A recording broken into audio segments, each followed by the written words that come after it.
boys are going to bring the heat today. As the leader of the Booner Pack, I lead from the front. All right, boys. Lock in. It's our core foundation, man. Grit. I'm fired up. I'm fired the f*** up, boys. It's pumping right now. It's got my juices pumping, boys.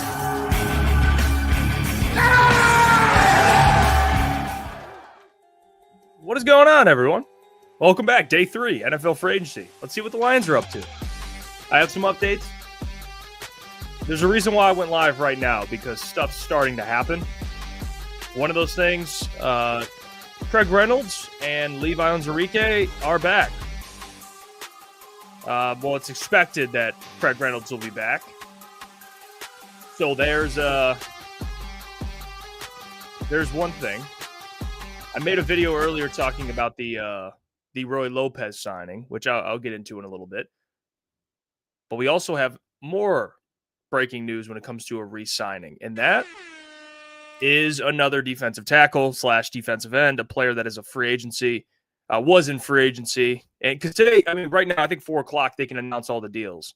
So it was officially announced that Levi Onwuzurike is back as well. So there you have it. Ian Rappaport put out Lions defensive tackle Levi Onwuzurike, just off the best year, is signing back with Detroit. Sources say returning from back injury that limited for 2 seasons. He impressed in 2024. He gets a 1-year, $5.5 million deal done by CJ LeBoy of Wasserman.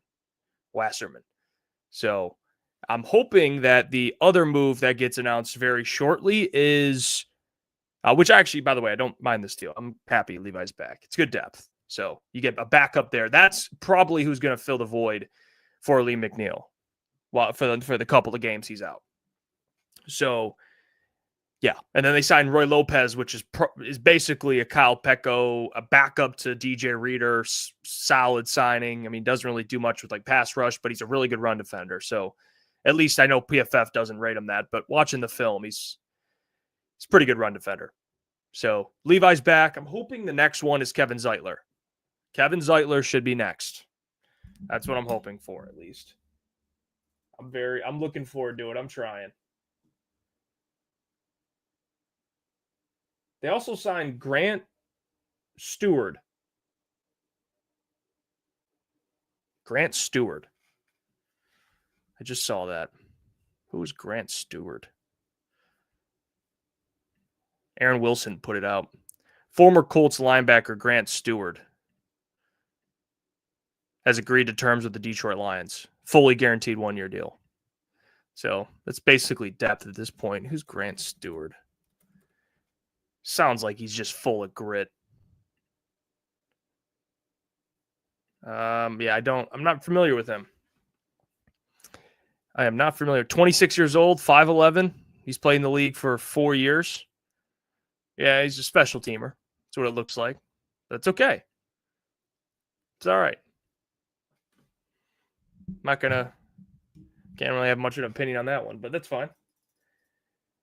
That is fine. I did talk about the Cooper Kupp move. I'm not a huge fan of it. To me, I get it in theory, you're signing Cooper Kupp, wow, him, J-Mo, Amon-Ra. But guys, the Lions literally told us what kind of wide receiver they're looking for. It's a big X. They got DPJ, didn't work out. Tim Patrick, it worked out. But they're signing these types of receivers. You notice the trend? They want a big X. If they run 3 receiver sets, they want a bigger wide receiver, a contested catch guy. So Cooper Kupp doesn't really make sense. He's lost a little bit of a step. He's not a guy you're going to throw out there. He's not an X. He's going to line up in the slot at this point in his career. That's where he's always thrived. So I commented on the Cooper Kupp thing. It doesn't really make sense to me. What are you going to pay him? $10 million? Okay, you just cut Za'Darius for 11. You know what I mean? It just doesn't make sense to me. And I love Cooper Kupp, but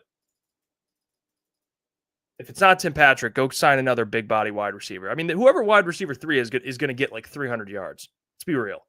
Between Sam Laporta's 800, J-Mo's 1,000, and Amon-Ra's 1,400, and Jahmyr Gibbs is 500 receiving yards, the guy's going to get 300 yards. So it's not like this wide receiver 3 spot is one of the bigger storylines in free agency. It's not. It really isn't. Just Bring in Tim Patrick, dude. He's reliable. He fits perfectly what they're looking for. So that's what I meant by that. Not trying to hate on Cooper, the player. Love Cooper. I just don't think it makes a lot of sense with the Lions. That was kind of my point there. If you disagree, you disagree, but we'll see. It's like people are like, well, Jared Goff and Brad Holmes know him. It's like, dude, you guys, I mean, listen, any job you have, if there's an opening at that said job and you have a buddy who needs a job, just because he's your buddy doesn't mean you get him the job. He has to be the right person for the job. It's like, hey, you guys hiring? It's like, well, yeah, we are. I mean, you can apply. You can send in an app. They might not get back to you. You know what I mean? It's not just because they're boys doesn't mean he's guaranteed a spot. I don't know. It's like you can have your friends. Everyone has friends that need a job, and you'd love to give them a job, but are they the right person for the job? And Cooper Kupp's a very solid player, but is he what they're looking for? Like, and is that partially because I'm upset we haven't signed an edge yet? Probably, but it really has to do with the fit. I just don't. I don't know. Maybe I'm an idiot. Maybe they sign him anyway, and I look stupid. Steve says, "Give me Judon. I'm open.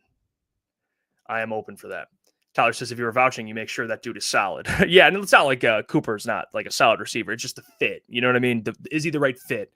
I'm just going off what the Lions have been trying to tell us, which is, hey, we're looking through X wideouts. You know, we want a certain type of wide receiver.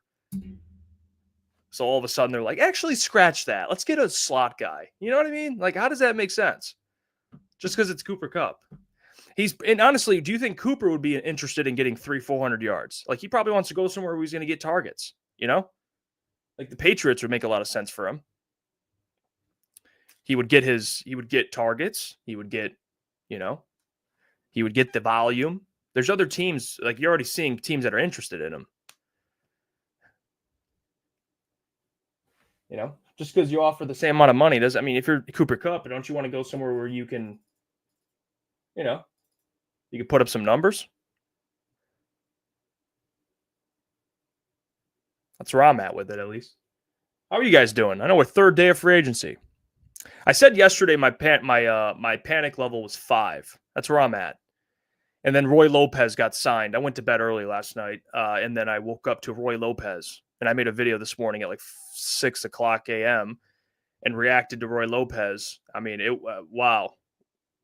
What a thing to wake up to and do, react to Roy Lopez, who honestly, nothing wrong with him. I think he's solid. But when I saw the group chat, I'm like, oh, Lions signed someone, Roy Lopez. Okay.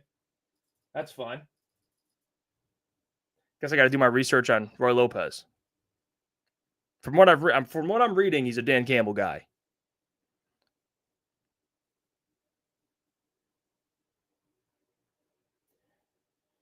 So today we have Craig Reynolds, Levi Onwuzurike, Grant Stewart, and Roy Lopez. Okay. Evan Thompson, he says, first live show with you. Usually I catch you the video the next day. Well, appreciate you for tuning in, Evan. That means a lot, man. This is our third day doing this. I'm just usually going to stay live. I think today it'll be a little shorter because we're going to go live. It depends. I mean, it could go either way. Either A, we're live from 4 to 10, or B, we're live from 4 to 6, and then we're back live 8 to 10 for our live show because we have the doc today. So you guys are going to want to be here for the doc, for his input. Obviously, he's well connected. So a week like this, his value, it's very important. Not that his value is never important. It always is. But this week, we're going to need the doc to explain some of these things to us. So today is the doc day. So either he joins us on a long stream or we go live for the actual show when he joins us. Either one. Yeah, Joey Bosa's officially off the board. I did not expect the Bills. I did. I didn't think he'd come here, but the Bills, okay.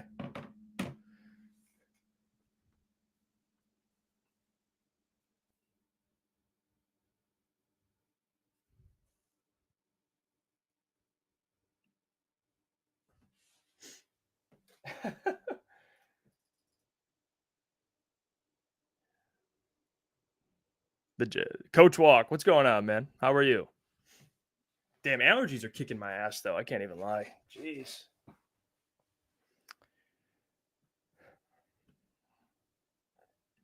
Hatman says, want both Z-Men, Smith, and Kevin. Yeah, I'm with you. I'm with you. Those are probably my wish list today. And tomorrow. I mean, if we can get Za'Darius and Kevin Zeitler, I don't really care what happens after that, if I'm being honest. And maybe it's Judon instead of Za'Darius, but you get the point. Those two, Zeitler and Judon or Za'Darius, are my wish list, if you will. Those two I want in Detroit. Bad. Back in Detroit. You just need those guys, man. You do. You really do. But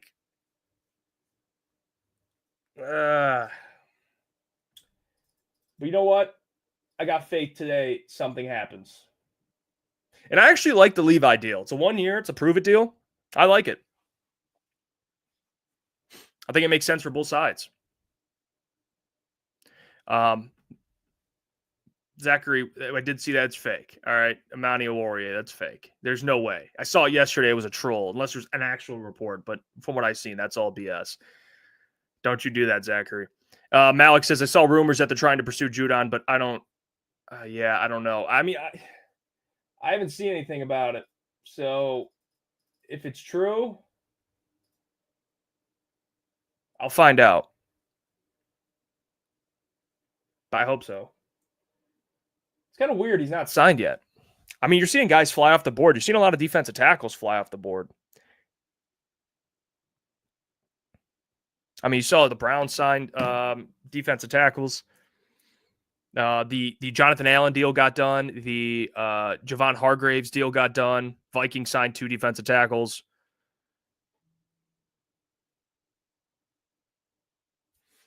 I appreciate that, Brad. This is great work this week. Appreciate that, Brad. Thanks for tuning in. Means a lot, man. Tyler says, I heard Brett Holmes has been in contact with Robert Bourget. Yeah, I mean, I wouldn't. Bring him back. Bring him back. Steve says Ravens are trying to go after Judon as well. That makes a ton of sense. I'm pretty sure, didn't he play for them already?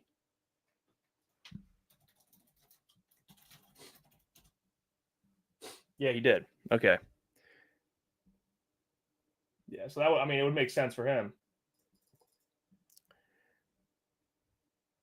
If Davenport's our defensive end too, I would be crushed. That's where the panic level rises.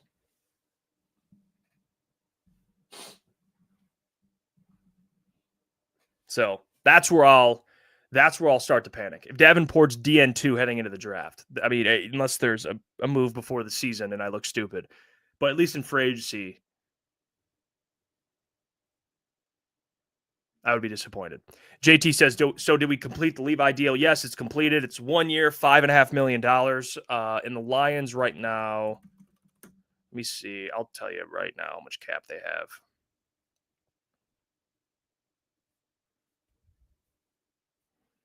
Because I'm pretty sure the contracts get updated.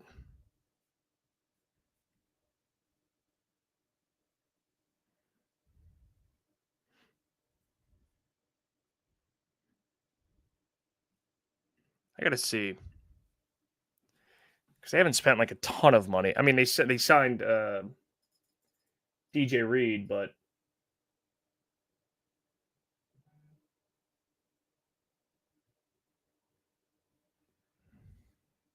that's really it.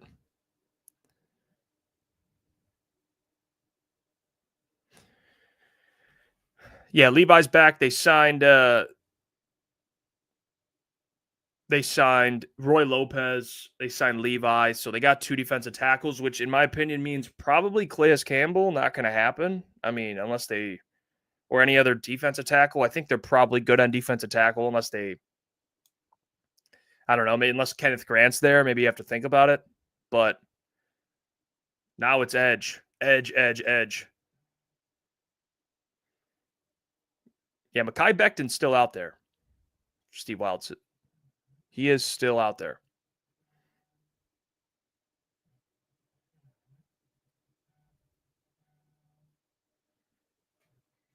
Yeah, in the Trey Hendrickson thing, and I know Lions fans are still going to talk about it, but here's the tough reality with that.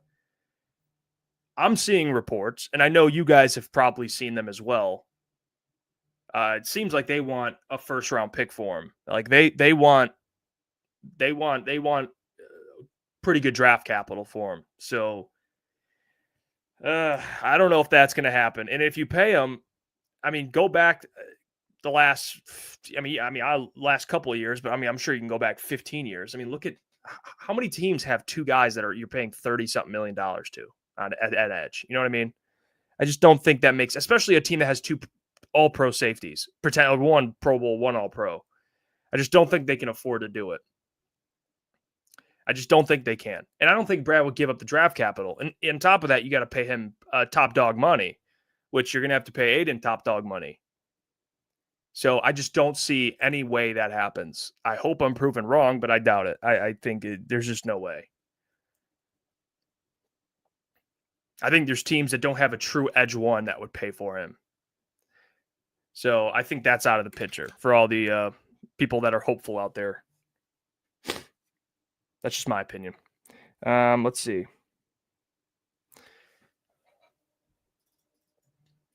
It's kind of sad that, I shouldn't say sad, but it is kind of hilarious that yesterday we were live for 6.5 hours and nothing happened.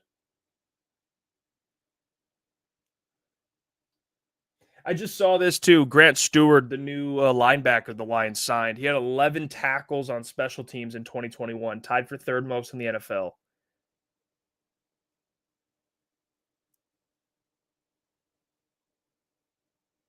So this dude's a special team absolute demon.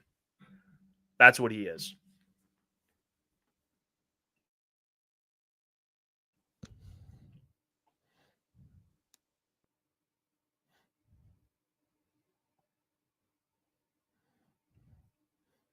Hatman says, getting both Z-men back, Zeitler and Za'Darius, would make drafting players a luxury for this year. We can move up or down the draft. Move up or down in the draft. Yeah, I mean, Brad says it himself. Free agency is about filling needs, and they need an edge. So it would be probably a little confusing if they didn't sign one, because it's like, okay, you're kind of going against what you've been saying, which is, needs are in free agency. Okay, so you need an edge. So I expect an edge to get signed. So that's where I'm at. Same with guard. I expect a guard to be signed. They need a guard. The draft, you can argue different positions. Brad does the BPA thing, but for agency, there's not really a debate. It's like they need an edge bad. So it has to happen, right? Literally coming out of Brad's mouth. He said that.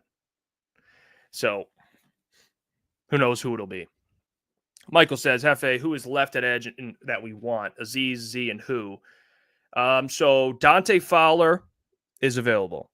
Aziz Ojulari is available. Za'Darius Smith is available. And Matthew Judon is available. So those are all pretty good options. Now, there's more guys than that, but those are probably the most easily recognized. DeMarcus Lawrence. Thank you for that, Malik.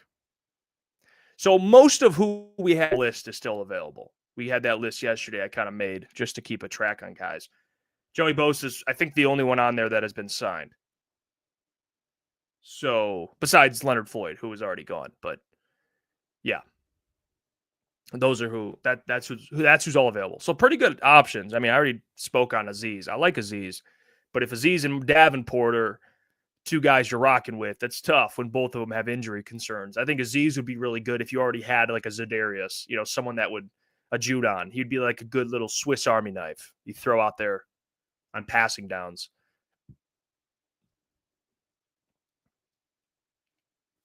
Steve says, we're still sitting on 5 edges. Hutch, Davenport, Ukwu, Pascal, and Lynn. Oh, God. Just to see it like written.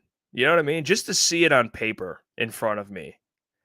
Hutch, Davenport, Ukwu, Pascal, and Lynn.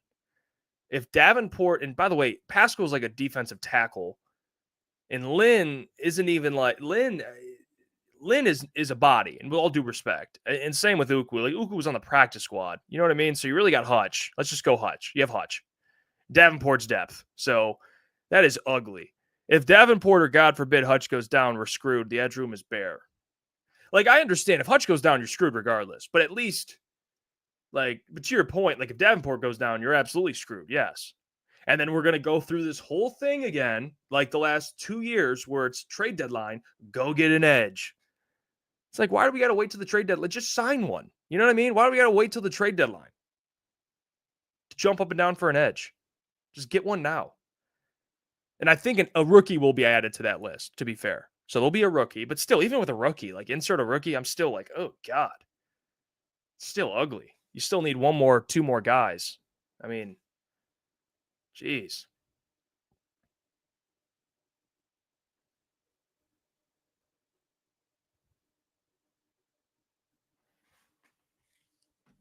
Dr. Clappencheek says Pascal's not the answer. Dude should be 3rd in the depth chart. I mean, yeah, that's essentially what Josh is. And I actually been a big Josh guy, but I got to be honest, he is probably at this point just depth. You know, that is what he is. He's not a consistent contributor. And I was thinking more about this. I think the guy that not enough people are talking about, and maybe that shame on me for not mentioning, is Mekhi Wingo next year. Like, Mekhi could fill in for that Ali McNeil role. Like, think about that for a second. Like, I like Mekhi Wingo a lot. And if he's out there, I think next year, I know he was hurt this year, but he showed some flashes. His win rate was pretty good. Like, I would like to see some Mekhi Wingo next year. Doesn't change the fact they need an edge, but I just thought I'd throw that out there. All right, we got a super chat. Jesus Vision. We get 2 edges, Donovan, Izaraku, Birch, or Sawyer, excuse me. Yeah, I'm cool with 2 edges, man. John Hughes says the Lions have a decent defensive tackle rotation. I mean, I agree with that. They do. On the interior, they're probably set, I would say. They're probably set. At edge, it's pretty rough. It's pretty rough. Malik says, I want to see Wingo as well. D-Ray says, I hope Jack Sawyer. Yeah, I mean, Jack Sawyer, I agree with the high floor stuff. High floor, which I'm not opposed to taking guys like that. I know people get scared of the high floor stuff. It's like, I just want someone that can come in and produce. But he's probably going to go in the 2nd round. So you could probably take him. You could probably trade up to get him. Or just stay put. I don't know what's going to happen. But I don't think he goes early 2nd. Could be wrong, but doesn't seem like that type of guy. Be a good 2nd round option. But I'm all for it. If they drafted him, I'd be happy. I like Jordan Birch too. Coach Walk says, is that guy we got from Arizona any good? Yeah, Roy Lopez, I looked more into him. I guess from what Arizona fans have said about him, he's a really good, he's just a solid role player. That's what everyone describes him as. He's a solid role player. He's from Arizona, plays with a lot of energy, a lot of passion, gritty. You know, that's kind of what the Lions are looking for. He's not necessarily like a pass rusher. He's a nose tackle, but he's good depth. And if you want to give DJ Reader a breather, he's good for that. You know what I mean? He's good depth for that nose tackle spot. But again, he just plays with violence. He's not like some savant. Like, he's got all these moves in his arsenal. He's just a big dude who just plays with passion and grit. It's just, that's kind of what he is. They paid like $5 million for him. So, it's good depth. Like, it's not like a piece you should be like hating on or loving. It's just kind of like, oh, okay, cool.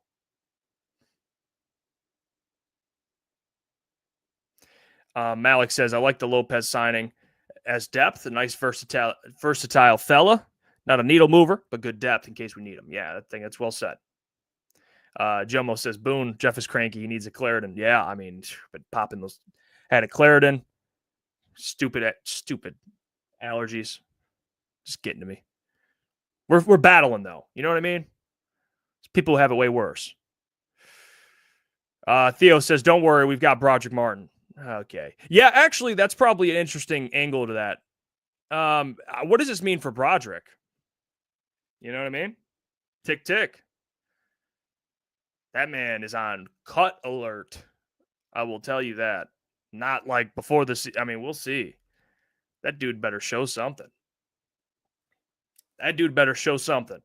Because Broderick Martin has been nothing short of a disappointment. Oh, no. Oh, no. Oh, no. Is this true?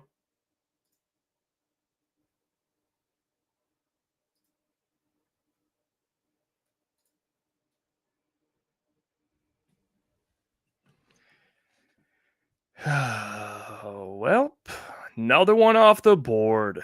Another one off the board. It seems that the Seahawks have signed Marcus Lawrence.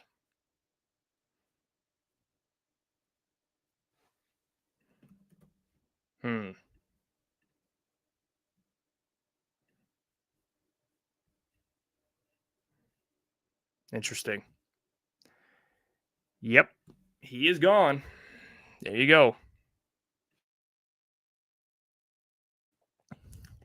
There is another one. Yep.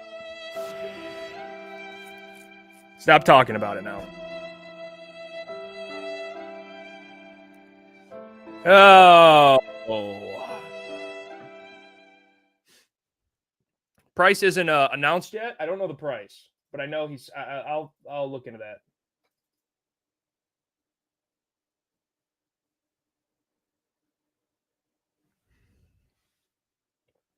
I'm gonna be honest though. I'm not super upset with this. I wasn't like DeMarcus Lawrence was kind of lower on the preference list, but it's still an edge. It's still an edge, so have to report it. There's one more off the board. Tony says, Jeff, are you still tonguing Brad's ball sack? Jeez, okay. Ready to start listening to the old heads yet? I don't know. I guess it's kind of interesting to see someone accuse me of like glazing Brad Holmes. It's kind of a new angle, actually. Usually I'm the guy that is supposed to hate Brad Holmes, which is crazy. But it's I hate both sides of this. I do. I hate both sides. I hate the people that think he can do no wrong, and I hate the people that just hate on him. You know what I mean? Like, just be disrespectful. There's got to be a middle ground where it's like, yeah, guy's a great GM. He's human. There's mistakes he makes, and it's okay to point them out. You know what I mean? That's where I'm at. And when I point out mistakes, I'll get people that are like, oh, how dare you? That's what irritates me. It's like, okay, so the guy's Jesus. You know what I mean? You can't critique him. But, yeah, it's just, I don't know. Like Booner said, just call it how it is. Tonguing his balls, that's crazy. I mean, that is it's a crazy accusation. I deny the accusation. Let's see. P-Rex, appreciate the Crunch Time membership, brother. Appreciate that. Oh, 3 for 42. Oh, God. 14 mil a year? For DeMarcus Lawrence? Oh, no. Oh, no. No, I'm happy with that. No. No, thank you. That is disgusting. 14 for DeMarcus Lawrence? Oh, my gosh.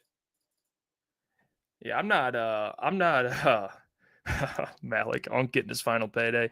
I mean, yeah, get your bag, man. I'm not going to hate against get your bag, but oh my gosh. Steve Lehman, appreciate that member for 10 months. He says, edge of the D, tongue this. Okay. All right. This is, I mean, Dozer says, I don't want defensive lineman for 14 mil a year. Yeah, that's 18 of it's guaranteed, though. Ooh, okay. So there must be some things in the contract there where it's like staying healthy, producing. There must be some incentives or something. They might have set it up in a smart way.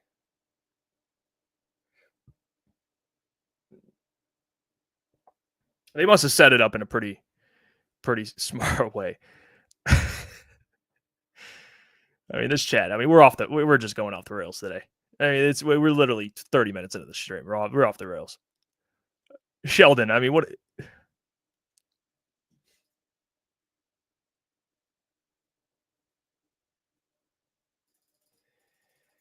All right, there's still hope. I mean, there's still there's still hope. You know? I'll say something positive. There's still a little hope out there. There's a little, just a little, you know what I mean? You're looking at, in terms of signing a Judon or Za'Darius, there's still a little hope. Right? Michael says there's no hope, bro. Come on.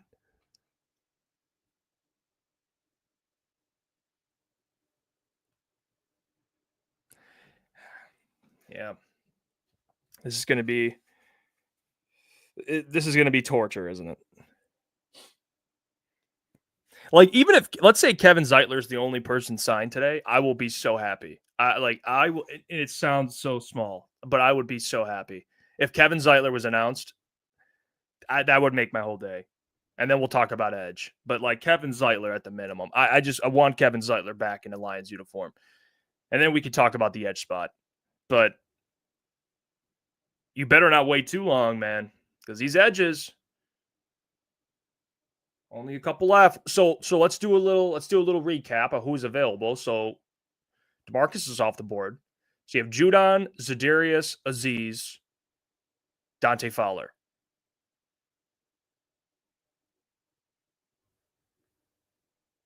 Couple guys. Shift God, he says, Jeff, would you be pissed if he doesn't get a well-established edge in the draft? I mean, I would be disappointed for sure. Like if like I said before, I want an edge in the first. I would love Brad. My preference is you trade up to get, an established edge, or I shouldn't say established because they're all rookies, but someone with some pedigree, some lot of upside. That's who I would love in the first round. But let's say I don't get that. Let's say he drafts like Jahad Campbell, which I'm cool with, but like some other player, like Kenneth Grant. Then I'm sitting there looking at pick 60, like, okay, what's the move here? Is it Jordan Birch? Let's say the first two picks are not edges. Now I'm getting frustrated. Now I'm thinking to myself, okay, now you're going to pick Ty Robinson and then say, well, there's your edge. It's like, dude, really? So yeah, I would be upset. But based on that scenario, I need an edge in the first two rounds, man. I do.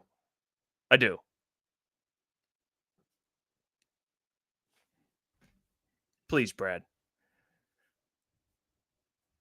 Please.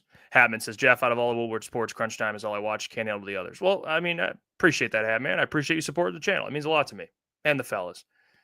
Malik says, deep edge class and you don't capitalize? Shaking my head. Yeah, I know. That would be you know what? That's a great point. Especially in this class, it seems like, even if you don't believe in a God, there's someone up there that constructed this draft class with the depth at edge as the Lions desperately need an edge. And you have Brad, who's a great talent evaluator in the draft. It's like fate. You know what I mean? It's like fate. It's all meant to be. It's meant to be. It's meant to be that the Lions draft an edge. And if they don't, it's like, what? In a year where defensive linemen are just, the first two rounds, it's just littered with good guys. Littered. Once you get to rounds 4, 5, 6, it's like, okay, you know what I mean? You guess you could still take one, but you want one of the premier guys. Steve says highest rated edge available is Z. How ironic is that? John Parker, Jeff, you think there's any chance the Lions trade for Henderson? I do not. I don't. I don't think it. I don't. I don't think it happens. One, I don't think it makes sense. Two, I love Trey Hendrickson. Name me a team where they're paying two edges 30 plus almost $40 million. Like, it just doesn't make a lot of sense. And it seems like the Bengals asking price is super high. So I don't think it makes sense at all. It would probably be a team that needs an edge and it isn't paying an edge 30, 40 mil. You know what I mean? It's just not. So I don't think it's going to happen. Dustin says, do we still have John Kaminsky? No, we don't. He is a free agent. So El Guapo says, what is the point of having 50 million cap space if you're not going to use it? Well, it's a little fugazi. They have cap space, and they do. It is a fact. But you can't really sign people to like long-term deals because next year that cap space shrinks dramatically. So this year they do, and to your point, you can sign guys on 1-year deals. but you can't really sign like long-term deals with anyone. That's kind of goes into the Trey Hendrickson thing because that cap space runs out very quickly because they're going to have contracts kick in, and Jared Goff's going to have to restructure. I mean, he's just going to have to. Amon-Ra's going to have to restructure next year. You're going to have to free up cap space next year. You just saw that the Chiefs just did it again with Chris Jones and Patrick Mahomes. So this year they do have cap space, but it's got to be on short-term deals. They got to give them 1-year deals. Just like the Bills, to your point, El Guapo. Just like the Bills, like you can do 1-year deals for sure. So I'm with you on that. Give out some 1 years. Go get, I don't know, get an edge, get a safety. They signed Levi to a 1 year. They signed Roy Lopez to a 1 year. Like they're giving out these 1-year deals. You can do that. Za'Darius, 1 year.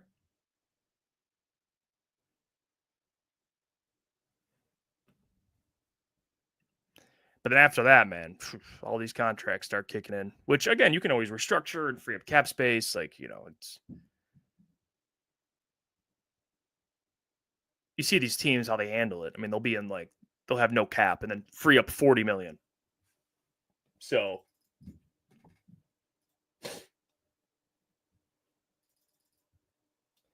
All right.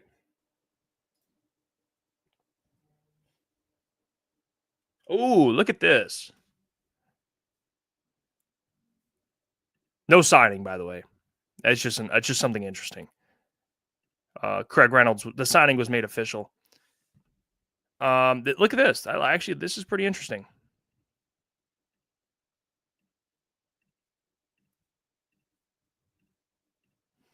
Benjamin Solak, NFL analyst at ESPN. He put out pressure rate among free agent defensive tackles. Milton Williams, 12.5% pressure rate. Tershawn Wharton, 8.2. Javon Kinlaw, 6.9. Levi Onwuzurike, 9.7. But look at what they're getting paid.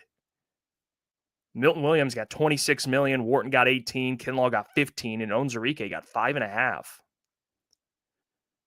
Now, see what I'm saying, though? Like, Brad, good deals. Just got to actually make them, but they're pretty good deal. Look at these guys are getting paid 15, 18, 26 million, and Onwuzurike got 5.5. But I would bet you a lot of that's because of the injuries, the back injury. So, makes it look a little better. JT's Massive Purpose says, Jeff, what are some moves you thought are kind of wild already in free agency? It's a good question. If Russell Wilson signs with the Browns, that would be pretty wild. I did not have that on my bingo card. I would say also,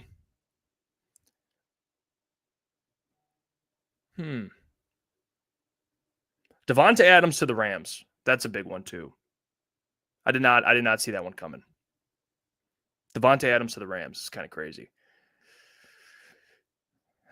Geno to the Raiders. I see Tyler. That's another good one.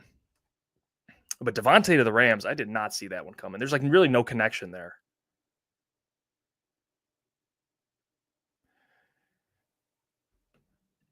Justin Fields to the Giants, to the Jets too. That one was a little, okay, interesting.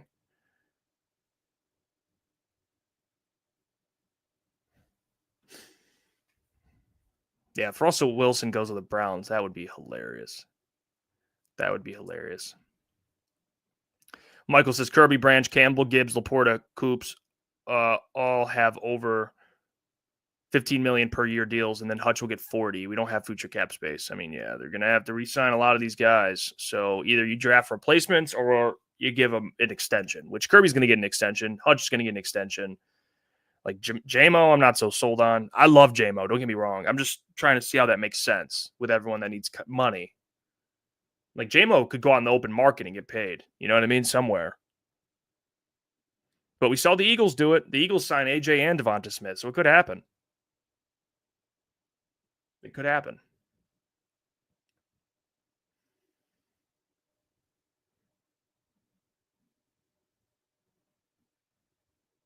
And by the way, I did see they had the Lions. They had some guys at the pro day for Kentucky. So interesting there. Deion Walker, the big defensive lineman. They probably checked him out. They apparently it was reported they were talking to him. So never know. They're probably checking out some pro days. I think they'll take defensive linemen. I just don't know. You never know what they're going to do. Sam Laporta, I see everyone talking about Sam Laporta's contract. I would love to sign Sam Laporta.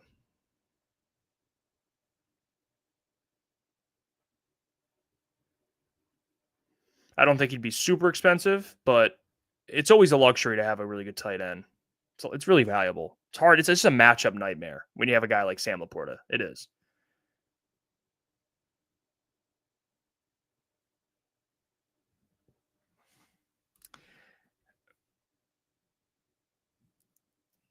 I have not seen, by the way, I've not seen the Inside the Den episode.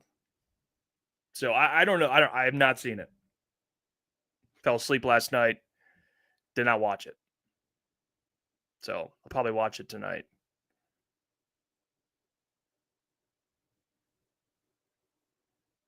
I want to get a feel for where you guys are at. I still see more of a split crowd.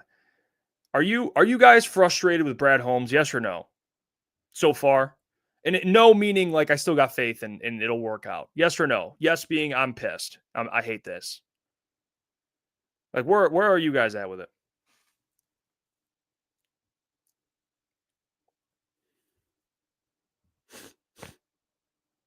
I mean, yeah. I expected a lot of yeses. Yeah, we see some yeses and some nos. So yeah, it's probably more split. That's what I've been seeing everywhere.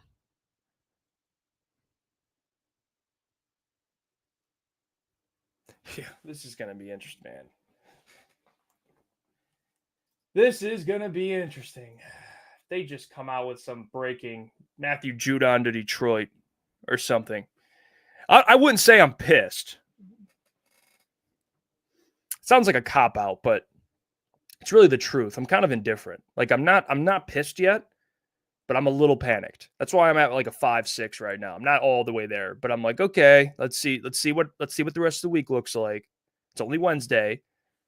You could see by the day I'm getting a little more impatient, but all it takes is boom, Kevin Zeitler back to the Lions. Boom, Zadarius Smith back to the Lions. And then I'm like, oh, great job, Brad.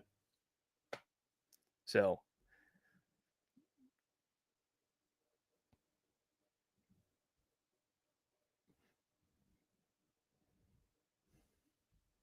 Mike says he pretty much said he wasn't going to be a big spender in free agency. Yeah, I didn't really expect him to spend in free agency like that. I expect him to bring guys back that he wants, like Kevin Zeitler or, Levi, Tim Patrick, maybe Zadarius. But I didn't expect him to really go out. Maybe a corner I expected him to spend money on, which he did. But that was it.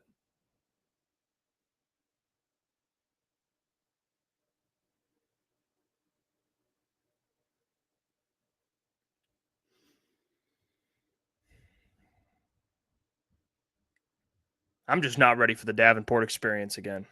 I'm just not.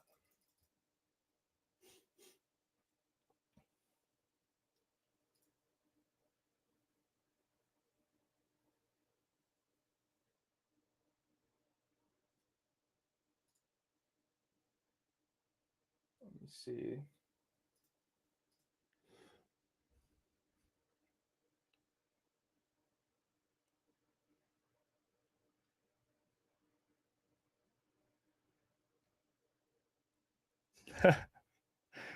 John Parker. I can already hear Lucas with his Davenport experience. Yeah. Oh, gosh.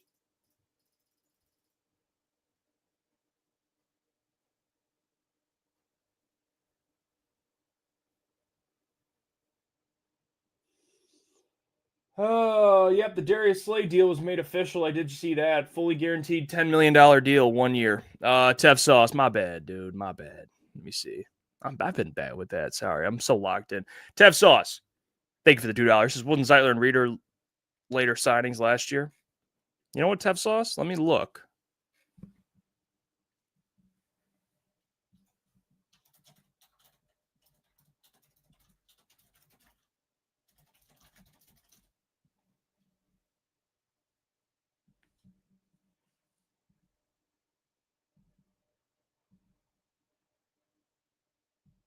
Oh, yeah.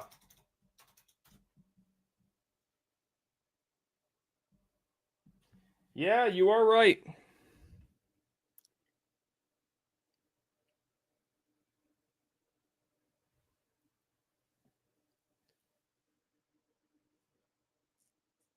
Whoa, stop. Stop. Stop. Stop.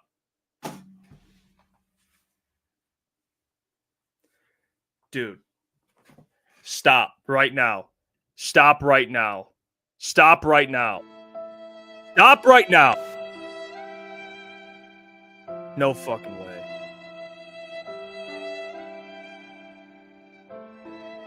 What?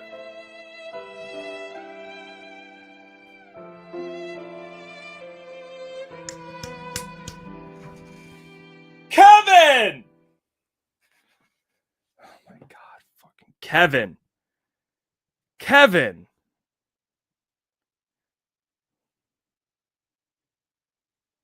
Kevin. Kevin.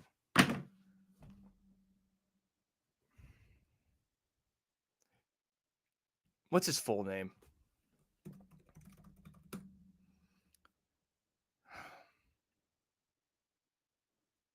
I don't think he even has a middle name. Kevin Zeitler.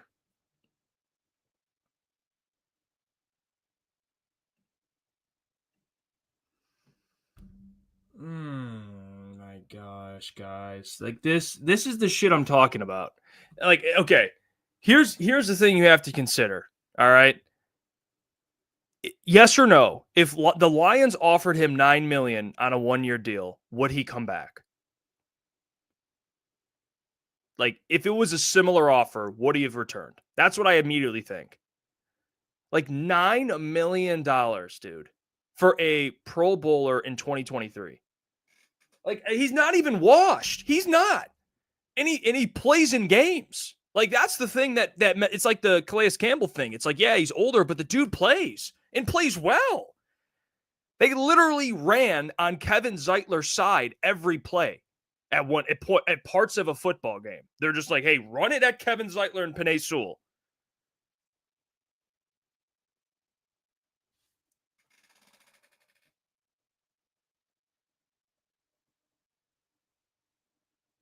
Oh my God, bro.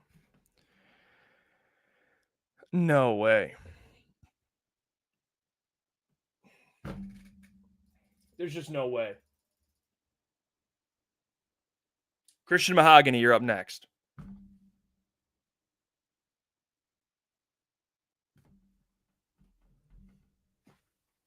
Okay. Okay. So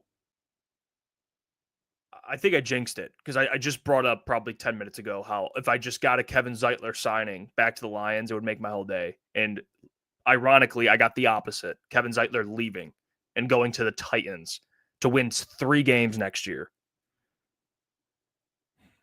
Come on.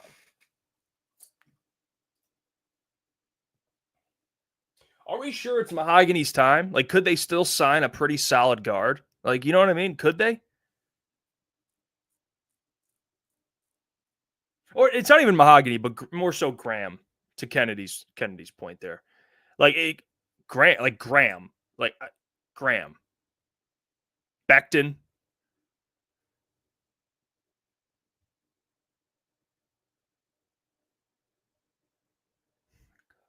That is crazy. $9 million.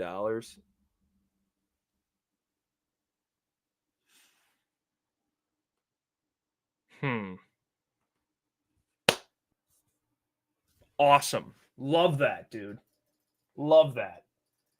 That one stings, guys. I'm being that one stings. That one stings. Like if I was at a 5, or a 6, I'm maybe at a 6.5, 7. I went up a point. All right, I'm creeping there. That's worrying.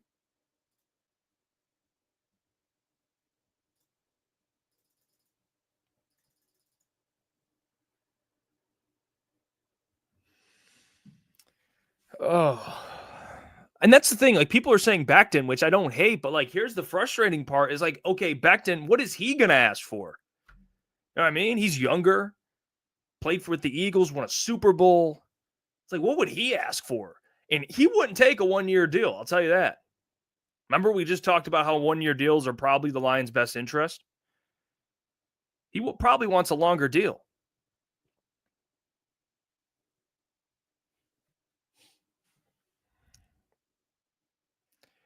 Like, Kevin Zeitler is the perfect fit. Like, in 1 year, you don't have to commit to him. Come help us win a Super Bowl. You're playing at a high level. You're not going to be expensive because of your age, but really you're playing way better than your age suggests. It's like, okay, see ya, Kevin Zeitler. Jesus. Happy for him. I mean, hell, but damn, man.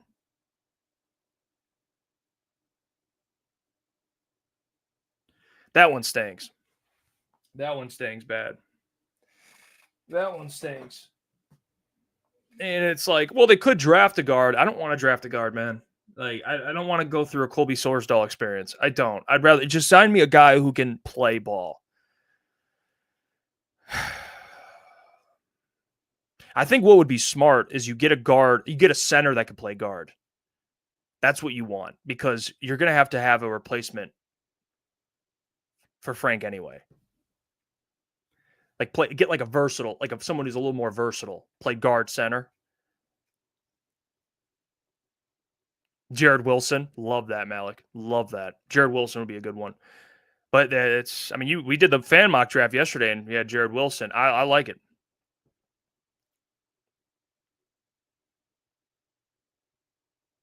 Oh my God, I cannot believe this, dude. I cannot believe that. That stings so bad. Okay, so Kevin Zeitler is off the list.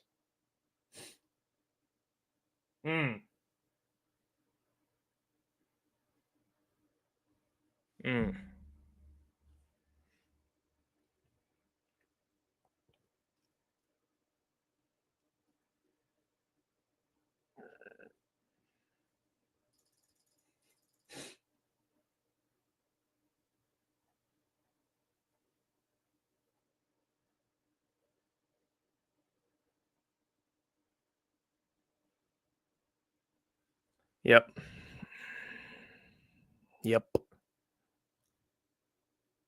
I don't know what to say. I mean, Yode's still out there. Oh, awesome.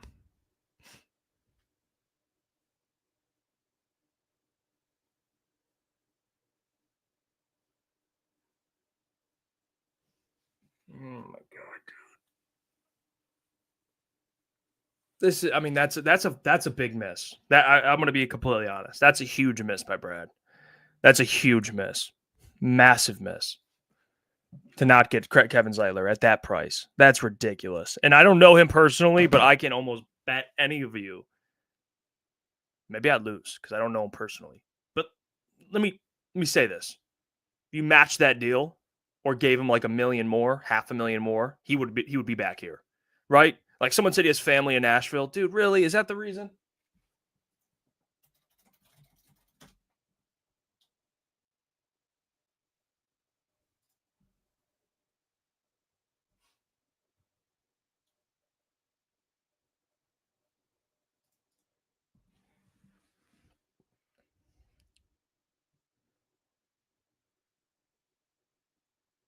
Like one of the best guards in the league for $9 million. The Vikings just paid Fries. Fries is his name. Will Fries? Will Fries. They just gave a 5-year, almost $90 million to.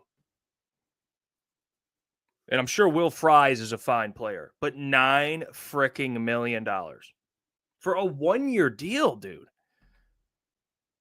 Like I would have paid the man 10. Will Fries got 90.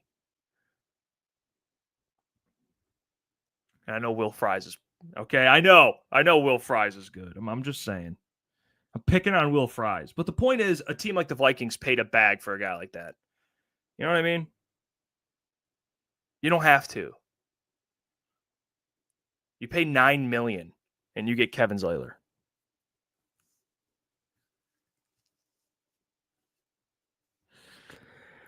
Ugh.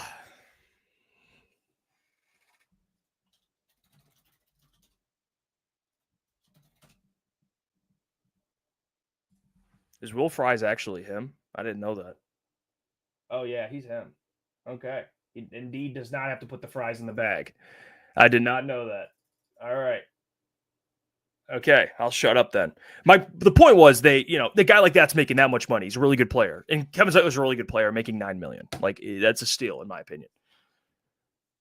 That would have been a steal. Motor City Street Scene. Hefe, didn't I say yesterday Brad is a cheap ass? You did. Why couldn't he retain him for $10 million as you stated? What the yeah, I know. You're absolutely correct. And you know what? He is a cheap ass. Sometimes you don't have to overthink it. You know what I mean?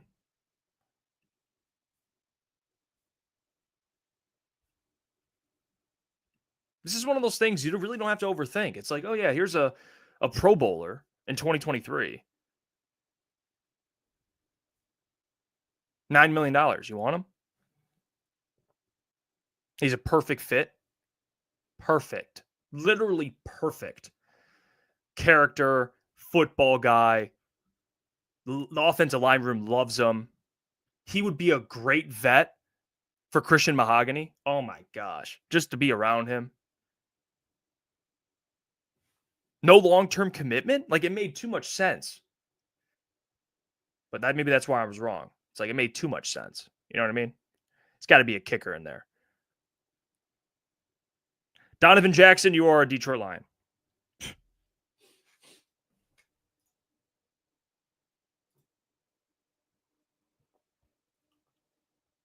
Ooh. Yeah, he's got family in Nashville.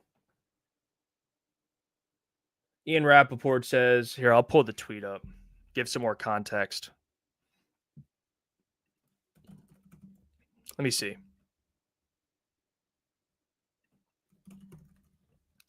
I am a context guy, so I know I yell and scream about random crap, but I'm going to give you guys some context here. Okay.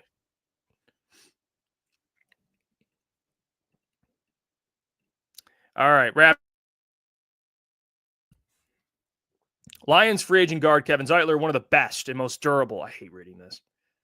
Most durable free agent lineman left is expected to sign with the Titans. Sources say a priority in Tennessee. He gets a 1-year, $9 million deal with family in Nashville and the opportunity to work with offensive line guru Bill Callahan. This makes sense. Okay. That helps me cope, I guess. Still upset. Definitely gives me a dose of copium now that I know he has his family there, but whatever.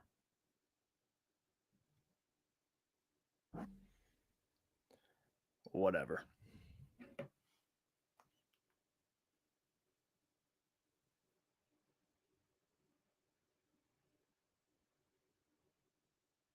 That's crazy. All right. Well, we keep it pushing, people. We keep it pushing. That's what we do here. We move on, take the L, and we keep it pushing. Let me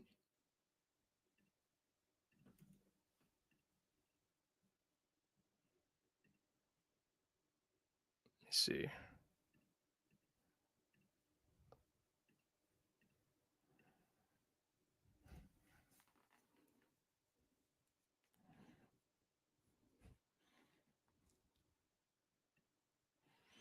Ryan says, what if I told you, Jeff, pick 28, Michael Williams?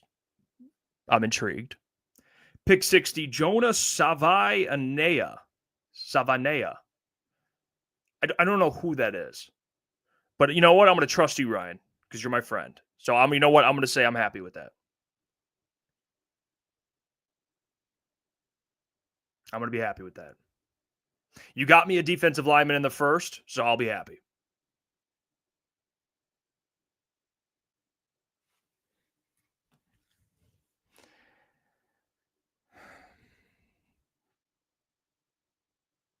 Hatman says, "Hey Jeff, gotta go. Can't take any more bad news today." It's, you know what? No, you hang in there, Hatman. You're free to go. I appreciate you for watching, but check that phone. Keep that phone near you. All right. He's Samoan.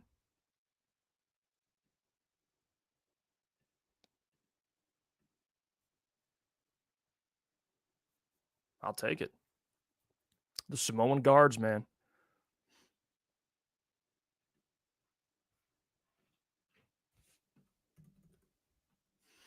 Wow. Tony says, all these, quote, "it's going to be fine," guys are insufferable assholes. Well, okay. Yeah, I don't. One thing I don't like is like gatekeeping feelings. Like if people, but they can, like, I agree with Steve Wilds. Glasgow is not a competent starter. I agree with that. I mean, he's at this point a 6-man. He just is. So,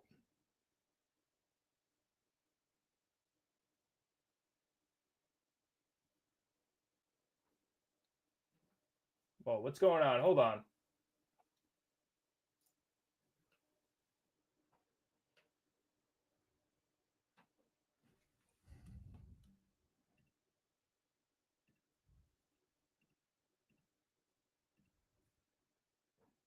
Are we back?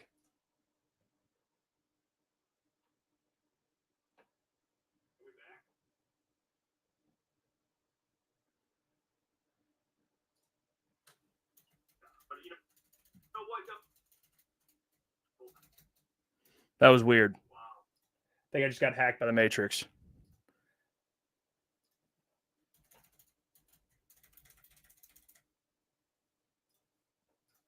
All right. Sorry about that. Oh, all right. Yeah, that stinks.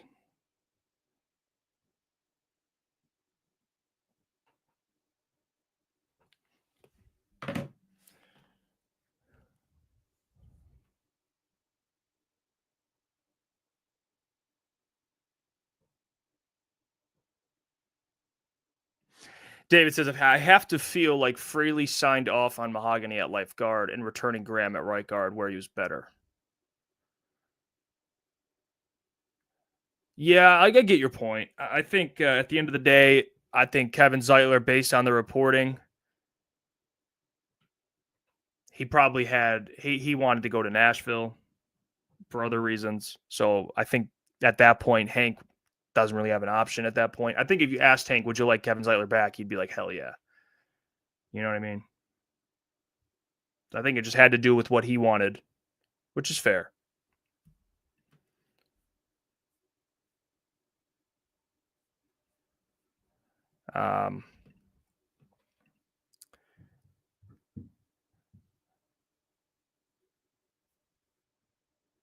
Steve says, we got Lopez and Levi. Yay.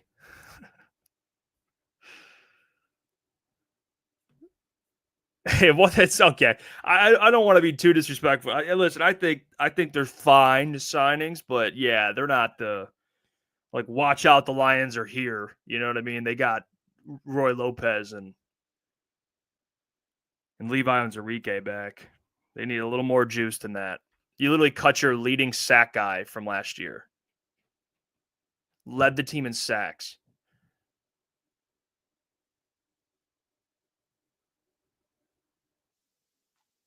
Nope. Hold on, we're getting a call here. Let me see. Call from Booner. To accept, press 1. To send a voicemail, press 2. What's going on, Boone? Juicy J, am I live? What's going on, brother? Yeah, you're live. You are on air. Hello to the people. I'm driving home right now. I'm in traffic on 75. Trying to follow along. I apologize. I don't know if you guys saw Shane Zylstra's a free agent now. Oh no, the people are terrified. Yodi's a free agent. Jesus. How are we feeling, Jeff? How are you feeling over there? I am devastated, Boone.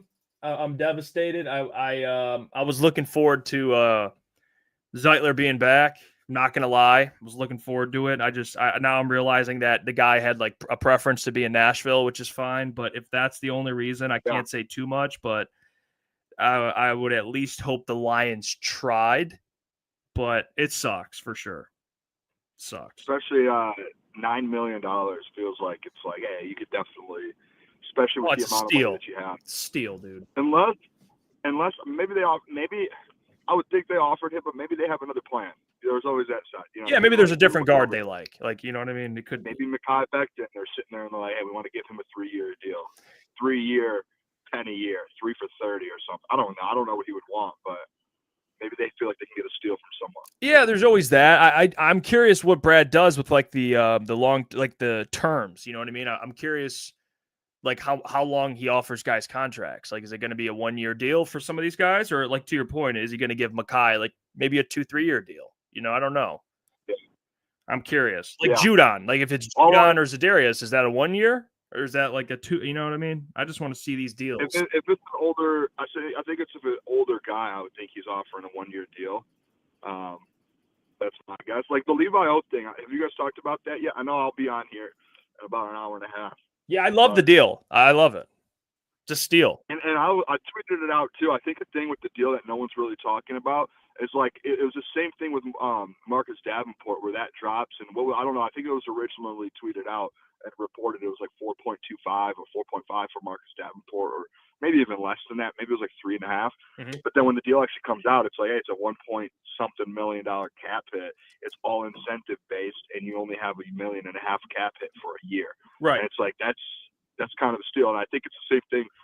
I would think with Levi O, the details haven't came out yet. I don't think anyone's released them, or Brad hasn't probably submitted it all yet.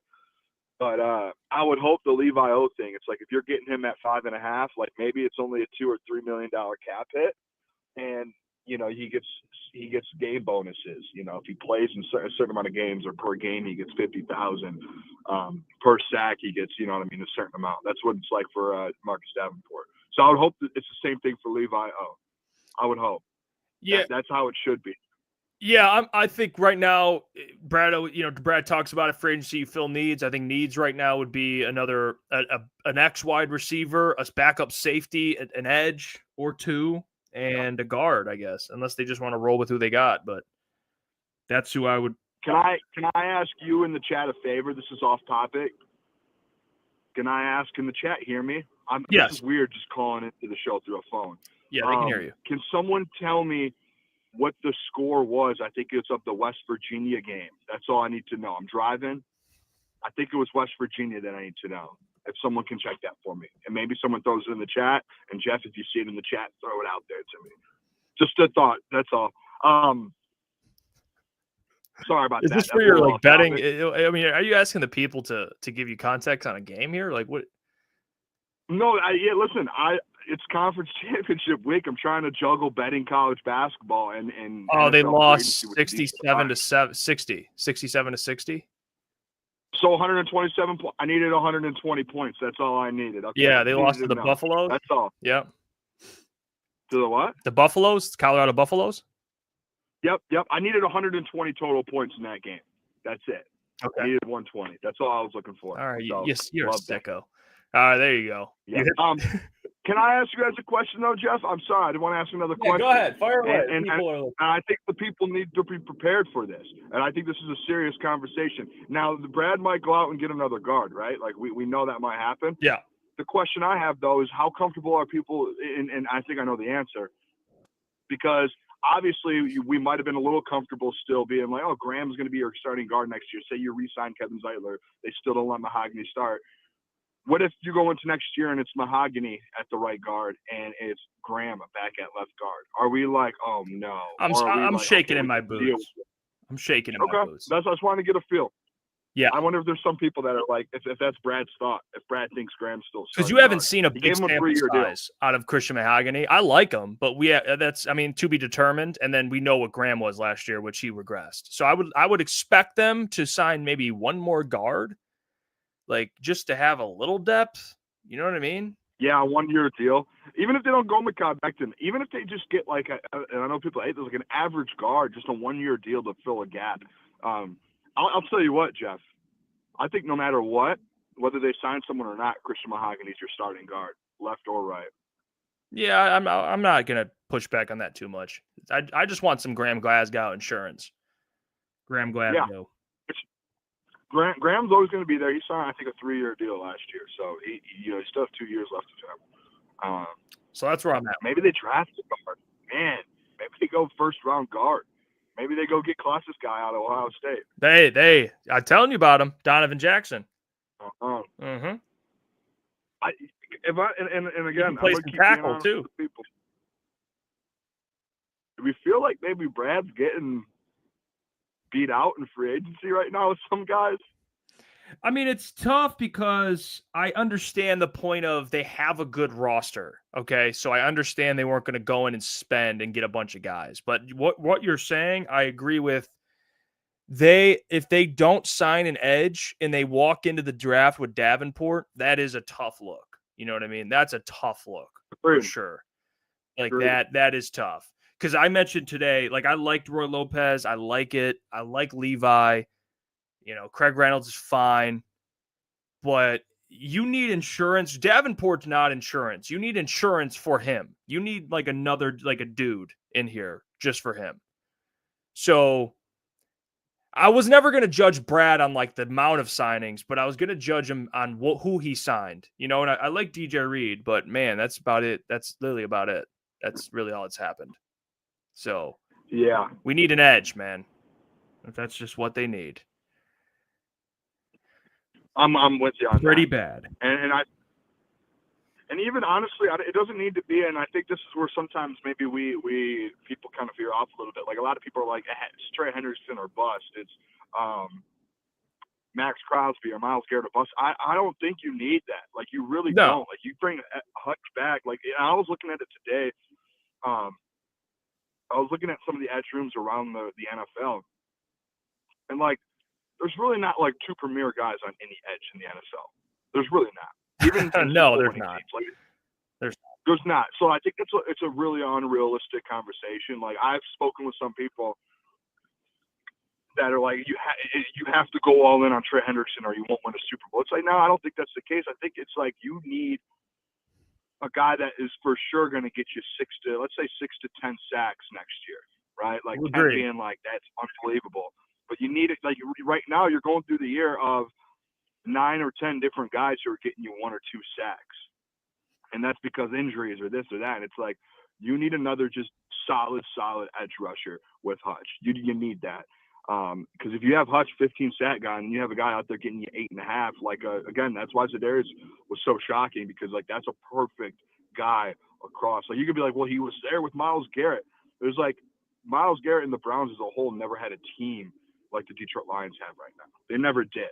If you put Myles Garrett and Za'Darius Smith and throw this on this Lions team, like you're winning a Super Bowl. And it's the same thing with Hutch and Za'Darius. Like you have them and then you add the pieces behind them for depth, you win a Super Bowl. So I think it's just like you need like you know who tweeted it out today? And we have him on the show all the time. It's Jeremy Reisman. He tweeted out, just get me a guard. Now he actually said re-sign Za'Darius, Tim Patrick, and just get me 1 or 2 veteran edge rushers. Yeah. And then we hit the draft. And then that's like to me, that's a perfect free agency. Now you just lost Zeitler. Like, I think that's a miss right there. That's a miss. That's a tough one. Well, we'll see this day. I mean, they're getting a little more active. I mean, you're starting to see guys that haven't signed it yet that were free agents for the Lions sign. So you still have Za'Darius, Tim Patrick, some other, the guys that you're expecting the Lions to maybe resign. So something to pay attention to, Boone. So I'll see you when you hop on here. All right. All right. Hey, I love all the people in the chat. The Booner path to the moon. Hey, hashtag edge to the D, baby. Love you. There you go. Peace. Shout out. He'll be joining the program here when he hops on. But yeah, it is. It stinks. It stinks. I love Christian Mahogany. I do. I want to see a bigger sample size, but my concern is the Graham Glasgow point of it. It's like, what do you do with that? Are you banking on him looking way better than he did last year? It's tricky. It's tricky. Let me see.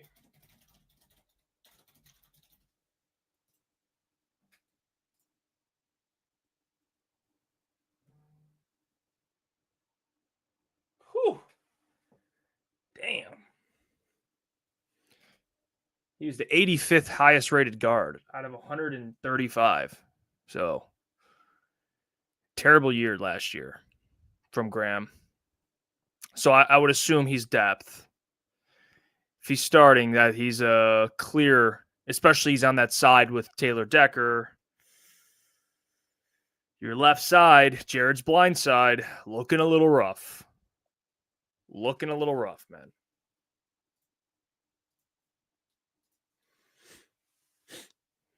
All right, we got Caleb chilling, waiting to go. I want to hear from Caleb here. All right, this dude, let's bring him in. Caleb. Mr. Iafrate. How are you doing, brother? I mean, doing all right. We're busy, of course. Obviously, the news just broke. Kevin Zeitler is a Tennessee Titan. But it's dirtbag season. It's Christian Mahogany season, Jeff. Dirtbag season. I love that. I do. I would say I think Kevin Zeitler's probably the biggest sting, for sure. It shows confidence in Mahogany. But Mahogany, we know, is going to be pretty good. You know, like It's Graham Glad. It's Graham. Well, that's the whole wrinkle in this whole thing is you thought Mahogany was going to be the guy to replace Graham. Right. And now do you use that first round pick? Do you go get a guy like, a Donovan Jackson or someone like that, someone versatile that could play on the offensive line, or do you just run it with Mahogany in Glasgow? Because, I mean, none of these names available right now are jumping off the page for me. I don't know about you. Yeah. I mean, they need an edge. Bad. You're walking into debt. You said it's dirtbag season. It might be Davenport season, starting at the 2 for you. He's starting at that defensive end 2 spot. So you might be screwed. I mean, I'm just gonna throw and chat. You could tell me if any of these guys have been signed yet. From what I've seen, like some offensive linemen here. I mean, there's Becton. Becton's name's been thrown around. There's Tevin Jenkins. There's Josh Myers, who you can move to guard. I mean, none of these names, man. We'll see. But Jeff, I want to ask you, like, what kind of offer do you think the Lions threw at him? Or do you think they did it all? I'm sorry. Repeat that. I just saw another tweet about Kevin Zeitler. I'm freaking triggered. Sorry. Repeat what you had. What was the question? No, you're good. You have every right to be triggered, I think, right now. Yeah. But do you think what kind of offer? I mean, he got 1 year, $9 million. What kind of offer do you think the Lions threw at him, if anything? He got, what did he get last year? That's what I was really trying to look for. Because I think he got a raise. So he got more money, which I'm sure the Lions would be okay paying him $9 million. I mean, so I don't think it's that. I think the report that Ian put out, Rappaport, was he has family in Nashville. He wanted to go work with, Callahan, the offensive line coach, who's like a guru, a legend. So, like, there's probably other things he wanted, but it is a little confusing. It's like, I don't know. It's weird. Like, at that age, I don't know. I'm trying to decide what another man wants. It's not my life, but wouldn't you want to chase the Super Bowl? Like, you know what I mean? Like, Tennessee, you're going to go rot. Like, you're literally going to rot for your career. Like, I don't know. And maybe I got it all wrong. And maybe the Lions didn't even offer him. Maybe they're just like, hey, we like Mahogany that much. We're not offering you. Which, like, I don't blame them then. But then does that mean they like Glasgow that much? Well, it would mean what he plays right guard. It would mean they like Christian Mahogany that much for cheaper, I guess. But they can afford to pay guys on a 1-year deal. I don't know. I think Kevin Zeitler would have been good, like a good vet for him. You know what I mean? Like a good vet for Mahogany. Like, yeah, absolutely. And he was fantastic last year. Oh yeah, he didn't even look like he aged. He looked so good. At 35, they were fantastic. So it's just confusing. I wish I had more context to like have an actual opinion on it. I'm just mad. Like, that's really all I have. I'm just mad he's gone. I don't have like a lot of context on like the details. Like, did the Lions offer him? You know what I mean? I would love to know that. And how much? Yeah, this is a comment I like, Brian Welsh. So now we're going to Hope Hutchinson is 100%. We're going to try to do it with rookies. Good grief, this is going to be ugly. I'm not going to sit here and lie to you and say that this team's going 15-2 again. Because as of right now, you lose Zeitler, you lose Carlton, And you obviously bring in DJ Reed, which I don't know if you can make an argument that that's an upgrade. The Detroit Lions over the past 48 or so hours have gotten worse as a football team. And I'm not saying that's anybody's fault because I've said it from the beginning. There were names out there for edge, but none of the names were off the charts, needle movers. They're right. But as of right now, he's right. I mean, you got to hope Hutch is 100%, and you got to hope these rookies you draft that, potentially might play the edge for you, play the offensive line, are going to step up. Come on. No, none of this. No hashtag fire Brad. Brad Holmes is a top 3 GM in football. Yeah. So let's calm down on that. Let's not do that. But I mean, it's yeah. And you look at the Vikings and the Bears, dude. They're loading up. Yeah. I was just listening to 97.1 earlier today, and Mike Valenti said I wouldn't be surprised if the 4th team in the NFC North went 9-8. And this division is just a dogfight, and the winner could be 10-7. They just beat the hell out of each other all season. Yeah, I don't think the Lions fans will be mad at me for this. I don't think the NFC North is just a given. Like, I don't know. I don't like they'll be favorited, but to win it 3 years in a row, like, you better. It's gonna. I mean, Dan Campbell has a really good record in the division, but he's not going to just win every game. You know what I mean? Like, there's going to be years where every year's different in the NFL. Winning your division is a blessing. It's a huge accomplishment. It's not a given, especially when you have the best division in football. The NFC North is the best division in football, so that's not really like a given. Like, oh yeah, it's just going to be a given. No, it's not. It's not going to be a given. So the Bears are better. Yeah, they hired your assistant. The Vikings will be better. Well, I don't know. We'll see. They're not going to be better because JJ. I still got to see JJ. I got to see JJ. But they got better. They got better talent wise. But we got to see what JJ looks like. But the Packers are always going to just hang in there. You know what I mean? Mm-hmm. They'll be 10 game, 9 game, whatever. So it'll be a close division. I'm not going to say the Lions. Oh, the Lions are no way they win it. But I ain't going to sit here and say there's no way. They're book them. They won the NFC North. It'll be a battle. So I agree with that point. I mean, they should go into the season as the favorite. Absolutely they should. Yeah, absolutely they should. But I'm not gonna. And again, we are not even how long? 6 hours into free agency. You know what I mean? So obviously there's a lot of offseason left. But I mean, at this point right now, I'm not going to sit here and tell you that the Detroit Lions are locked to win that division. I just won't do it. Yeah, I got to wait till the end of the offseason to really dive into that. I got to see the draft. I got to see, I don't want to sit here and say it right now, but I'm just saying, like, projection wise, the NFC North's going to be good. I mean, we know that. Got 4 great coaches. They got great teams. It's going to be a battle. I mean, little flip here though. Little flip to the positive side, Jeff. That Levi O contract, that's a good contract. I agree. 1 year prove a deal for a versatile defensive lineman. That last year, a guy in Kevin Zeitler said, in training camp, he's going to make $20 million. Him and Ali McNeil are going to be the first $20 million defensive lineman pair in the league. And that's saying something. For a Pro Bowl guard to say that, Levi O must have been going to work last training camp. We just needed to translate on the field. And then I like the Reed contract. I think $4 million less for Carlton Davis. That's a great deal. The Levi thing, you look at guys that have a similar, I saw it, the pressure rate. Guys have a similar pressure rate. Milton Williams had like a 12% pressure rate. He had a high number. He got paid $26 million. Yeah. I think Levi had like a 9.7 pressure rate percent, and he got 5. Yeah. So like based on the deal on what he probably should have gotten more elsewhere, but maybe it's the injuries. They want to see where he's at. But yeah, it's a great deal. I think like Brad, again, maybe the inactivity. Not that we expect him to sign everybody, but like the inactivity so far, at least some of the needs they have. It is a little disappointing. I have that tweet. Let me bring it up, actually. This is what I was referring to. Benjamin, let me see. This one right here. This is intriguing. Let me see. This makes the contract look even better. Right here. Pressure rate, free agent defensive tackles. So you look at like Treshaun Ward. It's like he's in that ballpark. Look at the numbers, though. I mean, oh my gosh! Like, look at the guys getting paid. You got $5.5 million compared to those guys. So it's a great contract. Right, yeah, it's a great contract. But he's probably going to be the guy that fills in for Aleem. Yeah, Okay. absolutely. Has the capability of getting to the quarterback like you just shown. I like it. Like that move. Yeah, Craig Reynolds. I mean, cool.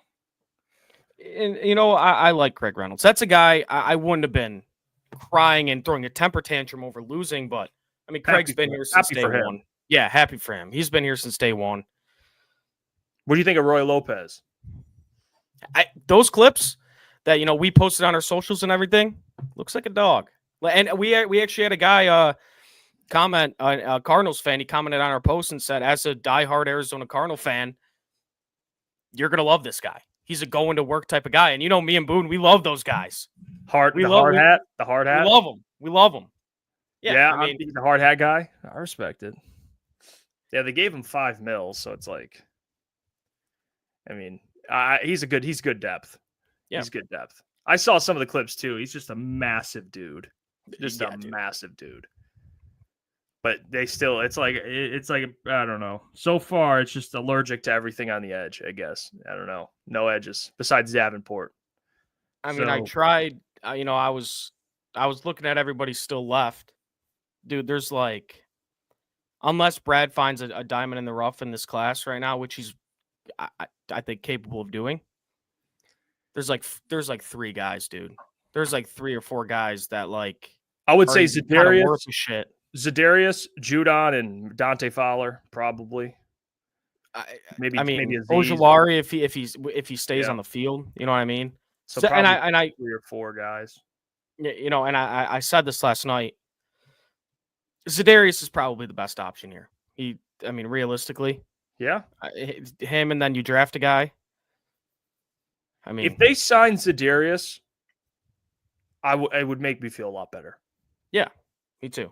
It would make me feel a lot better. Big news. John Hughes, AJ Dillon to the Eagles. Wow. That's a needle mover right there. That running back, Broom, has the biggest quads maybe ever. Another dude with massive quads. Yes. So which one's the Quadzilla? Is that Saquon or is that AJ Dillon? That is Saquon, I think. But he's got AJ Dillon's got some quads now. You know, and they let Kenneth Gainwell go. So they got better. I mean, they got better in the running back room. So it's like they're always going to find a way. Oh, Dr. Clappin' Cheeks, nice name. I'm not giving up on Brad, but I'm never going to say let Brad cook ever again. He's like a Waffle House cook right now. Mean. This guy's mean. Hey, Waffle House has some hidden gems. Yeah, I mean, don't sleep on. You ever been to a Waffle House past midnight? There might be a fist fight in the middle of the Waffle House, but they got some good food. Yes, a little underrated. Anakin, good point here. I want this. This was to Dan. Okay, I think. Oh wait, never mind. I thought it said Brad has earned our trust. My bad. I misread that. But you know, I'll say this. Well, Steve Yzerman, okay, is a very good drafter, but not a very good, you know, pro scouting evaluator. The fans have every right to be upset at him. When it comes to Brad, this team, he turned this team around so quick where it's so hard to knock him. You know what I mean? Like right. People that are gonna, you know, I've seen it. People that are just kind of giving up on Brad Holmes because he doesn't go out and spend a ton in free agency. You just can't do that. Yeah, I'm not gonna dude. Brad still. I mean, and I think free agency, when he does make a move, it's a smart move. But the problem is the lack of. It's not that you want him to be the most aggressive dude ever, but for example, they need an edge.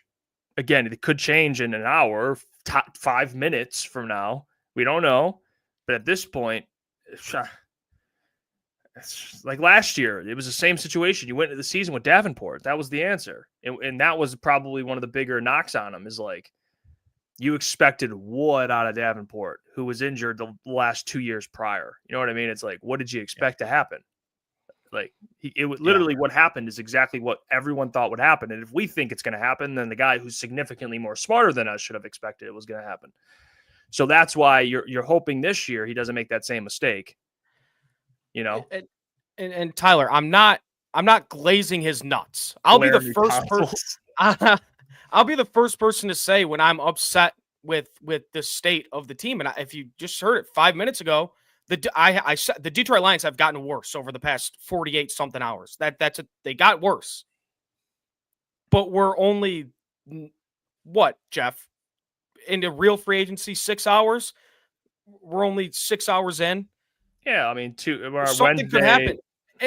Of course, I am upset that we haven't gotten an edge yet. Of course, but I mean, I don't know. A lot of offseason left. Like last year, they got Carlton, Amik, and DJ Reader. Those were 3 hits. Yeah, Davenport, that was a miss. And like you said, we knew what was going to happen. We knew there should have been another body. But the guys he did sign, that's why it's a little more difficult. It's like when he does do it, like DJ Reed, he signed him to a 3-year deal. I think that's going to work out really well. So that's a good one. Levi, good one. Roy Lopez, okay, that's fine. Like brought in Jake Bates, that worked out. Kevin Zeitler last year worked out. But like this offseason, it's like, and we expect guys, they're not going to be able to resign a lot of guys. I get it because they have guys that need to be paid and it's going to get a little more expensive. I get that. But you're telling me Za'Darius 1 year, $10 million, get it done. Incentives, whatever. I'm not even sure if the cap is real at this point. I mean, the Chiefs, I think Booner texted this morning, the Chiefs are just like every year, they just find $50 million, restructure Chris Jones and Pat Mahomes. Like, is this stuff even real at this point? Yeah, I don't. They always find a way to do some. I don't know. It's like the Cowboys. They restructured Dak and CD and cleared up like 40. I don't know exactly. I know the Bills do at some point. I don't know how it all happens. I don't know, like, when you turn things into a signing bonus. But if you plan on keeping a quarterback for the rest of his career, it's like you're not worried about pushing cap down. You know what I mean? Yeah. You're going to keep the guy for another decade, so it doesn't really matter. Same with, like, CD. But, yeah, it isn't. I mean, Jared's going to have to restructure next year for sure. Yeah, absolutely. What is he owed next year? It's I think isn't it like 56 or something? Oh, he's around there. Crap ton, yeah.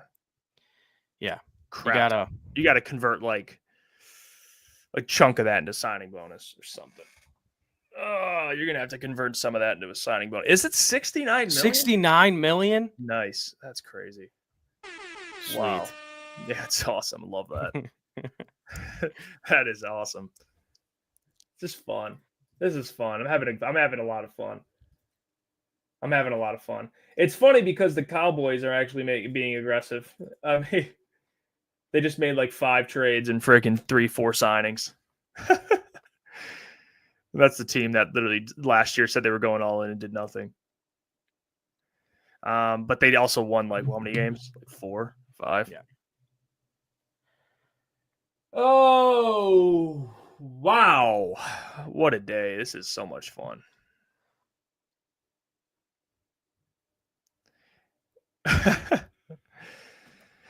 Malik says Cowboys really traded for Elam. Yeah, I didn't know. Like, they're just making trades. Like Madden trades. You're just sending them through. I don't know who any of these dudes are. Bills drafted him with a first, and he's a bust. Yep. And they traded for that guy. This draft, dude, what we're expecting out of Brad, you got to, if you don't sign any of these guys, Eddie Edges, the amount of pressure he's going to be under this year. Dude, you have to hit. Not even hit on like a defensive rookie of the year candidate. Like you have to hit on a dog. Because we're in a different situation than like we ever have. Like, and I see people saying in the chat, I agree. Like you have to expect greatness out of your GM and this year, like you're a Super Bowl contender, if not, a top 2 favorite. Yeah, they're up there. It's like you just can't have Joe Schmo on the opposite side of Aiden Hutchinson. You just can't. You can't. And I said the same thing when it was looking like we were going to lose Carlton. If this is a Band-Aid move, Brad fucked up. But it wasn't a Band-Aid move. I like DJ Reed. Like, you can't have any more. I know we just re-signed him, but you can't have any more Marcus Davenport's like signings like last year. Does that make sense? Like, you can't have any more Band-Aid moves. These guys have to contribute and, stay on the field. That's just that's in the position you're in right now. Yeah, I mean, and again, what I think Brad will do is you bring in a vet, and then you have your rookie, and you get your rookie, you get him in, dip his toes in the water. Maybe he gets a couple sacks, and you're happy with it, and you have a Za'Darius who can get you 8-9, and it's like, okay, awesome. You're building a little defensive line room, and then next year Za'Darius is gone, or whoever, Judon is gone, and then your rookie steps in, and he's ready. Yeah. What's not ideal is you bank on a guy that's 21 years old to get you, 8-9 sacks and have like a, because like I liked Latu coming out last year, like Latu out of UCLA, very good player. Yeah. He had like 3 sacks, and I think he's still going to be really good. But there's times where guys just aren't ready yet. They take a year. Jared Verse came out, was really good.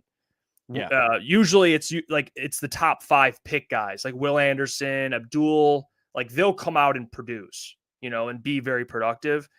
Even if you trade up, let's say he trades up to like 13, 14, 15, that's probably the max range you'll get up. I don't think he's trading into the top 10 from 28. But let's say they do jump that far, like you better hope it's like Mike Green or James Pierce. And you better hope that dude's like a defensive rookie of the year candidate. That's just what you have to bank on. You just You just do. You need production. And that's not a fair standard. That's not fair. Like you shouldn't be in that. You can't be in that position. That's not fair to Brad. It's not fair to the Lions fans. Like you can't do that. Like you got to sign someone. Like I promise you, Davenport. That's not smart. I mean, he's not. I mean, he's a good player when he stays on the field, but it's not the guy. It's risky. It is risky. It is risky. I don't know, man. I hope Tim Patrick's back. They still need a backup safety. Maybe they draft one. Yep. Yeah, I'm going to look at safeties right now, actually. Yeah, there's some good safeties out there, both in free agency and draft. I'm sure they'll draft a safety. I mean, they were at Malachi Moore, I think his name is. Is it Malachi Moore? Safety from Alabama. Yeah, I think Let's bring in Harrison Smith. What do you say, huh?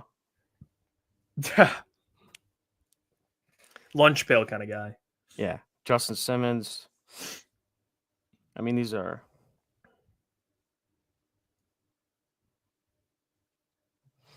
A lot of work to be done. A lot of work. Paul says he is being overcautious with the free agency money so he can pay the guys he's drafted that has had success. I mean, that's again those. I think it's like a little different because, and maybe I'm wrong. This is where I'm at with it. Long-term commitment, yes, you don't want long-term commitments because of that reason. But if we're talking like 1-year deal, like they can do that, man. You know what I mean? They can do that. So I don't know, Mr. Iafrate, am I a little blurry on your screen? Yeah, you are a little blurry. Let me see if I could fix this. I think your camera just said, you know what, dude, I'm checked out too.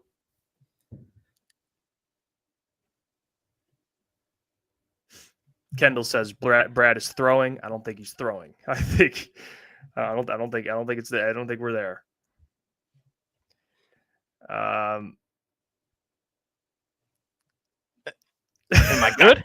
I do. I don't know what's going on. I think your camera's just sick of your shit. I think so too. Oh no, you're back. Oh, nice. You're back. We're back. Nice. We're back.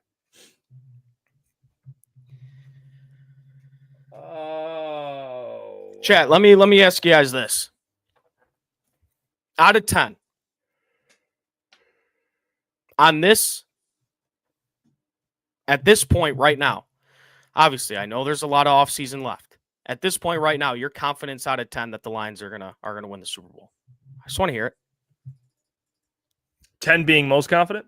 10 being most confident. 2. Coda, come on. 3, 4, 2, 6. These are low numbers. Hutchinson's Hog, 0. Come on.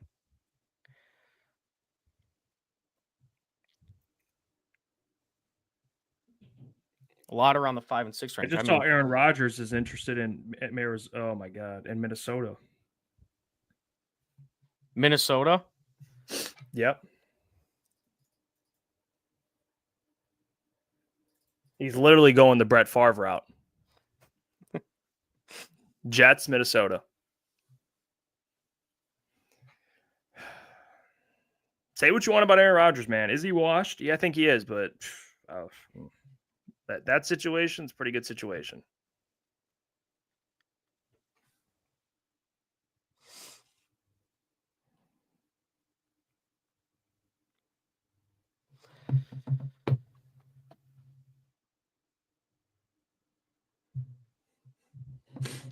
I mean, not going to lie, I'd be surprised if, because I know someone asked you, did you check, where was Reeder and Zeitler? When March were they signed? 19th, I think Zeitler was signed. So it was like next week. So it's usually, it doesn't have to happen like today. That's why I'm not trying to overreact too early. Mm-mm. But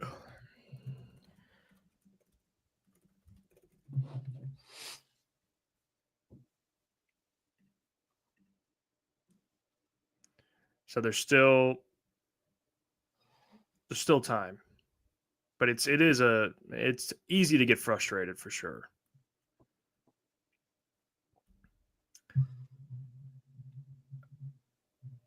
Shift God says defense wins championships. Yeah, where are you at? Can I ask you with Cooper Kupp? Me?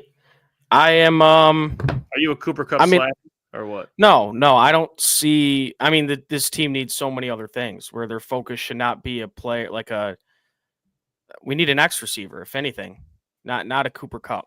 Well, you know, I think Cooper Kupp's a good receiver. I think Cooper Kupp's a great receiver, actually. Him and Goff are really good together. There is a connection there, but I don't know. Unless we could get him like super, super cheap. Like, hey, just come here, win a Super Bowl,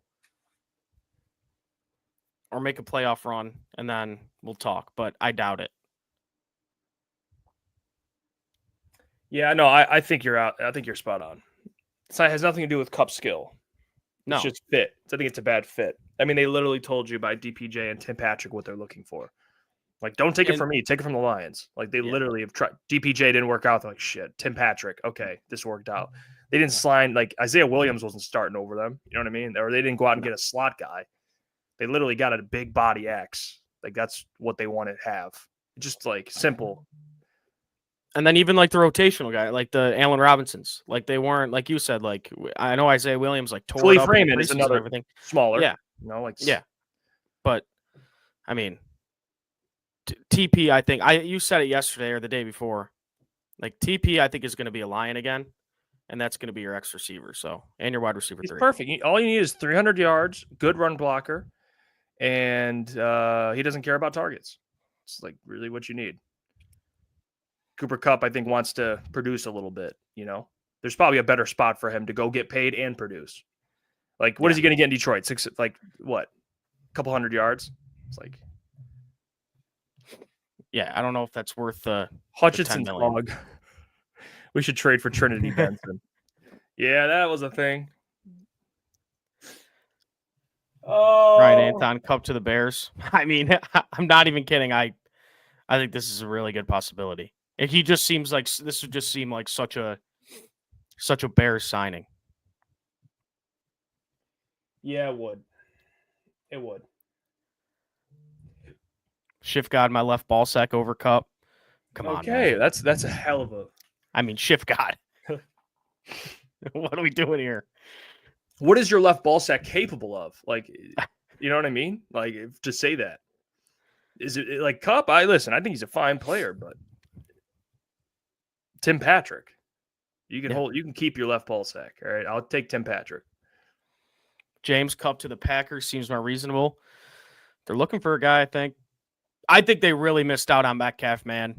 Oh, if Metcalf went to the Packers, I'm shitting myself, Jeff. I'm not kidding. I'd be scared. They missed out on him. Yeah, they did. They did. The Steelers, it's like you see all the things that Metcalf wanted, and then he just like disregarded everything and went to the Steelers. Yeah. It was like nice weather, good quarterback, win like all this, and then he just went to the Steelers. It was like, okay, all right. It's like Myles Garrett. Yeah, I want to win. I want to leave and I win. Then they $40 million in his face. Okay, Yeah, I don't need to don't win. I blame could him. suck for the rest of my career. I could suck, and then I Yeah. get an early vacation every year. Money talks, man. I would be okay with that. Yeah, I think we're gonna. It's funny. Yesterday, we were live 6.5 hours again, and nothing happened. Dan Skipper. Is that nothing, Jeff? It's nothing. This guy. Chat, were you giving Jeff a hard time today? No, the chat's been actually on point today. They've been on point the last 3 days, but today we've been in lockstep. Okay, we're kind of, there's maybe some people that are farther on both sides of the spectrum, like the overreaction side and like the chill side. There's a mix of that. But yesterday, I honestly didn't even. I probably had every right to crash out by hour like 5, and I didn't. So it was I just ran out of gas. I literally just was like, I got no fight left in me. I left it all out on the field. Yeah, and nothing happened. You're just a ball player, Jeff. You go out there, you go to work, you get your job done, and then, that's what you do. And then nothing, and I got rewarded with nothing. Yeah, and then nothing happens. Tyler, I feel like the Steelers are going to draft Jackson Dart. I actually got a haircut today. Shout out. And we were actually talking about it in the barbershop. I mean, Russ has to go back to the Steelers. And then you could draft a guy like Jackson Dart. Russ is going back. Oh, nothing. Never mind. Thought I got a notification. It was a LeBron noti that he's coming back. I mean, it's pretty significant. But nothing. Nothing Lions. All right. I wouldn't mind the Steelers taking a quarterback. I think it's smart.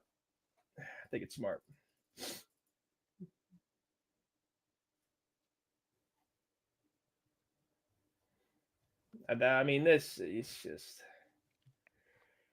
Chad, also, Torque is back. Torque's back. So that's something positive. Can he rush the passer, though? I don't know. Yeah, Torque's back. Is this like an annual thing? Yeah. Where he looks good? Well, no. I mean, he'll hit a home run, but this spring training he's been really good. But during the regular season, he'll hit a home run every. Is he a spring training merch? Weeks. No, because he was not good in spring training last year. This is awesome. What's happening right now, Jeff? So he's Barry Bonds. People are saying that. the streets are talking. The streets are talking. He might be Barry Bonds. Yeah, I get it. Yeah, you know what? He's it's like an annual thing. We hype him up. It's kind of like, it could be.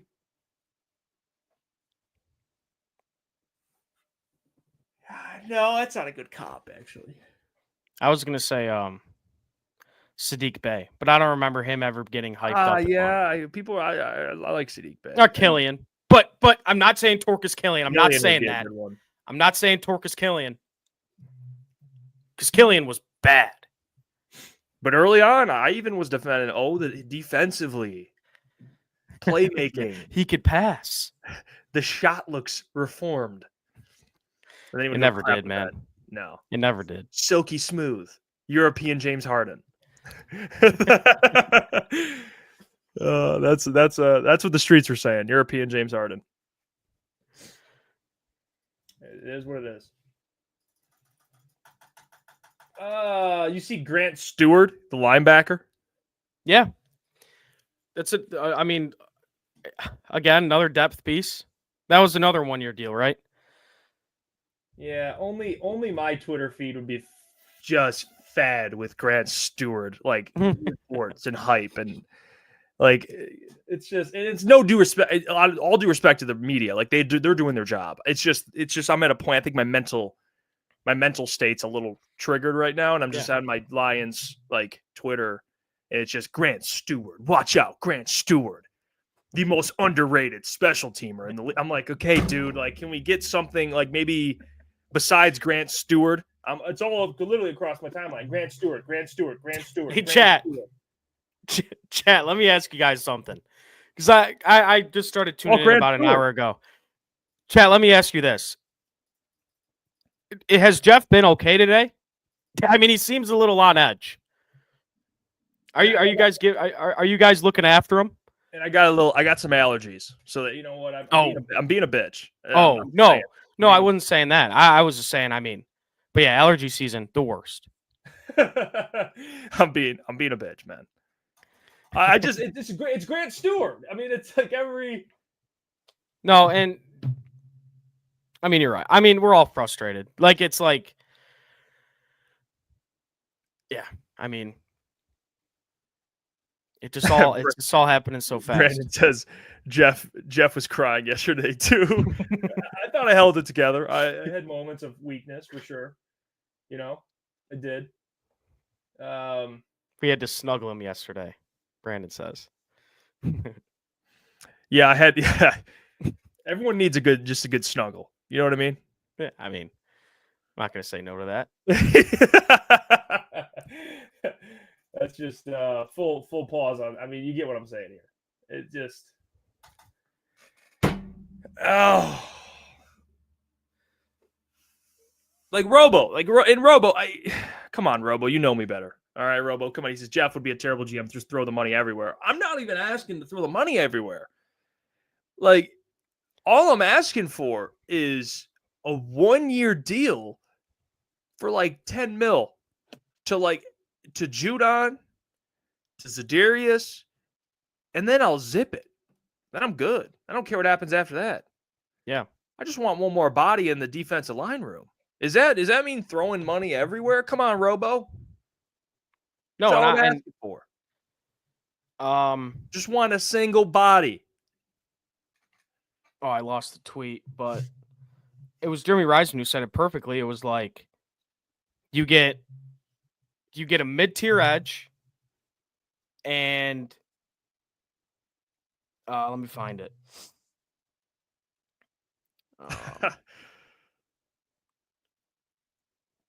Zeitler, Tim Patrick, and a mid-tier edge or two, and I'm ready for the draft. And I agree. I mean, obviously you lose Zeitler, but we're not asking for Myles Garrett anymore, guys. That's not what we're asking for. We're asking for someone.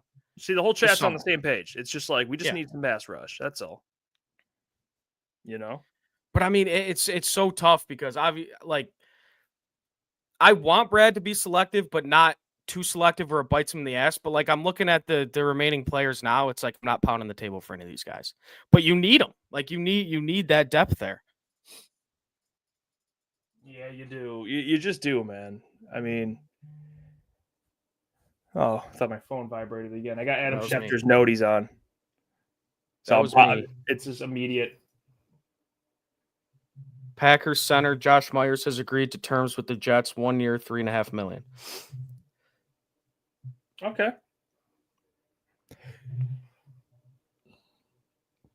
Good for AG.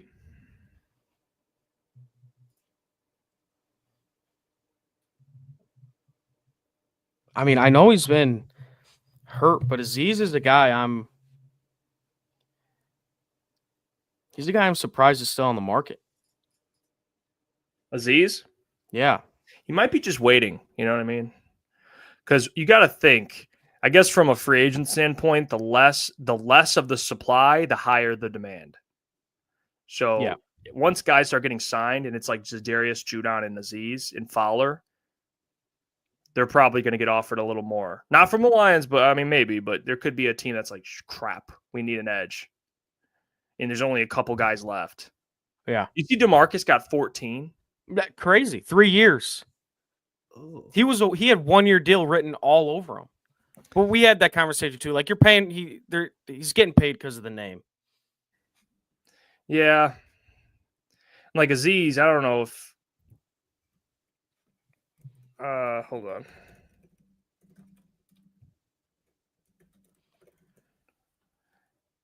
Yeah, the name, and then you got Azeez. Like Azeez, I would like as like an additional piece. You know what I mean? I don't like Azeez as like the Lions sign only sign Azeez, and I'm jumping up and down, pounding the table here. Yeah.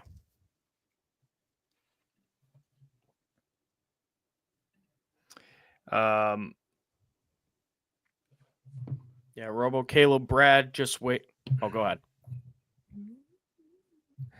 I saw Robo. He said Caleb Brad just waiting for Aziz to lower his price. That could be a thing too. But if you wait too long, he's gone. That's the only thing though. Kenny Power says, and his track record is 2 for 6 when drafting defensive linemen and only adding Reader and free agency. What are you not seeing? I mean, he's right. And Hutch fell to you. I'm not as mad about the late round misses. Like, I don't like counting like James Houston. Like, I don't care. I look at the second round picks. You got to hit second round picks. Like, you have to hit those, man. Those are top 60 players. Yeah. And you got Josh Pascal and Levi. Like, and Levi again, Levi's developed. Levi is getting better, but not what he was. He's not a second round pick. You know what I mean? Yeah. Looking back, hindsight 2020, but still true. And like just from last year, like, dude, like Rakestraw, like we needed to like cornerback depth. Wasn't healthy last year. And I think he will be a good player, but how long until we see him? You know what I mean? Like, how long is he like in the rotation for the Lions? Again, I liked Rakestraw was probably my favorite draft pick from last year, but it's like, got to see him. Yeah, those second round picks you can't miss on. I mean, I always bring up the Rams, the team he came from. I mean, Les Snead hit on Kobe Turner, 3rd round. Hit on Braden Fisk, 2nd round, and he hit on one more linebacker or one more edge. Kobe Turner and the other guy they got. I always forget his name. I don't know. I always forget his name. He's a Byron Young. That's who it is. Yeah. He had 8 sacks his rookie year. He was a 3rd round pick.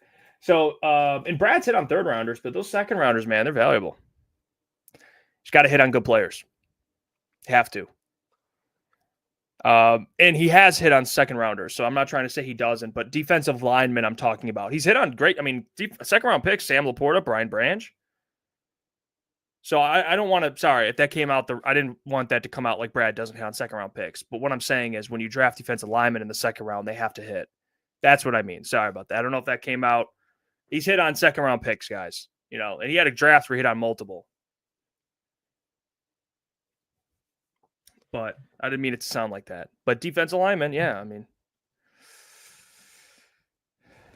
like Broderick Martin, bust. It's another one. It's a guy I was high on, but that dream's dead. I mean, I don't even think he'll make the team. Yeah. And Brad's hit on a lot of late round picks. I mean, he's hit on guys. It's okay. He's going to have misses. You know what I'm saying? That's okay. But it just stinks when it's at the same position. You know what I mean? That's what stinks. It's like, okay, I can afford, like, I don't care. Like Broderick, it's like, okay, whatever. But then you have Josh, Levi. It's like, okay, now we're at 3 in the top 3 rounds. Like, that's tough. That's really tough. Yep. It's tough. We'll see this year. Maybe he hits on freaking every pick. I mean, my fingers are crossed. Yeah. Hits on every single selection. Who knows? You know. Lions made it official. They've released Jalen Reeves-Maybin.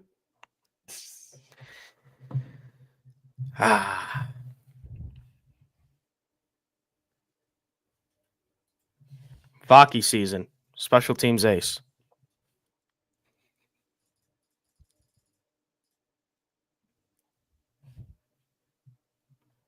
Yep.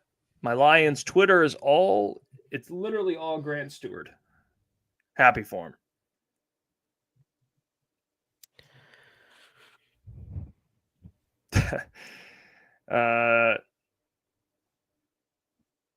Let's see. What are the people talking about?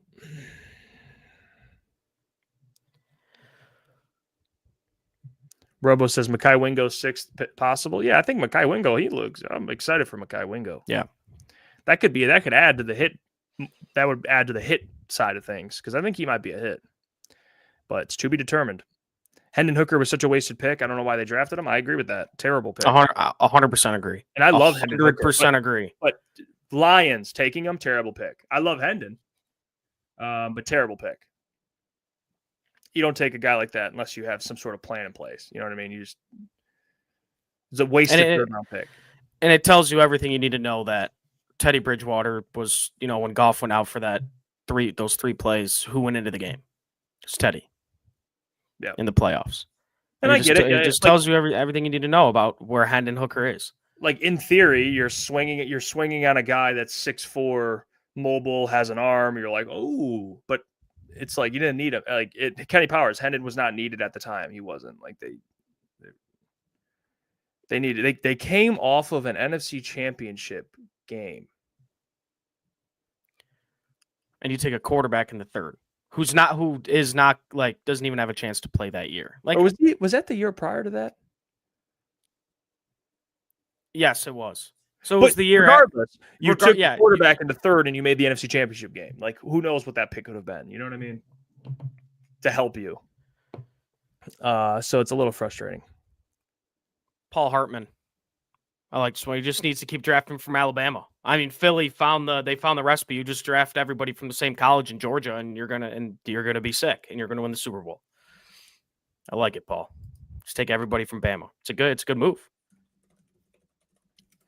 Give me Milrow. Hey, there you go. Draft Milrow and move him to wide receiver. There's your X right there. Jimmy Bach, Terrion will suck again this year. Terrion's a guy I'm very critical on because last year was, obviously a rookie. He's going to get better. He's going to progress. Last year was tough. Right. And right now, dude, I'm telling you, him and, obviously if Hutch can come back healthy, but I do think Terrion is the biggest X factor on this defense right now. Like, we need him. We need him. And DJ Reed is a really good corner opposite of him. But, again, if, knock on wood, I'm praying this doesn't happen again. But if we get hit with the injury bug again and Terrion Arnold's out there on an island being as the cornerback 1, we need him. Yeah. Yeah. Shift God brings Zadarius home. He's the best player out there, man. You said it. Robo Tevin Jenkins, 1 year, $8.5 million. You think? We'll see. I don't know. Tevin Jenkins, no. But so then you cut Glasgow or you release Glasgow. Tevin Jenkins. If you guys like, I'm here. Here's the Bears fan. Like, people are gonna say that now. But if you watch Tevin Jenkins, and Bears fans can back me up on this, injured all the time, inconsistent, terrible. He is like. I would rather have Graham than him. I can't believe I'm saying that.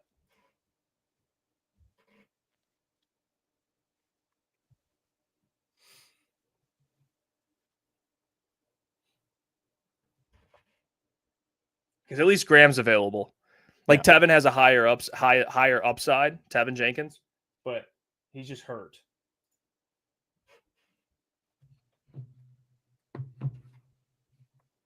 But to people's point, maybe that's a Brad guy, banged up. Yeah, see, look at the Bengals are seeking a first-round pick and more for star pass rusher Trey Hendrickson. They're not getting that. They're just not getting that. And you got to pay them? Hell, they're just not getting that. They're not. I saw that earlier too. I'm like, that's ridiculous. They're not getting them. They're not getting it first. I don't want to get smart receiver. Cooper Kupp 12. Like, I could see Cooper Kupp in that range. You guys traded for him, but yeah, apparently Cooper Kupp has a big market. There's probably gonna be a lot of teams that want him, man. Yeah. Matt H, is there any chance Glasgow moves back to right and Mahogany gets left? I think that's the plan. Yeah, I wouldn't be shocked. Fellas. Klotzy, what up? Look at the cat dragged in. What up, Klotzy? What up, baby? Did I hear one say Roy Lopez? A return of Levi? Oh, he's a Klotzy guy, ain't he? He's trying to think way to describe it. I wouldn't say he's a Klotzy guy, but he's not an anti-Klotzy guy. Okay, I'm not jumping up and down for Roy Lopez. Pause. But I think it's a solid addition to the squad. I think you're getting you're getting what you want Broderick Martin to be. It's time to, okay, we need a run stopper this year. It's not going to be Broderick Martin. He's not ready. Roy Lopez coming here, maybe get us half a sack on the season, but somebody that comes in, give us some juice on a rotation, get your nose dirty against the run. So cheap deal. There's nothing to complain about it. We were saying that the Lions need to add to the defensive line. Lopez been around the NFL before, vet. So I'm all right with Roy Lopez. And Levi, 1-year deal, can't complain. Nothing really to complain about. Well, I know Boone's going to be joining soon. We have the Doc joining today, as I mentioned today. So Doc will be joining us. We're going to be live, reacting to everything. I'm going to go eat dinner. I'll be back. Boys, if anything happens, I honestly, I hope my presence, I hope me leaving ignites something. Mm-hmm. Oh, I mean, I would be willing to bet that the viewership goes up probably 50. All right. Sure. Yeah. You know what, Klotz? Yeah. You know what? Me and Caleb will hold it down. We'll we got it. Rise. Yeah. You know what? You could screw yourself. I'm out of here. All right. Be back. Have Bye, a Jeff. fine time. Love you, Cat. See you in a little bit. See you, boys. Big C. Then there was just Klotzy. You and I. Klotzy. Let me say this. I'll get you a little caught up here. Yeah, I haven't been able to check my phone hardly at all today. Yeah. I mean, if you haven't heard the news, the Lions still haven't gotten an edge. Yep. However, I like the Levi O signing. I do, or the re-signing. You get him for a 1-year prove-it deal. What was the money on it again? Because I saw that they re-signed, but I believe it was $5 million. I'll double check for you. I don't want to, but I mean that's a guy who's versatile on the D line, and I mentioned this earlier. Zeitler came out last year during training camp and said, yeah, this guy, he's going to get paid $20 million. Him and Aleem, they're going to be the first $20 million defensive tackle duo in the NFL. And a Pro Bowl guard just doesn't say that out of nowhere. So obviously there's talent there. You just got to put it all together. And that's a depth piece. And with, who knows when Aleem comes back, he's going to, I don't know if he'll be ready week 1. And that's a guy that's going to have to step in. Yeah, I mean, between Levi, I think both of them, because I believe Easy put it out. When I saw Roy Lopez sign, I'm like, okay, that's Kyle Pecco. Because remember, Kyle Pecco coming out of training camp was making a lot of noise. Like, he was genuinely going to play a lot of football. And then he was Terrell Williams' guy, yeah. Yeah, and it's like, okay, that obviously didn't pan out with Kyle Pecco. Not going to bring him back, but Roy Lopez, physical guy. What's everybody? Klotz, you do know Zeitler's a Titan, right? Oh, you didn't know that? He signed a 1-year, $9 million deal with the Titans. My whole mood on this whole dude, I didn't know what you didn't know. I was dude. Not aware. No. Oh no. Yeah, he's gone. Dude, he's gone. Shit. Klotzy, I didn't know you didn't know that. Wow. Yeah. Zeitler gone. Hold on. So this whole day, I was like, you know what? Can't be too mad. Brought in defensive tackle depth with Roy Lopez, and you bring Levi back. But the guy you were just talking about who said, hey, you should probably take notice of what Levi's doing and pay him $20 million because he's a Pro Bowl guard. Well, I'm trying.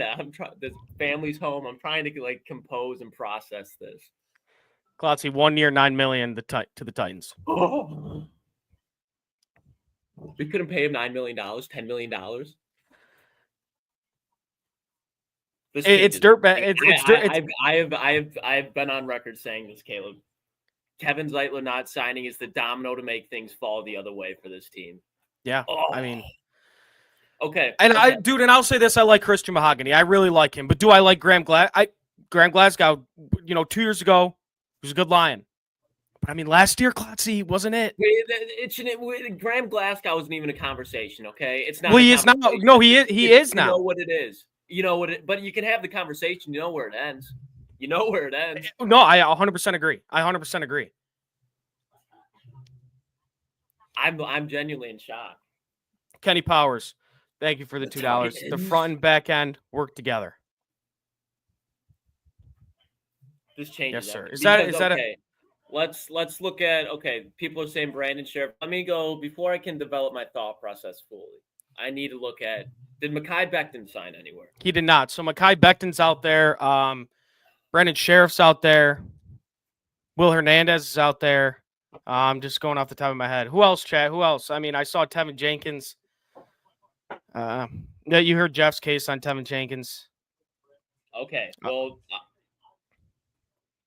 end is still huge, defensive end, but let's face it, if you don't find, because let's be honest here, let's have a conversation, Caleb, and this is a great conversation to have with you Sure. with this offensive line. Let's just go from left tackle to right tackle. Do you have, and I'll say confidence or no confidence, and I would say confidence is like, hey, I'm 75% confident he'll win his matchup, like 75%. I'd say is where, okay, so Taylor Decker, confident or not confident? Up to 100%, you said?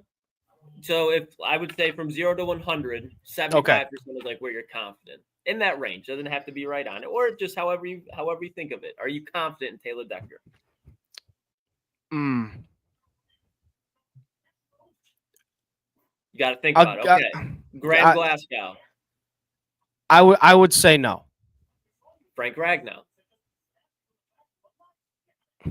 Confident. The answer, yes. The answer is yes, but I mean, okay, he's hurt.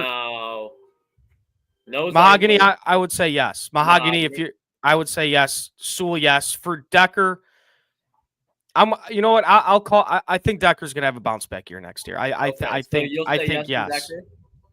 So the only one in your so you got the left guard that you think they have to replace, right? So you're thinking Graham Glasgow.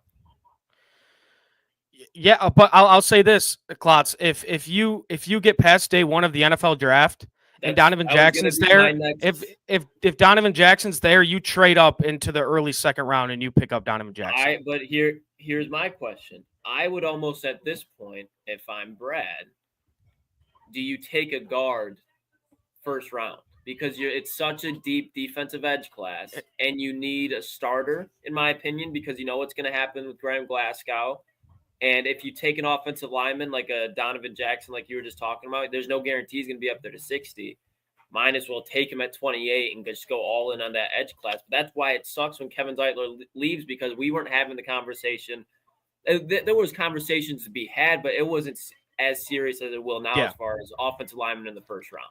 You know what I mean? Like, because if you don't have an offensive line, especially any quarterback needs an offensive line. Patrick Mahomes needed an offensive line. You saw it. He couldn't do it. But I think it'll be especially important, and it has been. You've seen it with Matthew Stafford when he was in LA. That was the big reason they couldn't make that full run. You've seen it with Jared Goff. You've seen it with Baker Mayfield over the years. The guys that are more pocket-style quarterbacks, it's even more important for them to be protected. And we talked about, I mean, you had to think for a second for Taylor Decker. And that was my whole thing. I think a lot of Detroit Lions are just because now starting to see a little bit inconsistent play, getting up there in age. It's not for sure thing with Taylor Decker anymore. So you have to make sure Jared Goff is protected. If he's not protected, it does not matter what this defense looks like, because this offense, the identity of this team is on offense. Doesn't mean that it's a bad defensive team by default. When you look at what this team's built on, it's that offensive line in particular. And then this offense kind of leading the momentum of this team. Now, they played complementary football before. But again, if you see a dip in this offensive line, that's going to be huge, especially with first-year coordinator. You got, again, if you bring in a rookie lineman, and then, again, Frank Ragnow is going to be older. Taylor Decker is going to be older. You don't know when they're going to walk. So you're going to have potentially three positions to fill over the next 2 years at this offensive line spot. Thank God you found Christian Mahogany in the 6th round last year. But I mean, you're right. The offensive line, you live and die by your offensive line. If you're the Detroit Lions, that's how you've won 85% of your football games, is that offensive line and the ability to run for 170 yards against these teams. And I think now you're good. Brad kind of has his fingers crossed with Manu and Sorsdahl. No more. I mean, none of that. But I mean, he has his fingers crossed with Manu. Because I mean, what was that? Was that a third round pick traded up in the 3rd round for Manu? 3rd or 4th, either one. Yeah, I believe he was the 3rd. I believe you're exactly right. Like, you have to maintain this offensive line, especially because it's your whole identity. You have a pocket passer quarterback with 2 of the best running backs in football. Like, that's your scheme. And but to the point where Do I think they should take a lineman in round 1? That's hard to say, because the edge position is also a glaring issue, and none of these edges available left in free agency, I'm going to pound the table for. None of these guys are needle movers. None of them. So but it's also a very deep edge class. You're right. So that's what I would say. The conversation. So look at the top. I'd say the premier, or at least the top edge rushers of this class. You'd go obviously number 1, Abdul Carter. Number 2, James Pierce. Number 3, Mike Green. And then stop me if you are like, no. Number 4, Shamar Stewart, Donovan Izaraku, kind of those two guys. I'd imagine most of those guys would be gone probably first 25 picks. No? Somewhere in there. I think even for I agree. Izaraku, you got to move up for him, because you look at the team sitting there, a lot of them need edges. But after that, who's kind of in that next kind of tier outside of those top 5 guys? I feel like it's like there's a gap, but then you get in like Jordan Birch, Kyle Kennard, Jack Sawyer. I feel like there's that next step. But for the linemen, I think there is a group, but for after those first 3-4 guys, it drops off. Like after Donovan Jackson, who? Gray Zabel. Like you can look at Gray Zabel, tackle or center, but you need a Josh guard Simmons. Right now. Josh Simmons, I've been pounding the table for Josh Simmons, but again, you need a guard right now. Like I've been saying, go get but you can't use 2 early picks on offensive line. Like if Taylor Decker's staying around, you got to live with that for another year, even if like people like me are like, hey, go up in the draft and get somebody to replace him. But no, you need a guard right now. Hey, this is a good one right here from Robo. Robo's been spot on today since I joined, by the way. But Brad Holmes loves Alabama guys. Tyler Booker, round 1, pick 28. Good one. What do you think? I would be down for it, and because I agree with what Malik just said. Guard is more of an immediate need than tackle, absolutely. And again, it's built on the offensive line. Tyler Booker is somebody that people are saying could go early too. It'd be awesome to see Brad like get aggressive and go get. If you start to see like a Will Campbell starting to fall, you're like, hey, that's our guard. But there's got to be, and it can't just be like a fill-in either. Like if you look at Super Bowl teams, Super Bowl winning teams, offensive line, unless you have that Brady who can just get the ball out extremely quickly, and we're not going to compare Jared Goff to Tom Brady. You shouldn't compare any quarterback, even Patrick Mahomes, to Tom Brady at this point in their careers. You need an elite offensive line. Even like we talked about, go through the Super Bowls. Like Joe Burrow, when he was firing, most sacked quarterback in that season, got to the Super Bowl, and that's what cost him was the offensive line. So in my opinion, unless they find like a suitable option, not just kind of like if they were to bring in Will Hernandez, like Will Hernandez is a solid guard, but I don't think when you're sticking Will Hernandez on the left side of that offensive line, where again, we talked about that Taylor Decker conversation, that left side was weak when Graham Glasgow. I think those are kind of similar to your guys. Will Hernandez a little bit younger, a little bit more powerful, but that's not somebody that's a fill-in like, hey, this is going to be a part of the number 1 offense, number 2 offensive line in the NFL, and that's what this Lions team has to have. And Klotz, I've been using this term, and before we continue, I just want to say Jeff did just text us. Thank you for 12.8K. Unbelievable. Shout out to the people. Thank you guys so much. But I've been using this term, these past 3 days, the term needle mover. Like none of these guys, like you just brought up Will Hernandez, he's not a needle mover. Or, Brandon Sheriff, not a needle mover. No, none of these guys are. So, me and Jeff are talking about it. It's like, that's why there's so much pressure on Brad in this first round. You have to get a guy that's going to be, a needle mover in 2 years. You know what I mean? One of those guys, one of those impact players. And I guess, so your point is, drafting an offensive lineman in round 1 is winning you more games than getting someone opposite of Hutch in round 1? I think it's like an equal need at this point. Because at least where this draft class is, I think if you're going to ask open-ended, like with no context, edge is more important. But when you add the context of this draft class, where it's like this is an extreme, like you can find like a top 10 edge rusher in Jordan Birch, you're going to have to take him in the second round. Like if you were to get a Jordan Birch and a Donovan Jackson, like I don't think that's a draft class that many Lions fans would be like loving, but it's the one that the team needs, if that makes sense. But they need a pass rush, but at the end of the day, like look at every team around the NFL right now, they're saying the same thing. So if you're letting other teams pass rush continue to get better because you're not out there signing guys on that edge and you're not improving your offensive line, like that's not a formula for success. You can build your defensive line too, but if your offensive line gets worse, it sucks. You have to, again, play that complementary free agency and just signings here. Kevin Zeitler was one guy you could not let walk unless you're planning on bringing a guy like a Mekhi Becton. And even Yeah. him, there's still some room for concern. Well, I got this. Nick P. Brandon Sheriff in pass protections gave up pressure on 2.9% of those plays. Zeitler was almost at 5%. So, I mean, that's a name you could look out for. Sheriff. But then if you do go get someone, the corresponding move is Glasgow is gone, correct? No, because you got to think, too, when Graham signed here, like, he didn't sign for a lot of money. I don't think Graham's somebody that I need to start. You know what I mean? Yeah, because you're right. Graham, I think, realizes he's going to play. He's not getting paid to start as far as, like, what he's getting paid for. And he's in a role where he can play at guard, at center. Like, he knows what he is when he signed to Detroit. I think he kind of had that expectation, too, where it's like he was in Denver and he wasn't having success as a starter, and he came to Detroit, had a nice season. But even, like, we all see the struggles that Graham had. You don't think that he realizes that as well? And at this point in his career, he could have a solid season, but it's not like he's going to transcend and turn into a different player when he's been under Hank Fraley regardless. But, yeah, Graham, I think, would be okay to take kind of like a swing role. I'll say this. I was speechless when I first saw the Zeitler notification. And Schefter's initial tweet, I can't even speak right now. His initial tweet, he said he said he had family ties in Nashville or something. I don't know. I mean, I would have gave Zeitler 9. I mean, I just would have. I'm sorry. I would have gave him 11. I'm kind of right there with you, but other side of the ball, Klotz. Oh my God. I think I know the answer to this already for you. My answer is pretty easy. So the Bengals did come out and say it's a first-round pick for Trey Hendrickson. They're not getting that. First of all, they're not getting that. That's a guy you're going to have to pay. Is Trey Hendrickson to the Lions even remotely realistic in your eyes? Yeah, because they haven't made any aggressive moves outside of DJ Reed, but probably not. What I think Brad's going to do for this defensive edge spot is just draft a guy.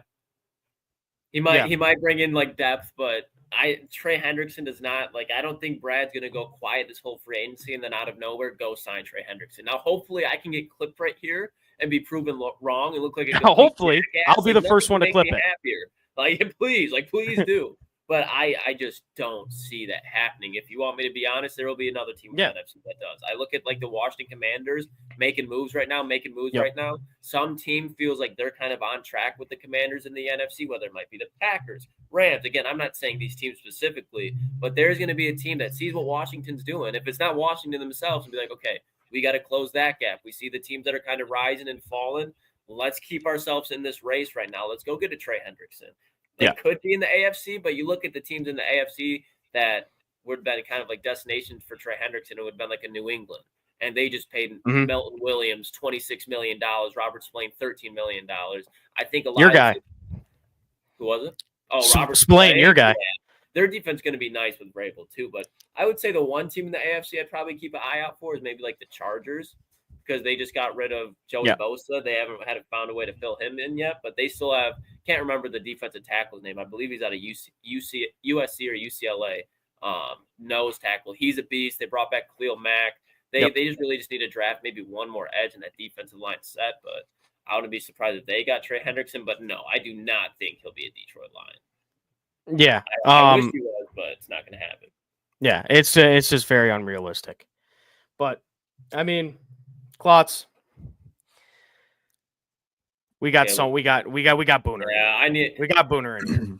Boone, you were the one that made me realize that Kevin Zeitler is no longer a Detroit Lion. Dude, I had no clue you didn't know. How are we doing, fellas? Just give me the full update of how that happened, because I know you've kind of been monitoring Detroit Lions moves all day. Just give me the rundown. Yeah, I mean, I think what happened with Kevin Zeitler, I mean, by the way, good afternoon, boys.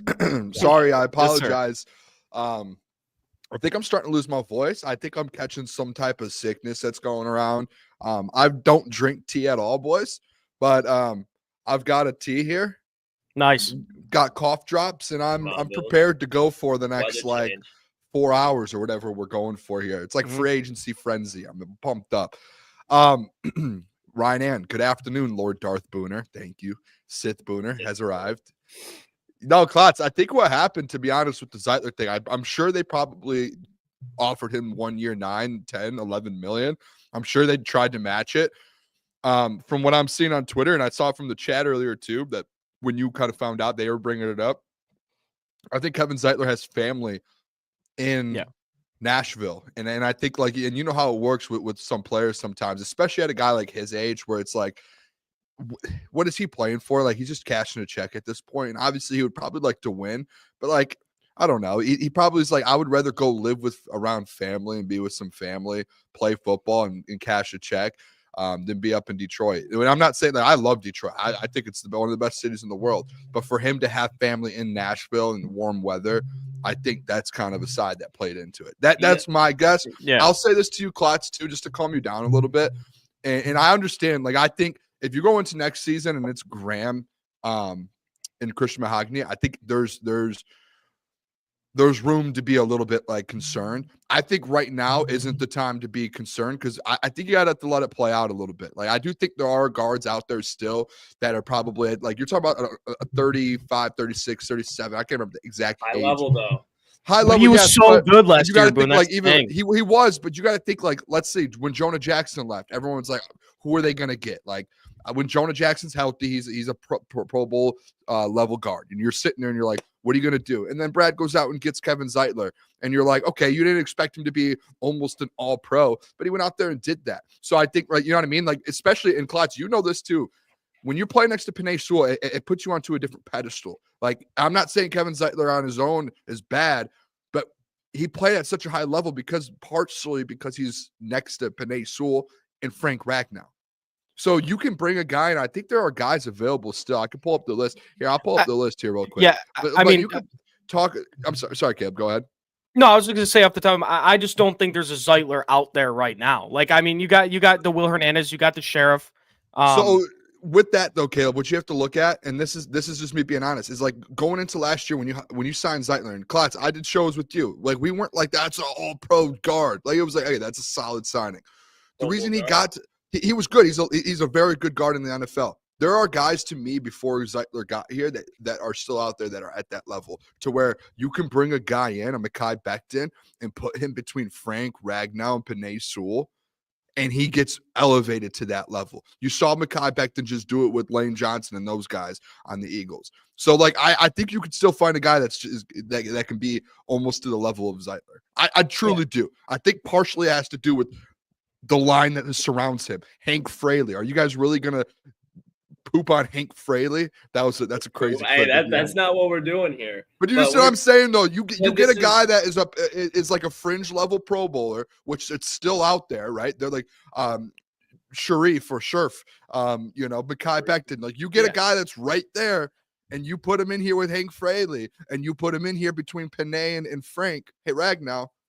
That changes everything. So, Klotz, my advice to you, just for this one, like, let's see it play out. And if we get to the draft and there's no free agent signing at a guard position, then I think we can have like a real conversation about it. Yeah. I hope I brought you down there a little bit. I will say this, Boone, you bring up like Zeitler looked really good next to Sewell. Is their plan maybe they're going to want to put Mahogany next to Sewell next year? Just to have the younger guy next to him, because that makes that left guard position even more important. Because you're putting him next to a guy in Decker who I think we could all agree struggled a little bit last year. I'll be honest with you. I don't mind way Mahogany going to the left side. I really don't. I don't think Mahogany, like, he's been in here for a year. The 2 games that he played, I think it was 2 games, he looked good. Like, yeah, he obviously had some like rookie mistakes, but it was like, dude, this guy is legit. And you're still having him next to Frank Ragnow on the other side. I think Taylor's going to end up being better than he was last year. But I think if you throw Mahogany at the left guard and you go out and get one of these guys out here and you go sign in a 1-year deal with, I don't know, Will Hernandez, bring Will Hernandez in on a 1-year deal, I'm sure his game gets elevated being with Penei Sewell and as well as Hank Fraley, Frank Ragnow. That's where I'm a little like, I'm not as like taken aback by it. I want to let this thing play out. Me and Klotz talked about it a little bit. Like, if you go out and you sign someone on a 1-year deal, Brad Holmes has to have his fingers crossed about Manu. Like, just has to. Because I mean, after that 1-year deal, do you just keep doing the same cycle all over? I think you just at some point in the draft, it doesn't even, and I think this is where people kind of wrap their head around it. And Klotz, you brought it up, but and you brought up actually 2 good points. I don't think you meant to bring up the second one, but you were like, I think you said it. It was either you or Jeff. It was like, you have to draft now maybe someone in the first 2 rounds to replace the offensive line. Like you actually Klotz, and then right after you followed it up, like you got Mahogany in the 6th. You really don't. He just has to find a starting lineman in the draft at some point. And I know he swung and missed on Manu potentially as of now. And Mahogany, he swung and hit a home run. So I think it's like if you get someone in the 3rd, 4th, 5th round, and you can try and take another swing at it, I would think Brad would be able to hit on another one. Like, I don't think you would have to be like, we have to go first round. I don't think so. I think you can still go edge in the 1st, and then you can kind of try and take maybe two swings, maybe in the 4th and the 6th round, the 3rd and the 5th round. Like maybe you take a couple swings at it this year. Not a like what you're saying is not a bad idea, Booner. I think it's very practical. My thought process though is how do we find a way to not have like not a massive, but not downgrade where we really didn't need to. Like the offensive line is so important. Yeah, like I think downgrading at the offensive line would just be like downgrading at the defensive line, and it hurts the Super Bowl chances a good amount. Like if there's going to be a point where you could be like, okay, it's obviously Jared Goff is important, but if Jared Goff isn't protected, it doesn't matter what moves you make this offseason because you have no chance of winning a Super Bowl. Now, I'm not saying this offensive line is going to be bad, but you got to find a way to have a respectable player there that can play.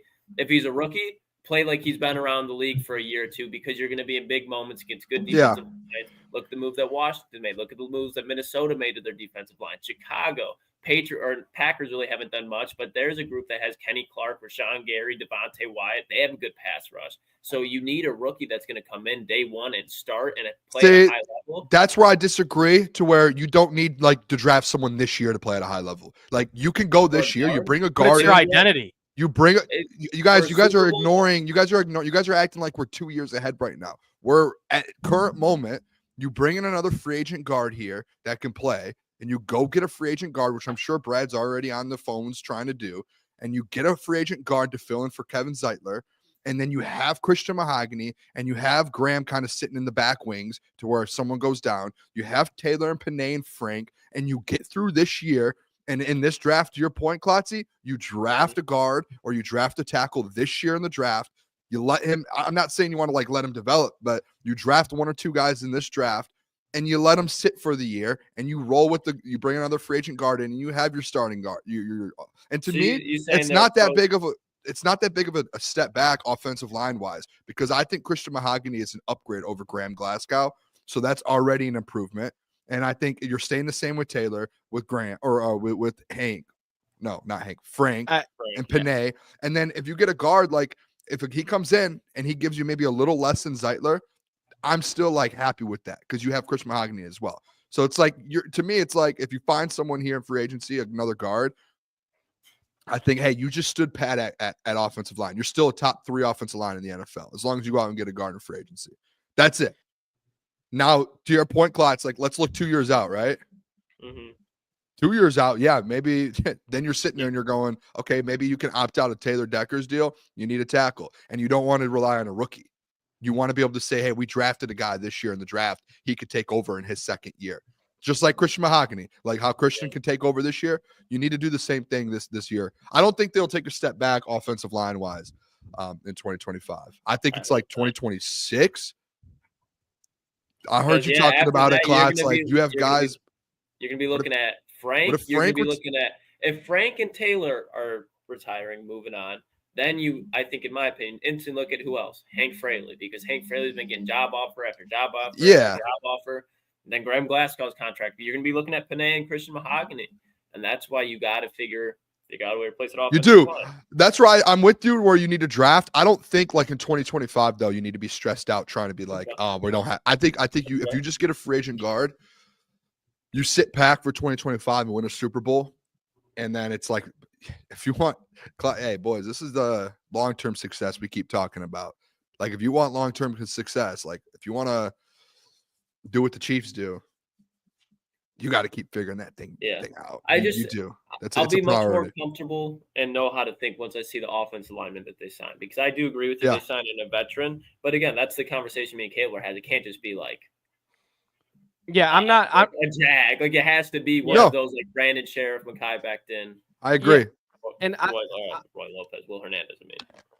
I can't sit here and ask for just a rotating cycle of Pro Bowl offensive linemen to come in here because that's an unrealistic, ask. But the thing that worries me is how much of a step back this offensive line is going to take, because that's the identity of our offense and our team, the front five and the front seven.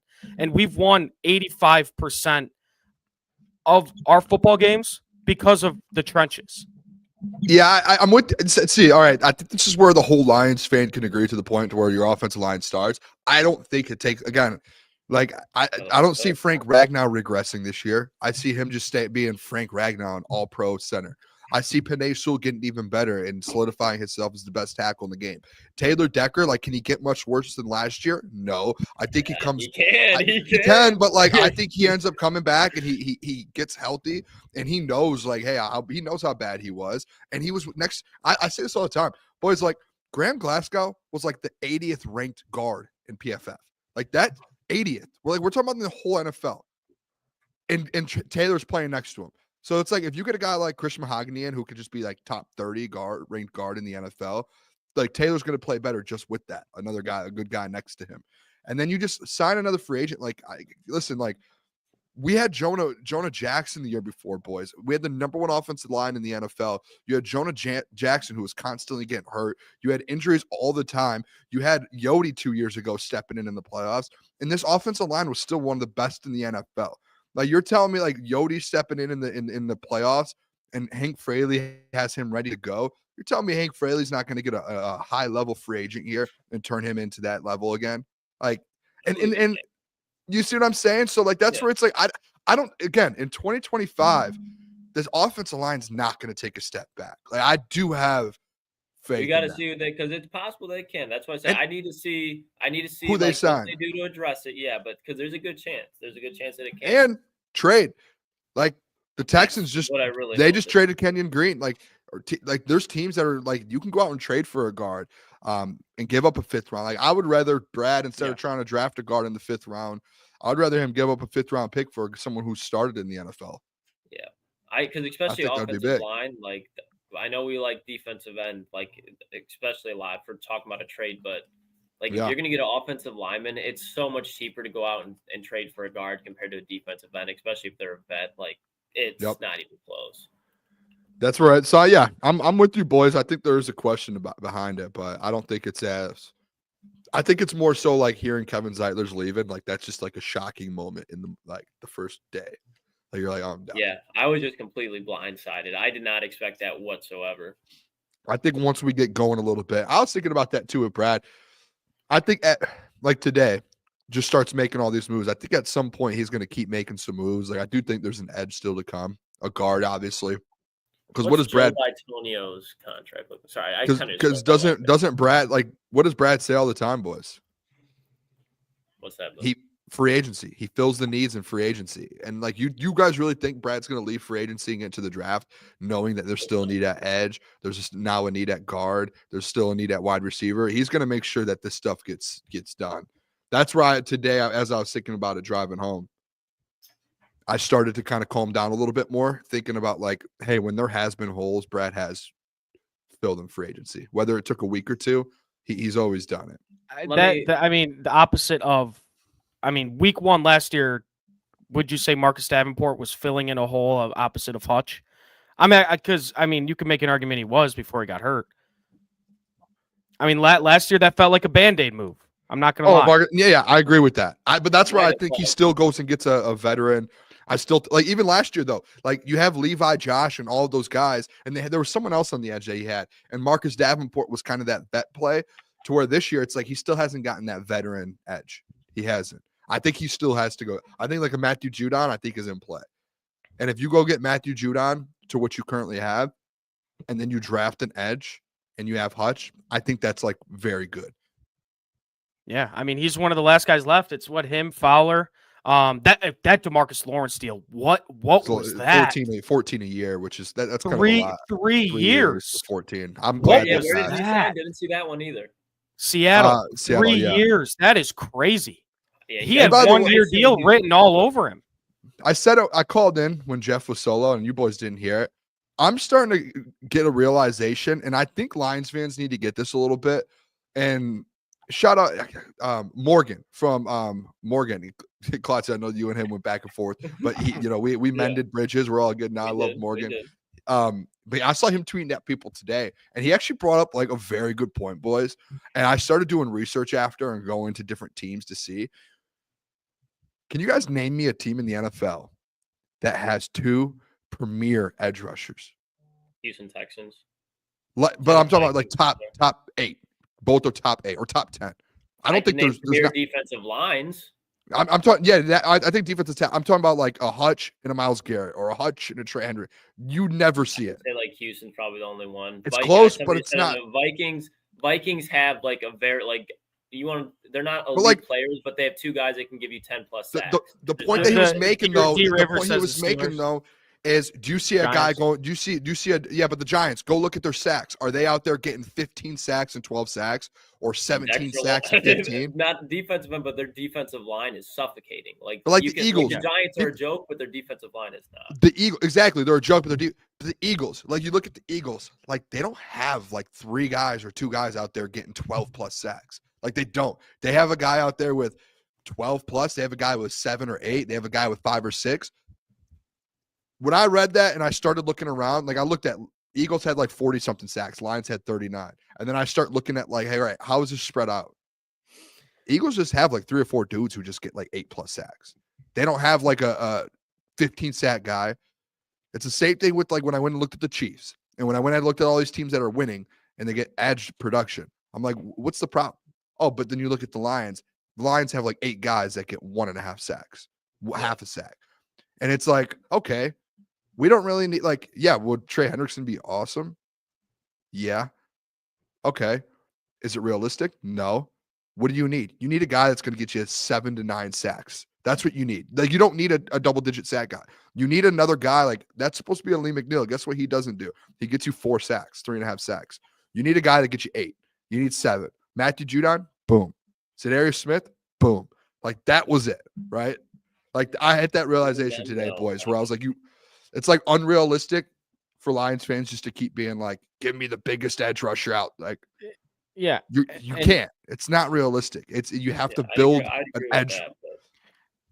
Yeah, and especially when you have an interior like a Lee McNeil and DJ Reader, you just need a guy opposite of Hutch that's going to be able to take advantage of having a lot of one-on-ones. Like a guy talented enough and a veteran that knows how to do it. You just need one of those guys. And Boone, I do agree, and I was a guy. I think a lot of us were that Myles Garrett, that sounded unbelievable. And it was fun to think about that. And, Trey Hendrickson, even though a deal's not done yet, that's another guy where it's fun to think about. But you are right. You just need a guy that's going to go that is going to get you 8 to 9 sacks and can, like I said, take advantage of the one-on-ones he's going to get on the edge. Because right now we don't have one. We don't have one. Yeah, you got even the guys behind him, like Josh Pascal, step up. You talk about the guys that just Roy Lopez, and not saying like he was here last year, but you got to step up and make plays. Yeah. Broderick Martin, step up and make plays. Mekhi Wingo, because to your point, Booner, like maybe there's not guys on the Eagles that have 15 sacks, 13.5 sacks all across the board, but throughout that defensive line, like you were saying, like there's guys like.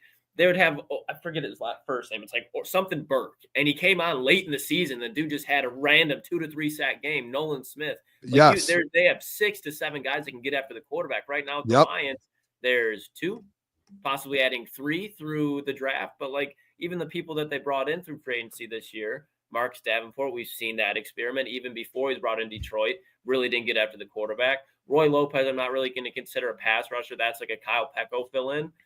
Who else? Like that's why. You look at Jack Campbell, Alex Anzalone, Derek Barnes. They don't get after the quarterback consistently. They can apply pressure, but at the end of the day, like you need people that can get home. Yep. I'm tired of seeing Brian Branch, Ife Melifonwu being sent on blitzes to get home, and that's the guy that you're relying on. Hutch, if you don't get home, here comes Brian Branch. Here comes Ife Melifonwu. Why can't we play zone coverage? I wonder why. So those are the things it's not going to be the Detroit Lions are not going to be any team in the NFL outside of maybe Philadelphia again is going to be able to go into a Super Bowl and win with 4 because there's just not that many defensive tackle duos like they had trios like Philadelphia had. But the more that you can win with 4, especially when you're a 4-3 base defense, turns the whole game around, the season around, the whole identity of that defense around. If you try to just win by rushing 5, you can do it. But there's going to be quarterbacks and coaches that find a way to expose that, especially looking at last year's Super Bowl. And So do you guys see what I'm saying with this though? Yes, It's like you yes. can't like, and I think it's more realistic to be like, let's build it by committee. Like you have Hutch and then build a committee behind Hutch. And I think that's where like people like, and I've talked to people, I said on the phone call, who are like, it's Trey Hendrickson or Myles Garrett or bust, and you're not winning a Super Bowl. No. Really not that. That's Like- not the case. Like, let me read the Eagles for you here. Josh Sweat, 8 sacks. Nolan Smith, 6.5. Milton Williams, 5. Jalen Carter, 4.5. Brandon Graham, 3.5. Zach Bond, 3.5. N'Kobe Dean, 3. Bryce Huff, 2.5. Jalix, or whatever his name, Hunt, 1.5. But then you go to the Lions, and it's like you don't have 8, 6, 5, 4. You have Hutch. You know, let's say he finished the year 15, and then you have 2, 1, 3, 4. Not even 4. Like. You have no one else that's getting you more than 5 sacks. And like if you build up, because what if you got a big time player, boys, and one of those guys goes down and you don't have a committee behind that big player? Then you're right back to where you were last year. So to me, it's just like, go get me a Matthew Judon. I can live with Levi O at $5 million if he produces and it's an incentive deal. I can live with Marcus Davenport at $4 million or $2 million cap hit in an incentive deal. I can deal with you getting a rookie to help out with that. I can deal with you going and getting maybe one more edge rusher that potentially can get you 4 or 5, or drafting another guy. Like I can live with that if you go get 6 or 7 dudes who have the ceiling to go get you 5. I can live with that, because that's like you're getting the pressure that the Eagles are getting instead of just hoping for 2 guys to do it. I agree to an extent. I think, look, finding a really good edge rusher is extremely hard in the NFL, but also finding 5 decent ones who are going to play really meaningful snaps for your team is also a difficult thing to do. For sure. And one thing Aaron Glenn never got as a defensive coordinator is the ability to generate pass rush organically. It always had to come through blitzes and all these because I mean it was Hutch and a Joe Schmo on the opposite side. And I think Joe Schmo. I just think a lot of fans, and I think even Dan Campbell and even Kelvin Shepard himself would be more comfortable in his ability to generate pressures if you go get a guy like a Judon whose mouth is gonna be watering over a 1v1 on the outside. So I mean, I go ahead. What's your guys' confidence level, Boone? And this isn't like a shot; like it's again open-ended question. I don't think there's a right or wrong answer. What's your guys' confidence level? We talk about bringing guys like Matthew Judon and Zadarius Smith back. What is your confidence level in them being able to stay on the field consistently through 18 weeks or 17 weeks, I should say, in a Super Bowl at this point in their careers? So be able to put up. Matthew Judon, I would say, Judon is like fell off. Very confident with Judon. Judon, even at this level, like I mean, we look at guys that are old. Like how old's DJ Reader? Like he's at the same age as Judon, but like Judon, like this last year, he got traded. He played 17 games this last year. The only 2 years ago, 17, 3 years ago, 17. Before that, 14, 16, 16, 16. Like he has his whole career. There's been 1 year where he hasn't played much because of injury, and it was because he tore his pec, and that's it. And it's like, all right, like let's look at the age of him. How old is he? He's 32. Like DJ Reader. Let me see his age. Hold on real quick. 30. Like these are the guys who are like 30, 31, 32. That it's like Judon is not that bad. He just was not on a great team. And if you put him across from Hutch, he's going to go out there and get you 6, 7 sacks. Like that's where I think people are so Lions fans like Thomas. Judon fell off. Okay, is 6 sacks falling off? Is that a bad? Maybe compared to what he's done in the past. But again, the conversation we just have, boys, like you need 2 or 3 other guys that could potentially go get you 5.5 to 8 sacks. That's what you need.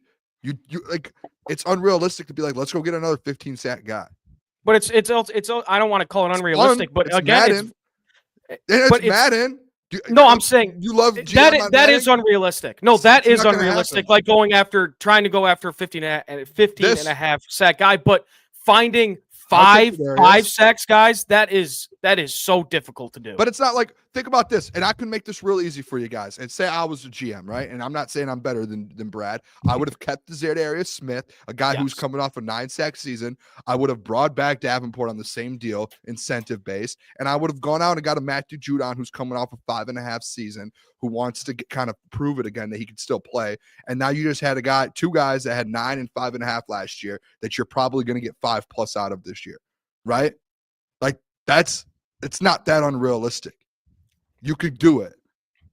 It's so like if you bring in a Matthew Judon to Darius Smith, obviously not probably bringing back Zadarius at this point. Where do you think that rookie slots in? Do you think that you let Zadarius Judon start again? Zadarius, I'm just using an example. You let them start week 1 and see what the rookie does, or do you want that rookie day 1 to be starting in front of them and you can have the vet bounce around? I think you let the rookie kind of work his way in, because Jeff brought up a good point today, and we haven't had the conversation a lot. A lot of rookies in the NFL, like edge rushers, instantly aren't like boom. Like he brought up a really good point. Latu and Indy, like he had like 1 or 2 sacks, if that, right away. To where it's like some of these guys, even if you're a top 15 pick as an edge rusher, it's hard. Like even what's his name in Minnesota? How many sacks did he end up having? Dallas Walker. Dallas Turner.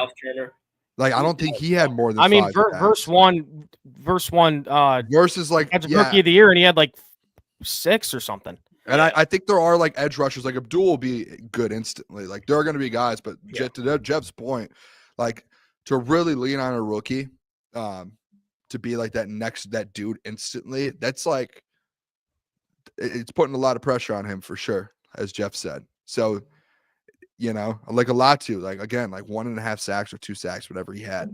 And he was caught. So that was like, I think I highlight Dallas specialist. Yeah, and he was supposed to be like the best one out of last year's class. Yeah. So Shift God, I'll say this: if James Pierce was there, I am jumping up and down. Yes, I would be confident if James Pierce was there. I don't know. Again, I mean, that's your guy. No matter any of these edge rushers outside of Abdul Carter, I think in their careers, like James Pierce is going to be good. But year 1, what is he going to be? First 4 games, they're going to be welcome to the NFL. Yeah. Well, that was the same with Hutch too. Like I'm sure Latu at some point he's going to go through his career. He's going to have a couple 10+ sack years, and he's going to be a Pro Bowler. But year 1, 1 or 2 sacks. It could be the same thing with James Pierce. It could be the same thing with Donovan Izoroku. Like all of these guys. Some of them are good. Yeah, Shamar Stewart. Any of these guys. Bro couldn't even get 2 sacks this year in college football. I ain't getting that in the NFL. So I just don't want to believe that. I don't want to put my Super Bowl hopes on an edge rusher there on just a rookie alone. I really don't. I still want to take one in the first, but that would be devastating if you take one and like that's tough on his career, because instantly people are going to be like, oh, he's. By the way, we should start reading. I'll start reading out moves that are done since we're doing like a free agency. Rico Dowdle, he is joining Tony Pollard. Tony Pollard's in Tennessee, and I'm sorry, he's going to the Panthers. Sorry. I get those teams mixed up. He's on my dynasty team. Yeah. And they just drafted Jonathan Brooks. But yeah, Rico's on my dynasty team, and currently he's my running back too. If you're wondering how my team's doing, I've won 4 games over the past 2 years. So that's the state of my team. Dude, I literally Cowboys genuinely don't have a running back now, do they? They'll draft Ashton. I don't know if they'll take Ashton, but I think in the second round. They signed a running back, Klotz. Did they? Yeah, let me check. They did. Oh, they a couple days ago. Yeah, they did. Javonte Williams. Oh yeah, you are right. I do remember seeing that. I mean the Bears are currently the betting favorite to draft Gentry.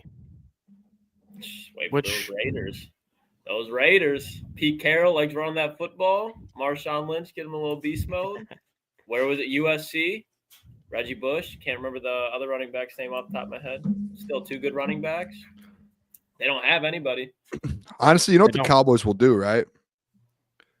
They'll probably get someone on defense in the first round, and then second round they'll or an offensive lineman, or second round they'll get themselves a running back.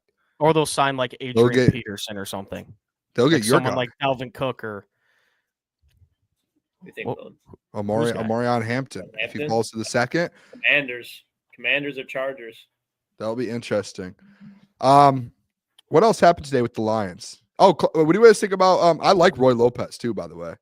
Yeah, I haven't really talked about it too much. I talked about it right when he started, but I think that's like you literally can't be mad at that signing. Like the money, the player that he's getting. We talked about the Lions need to bring people from outside. Then Roy Lopez has been around the NFL for a long time, and he's pretty much always been the same player. You're not going to come in and expect him to be like Geno Atkins or Haloni Nada when he was in his prime. But you can bet like he's big boy. He's going to be throwing people around, taking up run blockers, pass blockers, and he's going to be able to open things up for the other guys on the inside. So just to be one of those unselfish players, you hardly hear his name called during the game or on the stat sheet, but they brought him in for a reason. And then again, like I saw Easy say it this morning, like he's what Kyle Pecco is this year.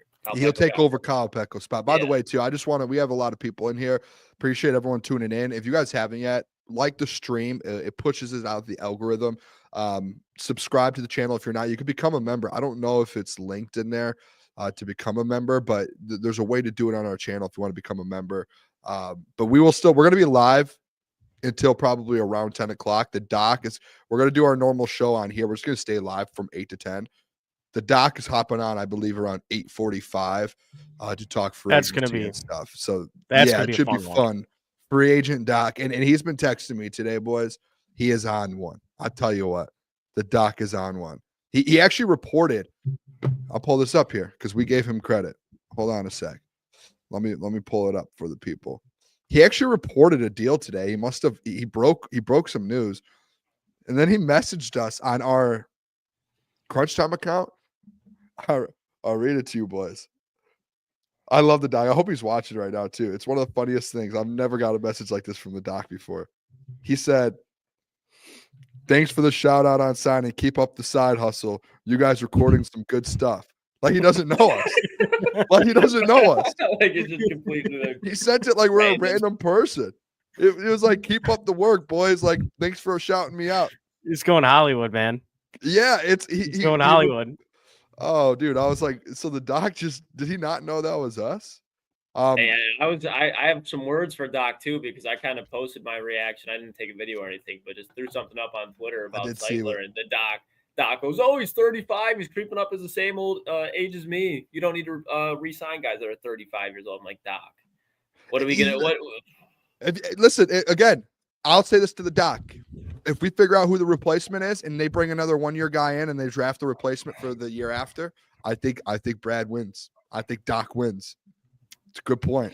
Harry Klotz, did you see this? I don't love that Detroit Lions signed former Indianapolis Colts linebacker Grant Stewart to a 1-year deal. I posted it on mine. He's going into his 5th season. Played for the Colts the last 3, and last year he was like a special teams guy. 40 total tackles last season as a linebacker. I think 20 of them came special teams. Yeah, so like it. Yeah, Scroll not a down bad. A little bit. Oh, you're all good. There wasn't much under. Wasn't much under there. It's fine. Didn't want to see anything. All right. Go ahead. So you guys think that's like the germ replacement? Yeah, Steve Lehman just said it. That's germ's 100%. replacement. Yep. Yeah, or even they brought back Anthony Pittman too. It's like a younger, cheaper replacement. Anthony Pittman, I don't know what's going on with Anthony Pittman. Actually, I would say that. Again, I don't know if they're bringing him back. Jerem go? Did they re-sign him? There was reports that they were bringing him back, but then today they had to tender. There were 100% were, but they were supposed to tender restricted free agents, and he was one of the ones. Maybe they're bringing him back, but I just saw he was one of the ones on the list of people, so they must be bringing him back after that. It was the same thing with Craig. Gotcha. Yeah, Boone, did we talk about the Levi signing yet? I want to get your thoughts on that. I want to get your thoughts on that because I mean, me and I love it. I think it's a 1-year prove-it deal. Cheap. Yeah. It's a guy he was really good in training camp last year. Came into the year with pretty high expectations, just didn't put it all together. I like it a lot. Yeah, they still haven't posted. They haven't put out the details of the contract yet. I think it's cheap. $5.5 million is cheap. I said it to you. I think I told you, Caleb, on the phone. I think with Levi, boys, tell me if I'm wrong. I think the contract ends up being a similar, not obviously the price is different, but I think it ends up being structured very similar to Marcus Davenport. I was going to say the same thing too. I almost, yeah, we could be wrong. I thought the number was, again, guaranteed. It's a little, it's like I think it might be like 2 years or 2 million different. I think Marcus Davenport, when it first got released, was around 3 million. And I think the cap hit ended up being like 1.7 or 1. I don't know don't quote me on that. But I think with Levi, it's reported at 5.5. I would love for the cap hit to be like 2.5, and then the rest be like bonus incentives, game bonuses, 50K, sack bonuses, and you just add in there. Now, I don't even care about sack bonuses for Levi because he doesn't need to get you a bunch of sacks. It's just more so like, hey, is he playing? Get 3 or 4 of them. Get 3 or 4 of them now, even if it's on a rotation. But like this is one of those things too with Levi, and I hope you guys agree with this, and maybe people don't. I look at Levi as, remember last year, I used the example with John Kaminsky a lot, to where when the commish was a role player, everyone loved him and he was elite at his job, like elite. Like he was. You don't want to let him go now because he was a very good role player. Yeah, I think with Lee, and then when the commish got thrown into as a starter, hey, we need you as a starter 2 years ago or whenever it was. He was bad. He couldn't do it. He couldn't take all the snaps. He couldn't play at the high level. I think it's with Levi. When Hutch goes down and Marcus Davenport goes down and this guy goes down and this guy goes down, it's like, hey, we need Levi O to be a starting edge rusher. It's like he's a tweener, but you're starting him out on the edge. I think this year, if guys are healthy and Levi, you're paying him a cheap deal, I think he's going to be able to like pressures off a little bit. Just when, hey, when you're just a role player, you go perform. And I think Levi O is a role player. It's like you have to adjust the expectations from being a second round pick. Essentially, you have to be able to. You have to be able to move it. But if he can be a high level rotational role player for you at that deal, dude, you. and I mean, who knows when? And you're right, and you make a good point. Like if he is tasked with having to be the starting, in a starting role, it's going to be difficult for him. But the tough thing is we don't know how healthy Aleem's going to be. So he's going to have to start in that 3-tech spot, probably day one, barring another move. So, I mean, this is a guy, and truly, I think, with Aleem there, I think you put Levi O, have him play 80% of the snaps or let's say like 75% of the snaps at the 3-tech. I think this is the guy that could be really good. I mean, Klotz, we just talked about it. Like in training camp last year, Zeitler said that Levi O is going to be a guy that's going to make $20 million in this league. Like, I don't know. I think there's something there. I think there's something there with Levi, and he's on a prove it deal. And like you guys just said, like make the contract full of incentives. I like it. Or even honestly, I'll just say this: even like not even just Levi playing those snaps, like while Aleem's out, Josh Pascal, like or what's his name that you just signed? Yeah, drawing a blank. Not Marcus Davenport. I'm talking about. I guess Roy Lopez.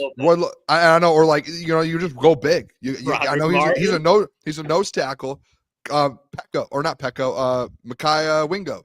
Like you're gonna have some options. Guys, get back healthy, dude. You're gonna have some options. I still think you need to get another defensive tackle because Roy Lopez is like a nose tackle, just a big dude. And the Broderick Martin dream is dead. It's dead. No. This is what's gonna happen for me. I'm putting in my mind that it's over, but in the back of my mind, in training camp, you could be like, "Why did I ever write him up?" Not even that. I'm just putting in the back of my mind, like there's still a chance. Like he's still there. Give me another video. Give me another video of him. What did he do last year? He was pulling the trailer. Give me another.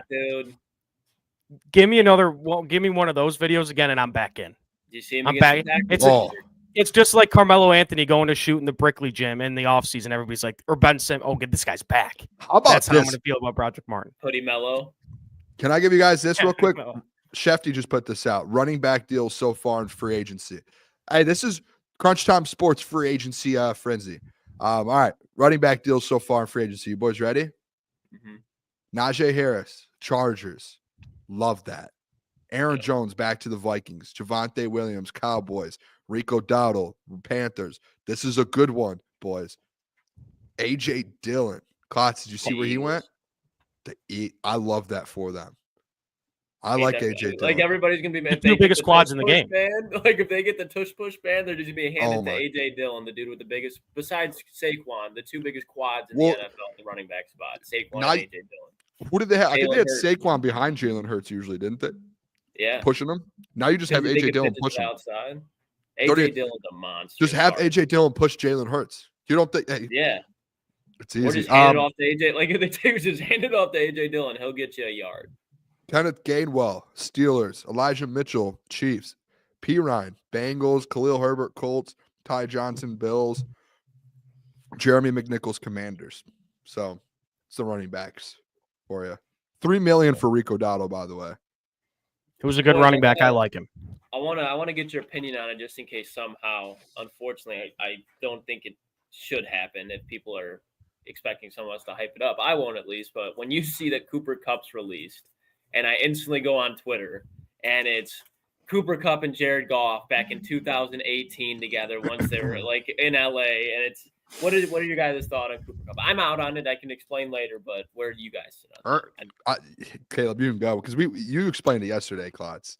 I mean, me and Jeff talked about it a little bit. I mean, it's a easy no from me. I think, this is a guy you're going to have to give what, 6, 7, 8, maybe 10 million to, even if it's on a 1-year deal. This is not the guy we need. We need an X receiver, a big body, and Tim Patrick's probably going to be the guy next year. Cooper Kupp would just be a wasted signing. Would it be cool? Would it be cool? Yeah, it'd be cool to have him and Goff be, reunited. But it's just the furthest of team needs right now for the Lions. Boone? Don't say yes. If that happened, I'd be happy. I would just another weapon. I just think of these offenses that Dan's been a part of. It doesn't matter. I know, Klotz, me and you were back and forth yesterday on it. It's nice to have an X receiver. I just wouldn't be like, oh man. I'd be like, okay, if it's a cheap deal. As long as you don't bankrupt yourself and you still get an edge and you still you have so much money to spend right now, to where it's like if they did it for 1 year, 7-8 million. All right, cool. I think that's what now go draft Jaden Higgins. That's your X, and now you have 4 wide receivers that are at a different level. 5. Well, you saw and I love that. I think a lot of that wide receiver depth, and we saw last year with Brad Holmes, is going to come after like the training camp cuts. Like that's where we got Tim Patrick. That's where we got Allen Robinson. I know Allen Robinson didn't play a fucking lick, but that's where you got a lot of your depth last year. And I don't like and I saw Jeff tweet it out too. Like I don't like the argument, and I'm starting to. And I used to argue this the same way a year and a half ago with DPJ. Where I was like, you need DPJ to get you this many yards. Like I don't really like. I'm kind of over arguing. Yes, it's what I'm over arguing. Like you only need a guy to get you 300. Like so, you're just gonna be like, I'm gonna get off. But like you're just gonna be like, say no to a guy that has a lot of talent because he can get more than 300 yards. Like no, if he agrees to come here, he knows. Like you're not going into a season being like, this guy is gonna get this many. This guy's gonna get like. No, it's like Amon-Ra only had 1,200 this year, 15 the year before. We thought J-Mo was going to get 700, and he ends up getting over 1,000. So, like, there's no allotted amount of yards for anyone. It's if you can get a talented guy in the building and he ends up getting you 400 or 500 and it takes away from someone else, then so be it. You end up winning a couple more games in the Super Bowl because of it. Like, I'm thinking more so talent outside of, well, you only need a guy for 300 yards. Okay, so you're saying just go get a below average guy that can get you 300 yards. Like to me, that mindset and that's just off in my opinion. No, I get what you're saying, and it could be different with different personalities. For example, like bringing in a Cooper Kupp to be your wide receiver 3 or 4 is different than bringing in OBJ to be your wide receiver 3 or 4 because with that comes chemistry. Feed me the ball. I don't think that would be that with Cooper Kupp. The part I think where he would know if he does do it, he would know. If Cooper Kupp comes to Detroit again, I agree with you. He knows. That's why if I saw the alert, Klotz, I would be like, okay, that's good. If I saw the alert, I'd be mad, and this is why. Because you're going out and you're being aggressive with Cooper Kupp and signing him, but you're letting Zadarius Smith walk. You're letting Kevin Zeitler walk. No, like you're. How do you know it's aggressive? We're making the big move at the wide receiver 3. But how do you know it's like an aggressive move? How do you know? Because there's going to be a market for him. Yeah, but what if Jared and him were just texting and he's like, I want to be in Detroit? Like that could easily just happen to where he was like, I wanted to go to Detroit all along. Like I want to go win a Super Bowl. I could bet that there's a lot of players that are like, I want to go play football in Detroit, but Brad's like, not paying. Well, exactly. But like a Cooper Kupp, dude, it's hard to be like, no, sorry. Like if you could just add another weapon, like, dude, if the Eagles right now, if Cooper Kupp went to the Eagles and said, hey, I'll come here for a year for $7 million. They're not just going to be like, no. They're going to be like, Howie Roseman, Klotz, you're the one of the guys that taught me how do these other GMs. Howie Roseman would be like, yep, cheap deal. Yep, you know he would. So it's like, why wouldn't you want Brad to do the same thing? Like, it's just another weapon. It doesn't matter how many yards. It's the optics of it all, Boone. We need. But what if he gets an edge? Trenches, and we're drenched in the wide receiver 3 right now, like that in the moment. What if he gets an edge? What if he gets an edge? Like, the thing is, he will. He will. Don't get me wrong, but like I know he will. But my thing is like, and again, this is just. Like, what if he does both? Are you mad? I don't like the fact he will do both. He'll do all 3 most likely if he doesn't resign Tim Patrick. But my thing is right now, love it. Like we just watched. Who did the Falcons sign to say? Was it Leonard Floyd? Yeah, right away. Like we just watched Leonard Floyd hit the market and get picked up right away. And if Cooper Kupp hits the mark and gets picked up right away by the Lions, we'll be like, we couldn't do this at the edge spot? Because I think now it's like the edges are gone. But I'm with you. Like if he signs Cooper Kupp, it doesn't mean that he's not going to draft or sign an edge. He'll probably do both. It's just priority. Where is it? Wide receiver 3 ain't one of them. Agreed, but I still think he would make sense. Like I don't think it's a bad deal if he does it. No, it won't be bad. But it's just, I don't think it makes sense. Like that's not the type of receiver that you've seen play the wide receiver 3. And I get it. Boone, I agree with you. Like if you have a chance to go get a future Hall of Famer, figure it out. But you can, I don't know. Figure it out. Brad it's just something I'm not willing to entertain. Dan has gone to the podium, and Klotz, I've had this convo with you off air. He's gone to the podium and says, "We don't need an X. We'll find some. We'll throw Cooper Kupp out there. We'll throw Amon-Ra out there. He could do it. We'll throw J-Mo. It's always been an X. So like he might. But like he said, if we don't have an X this last year, he was like, we'll throw J-Mo out there and we'll be just as happy with it. He said that word for word. This is not me making it up. This is him being like, if we don't have a Tim Patrick or a Josh Reynolds, we will roll with J-Mo out there and we'll be happy with it. And it's not going to change who we are. So that's where it's like, to me, it's like, hey, if Cooper Kupp comes to you and it's like, hey, and you have those 3 guys, you just move around your offense and figure it out. You just don't have a jump ball guy. Can I be honest with you, Boone? Elite offense. I think you persuaded me a little bit. I'm not going to lie. I just don't think. The thing is, he's not OBJ. He's not Stephon Diggs. He's not Deshaun Jackson. As far as you see these guys that get picked up and it's like distraction. Can't block, won't block, doesn't want to block. Cooper Kupp, coming here. He's going to block. He's like 6'1", so he's not an X. But then you're right. Like you go in the draft, 4th, 5th round, you pick up a Higgins. Feltons, you get your Higgins. Thing is with Higgins, it's like he's going to be 2nd round. So I'm just thinking offensive line, Pat Bryant. Like you get what I'm saying. Yes. So I don't hate it. And the thing where Cooper Kupp would become very nice, playoffs, divisional games in the 4th quarter, Super Bowl, when you're going up against the Rams. Like it'll be nice to have Cooper Kupp in your back pocket. But Klotz, let me one-up you here. Let me one-up you here with this. As long as it's cheap, and to what we've said, he knows that he's a big gap behind Amon-Ra St. Brown, and Jameson Williams is in front of him. We just saw J-Mo come off a 1,000-yard season, no injuries, missed 2 games but suspension, but injuries weren't a case with J-Mo. But hey, what's one thing with Cooper Kupp too, Klotz, over the last few years? He's played a lot of snaps, and he was getting hurt a lot because he was relied on so much. You drop him in Detroit to where he's not really relied on as wide receiver 1, maybe back and forth with wide receiver 2. Like, and honestly, there's games where J-Mo's wide receiver 1, and there's games where Amon-Ra is. There would be games if you bring him here where Kupp's wide receiver 2, and someone's taking his back seat at 3. He doesn't have to go out there and be wide receiver 1 every week like he was in LA. And then even when Puka came in, some weeks he's 1, some weeks he's 2. You see what I'm saying? Like now it's like, okay, you're going to have some of these, but you're going to have 2 or 3 big games in a year. You're going to have in the playoffs. If a guy goes down, if J-Mo gets hurt or for a couple of weeks, or Amon-Ra for a couple of weeks potentially goes down, guess what? You have a guy sitting in the wings that can come and produce. And he's not hurt because you haven't had to play him a million snaps like Sean McVay had to. And it's like, if it's a cheap deal, why wouldn't you? J-Mo can play outside. Like, if you draft a rookie and you're not fully confident, J-Mo can go outside for a couple of weeks. Like, that's not out of the picture. I know it's not ideal, but think, dude, if you get Cooper Kupp, man. You think they could bring back Kupp and Tim Patrick? 100%. No, you can, no. The Klotz, you can only pick one side, and that's the point. No, you can't. Because you could Klotz. draft a wide receiver too. Klotz, which side are you choosing?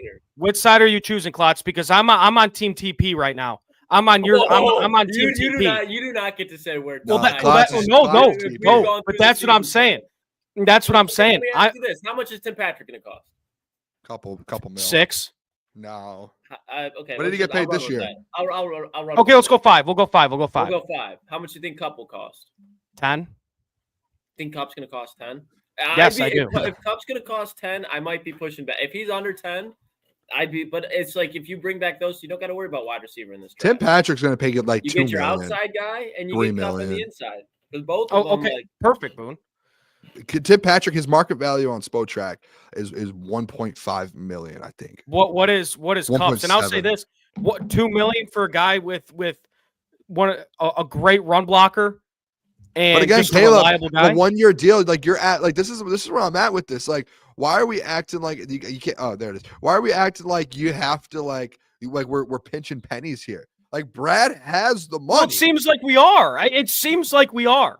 I'm with you, but like if you're able to make these deals, like Cooper Kupp, it says here 11 million is market value. And you know, Klotz said it earlier. Like if it happens at like the end of the offseason, perfect. Like sweet. Once we have all our other holes, pause. Once we already have our other needs filled.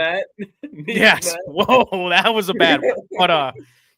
But if it happened like tomorrow, my hands are on my head like this. It's more of like what are we thinking? And like it's not even like a judging way. Like it'd be literally me asking out loud, what the hell are we thinking? Signing a wide receiver 3 before an edge rusher, we're watching him go off the market. My thing is there has to be a guy that Kelvin Shepard, Brad Holmes, Dan Campbell have a name on their whiteboard, circle, starred, exclamation point, circled another 10 times, pinpointed, targeted on, and they're throwing darts at the face all day. And they're like, this is our guy. And they think that a rookie, whether who it be, can come in and give those 8 sacks. That has got to be the philosophy of it right now. Can tell you who it is. Can tell you what round, because we saw first year that Dan and Brad were here that like it was wide receiver, go get a wide receiver, maybe not first round, but they wait all the way to the 4th round to pick up Amon-Ra. Let's have some fun here, boys. All right. Yeah. Let's have some fun here. Edge rushers, free agents, and if anyone in the chat too, if there's like I don't think there's been any news. If there's anything big news that we miss, Lions did drop their draft picks for 2025. That did just happen. What happened?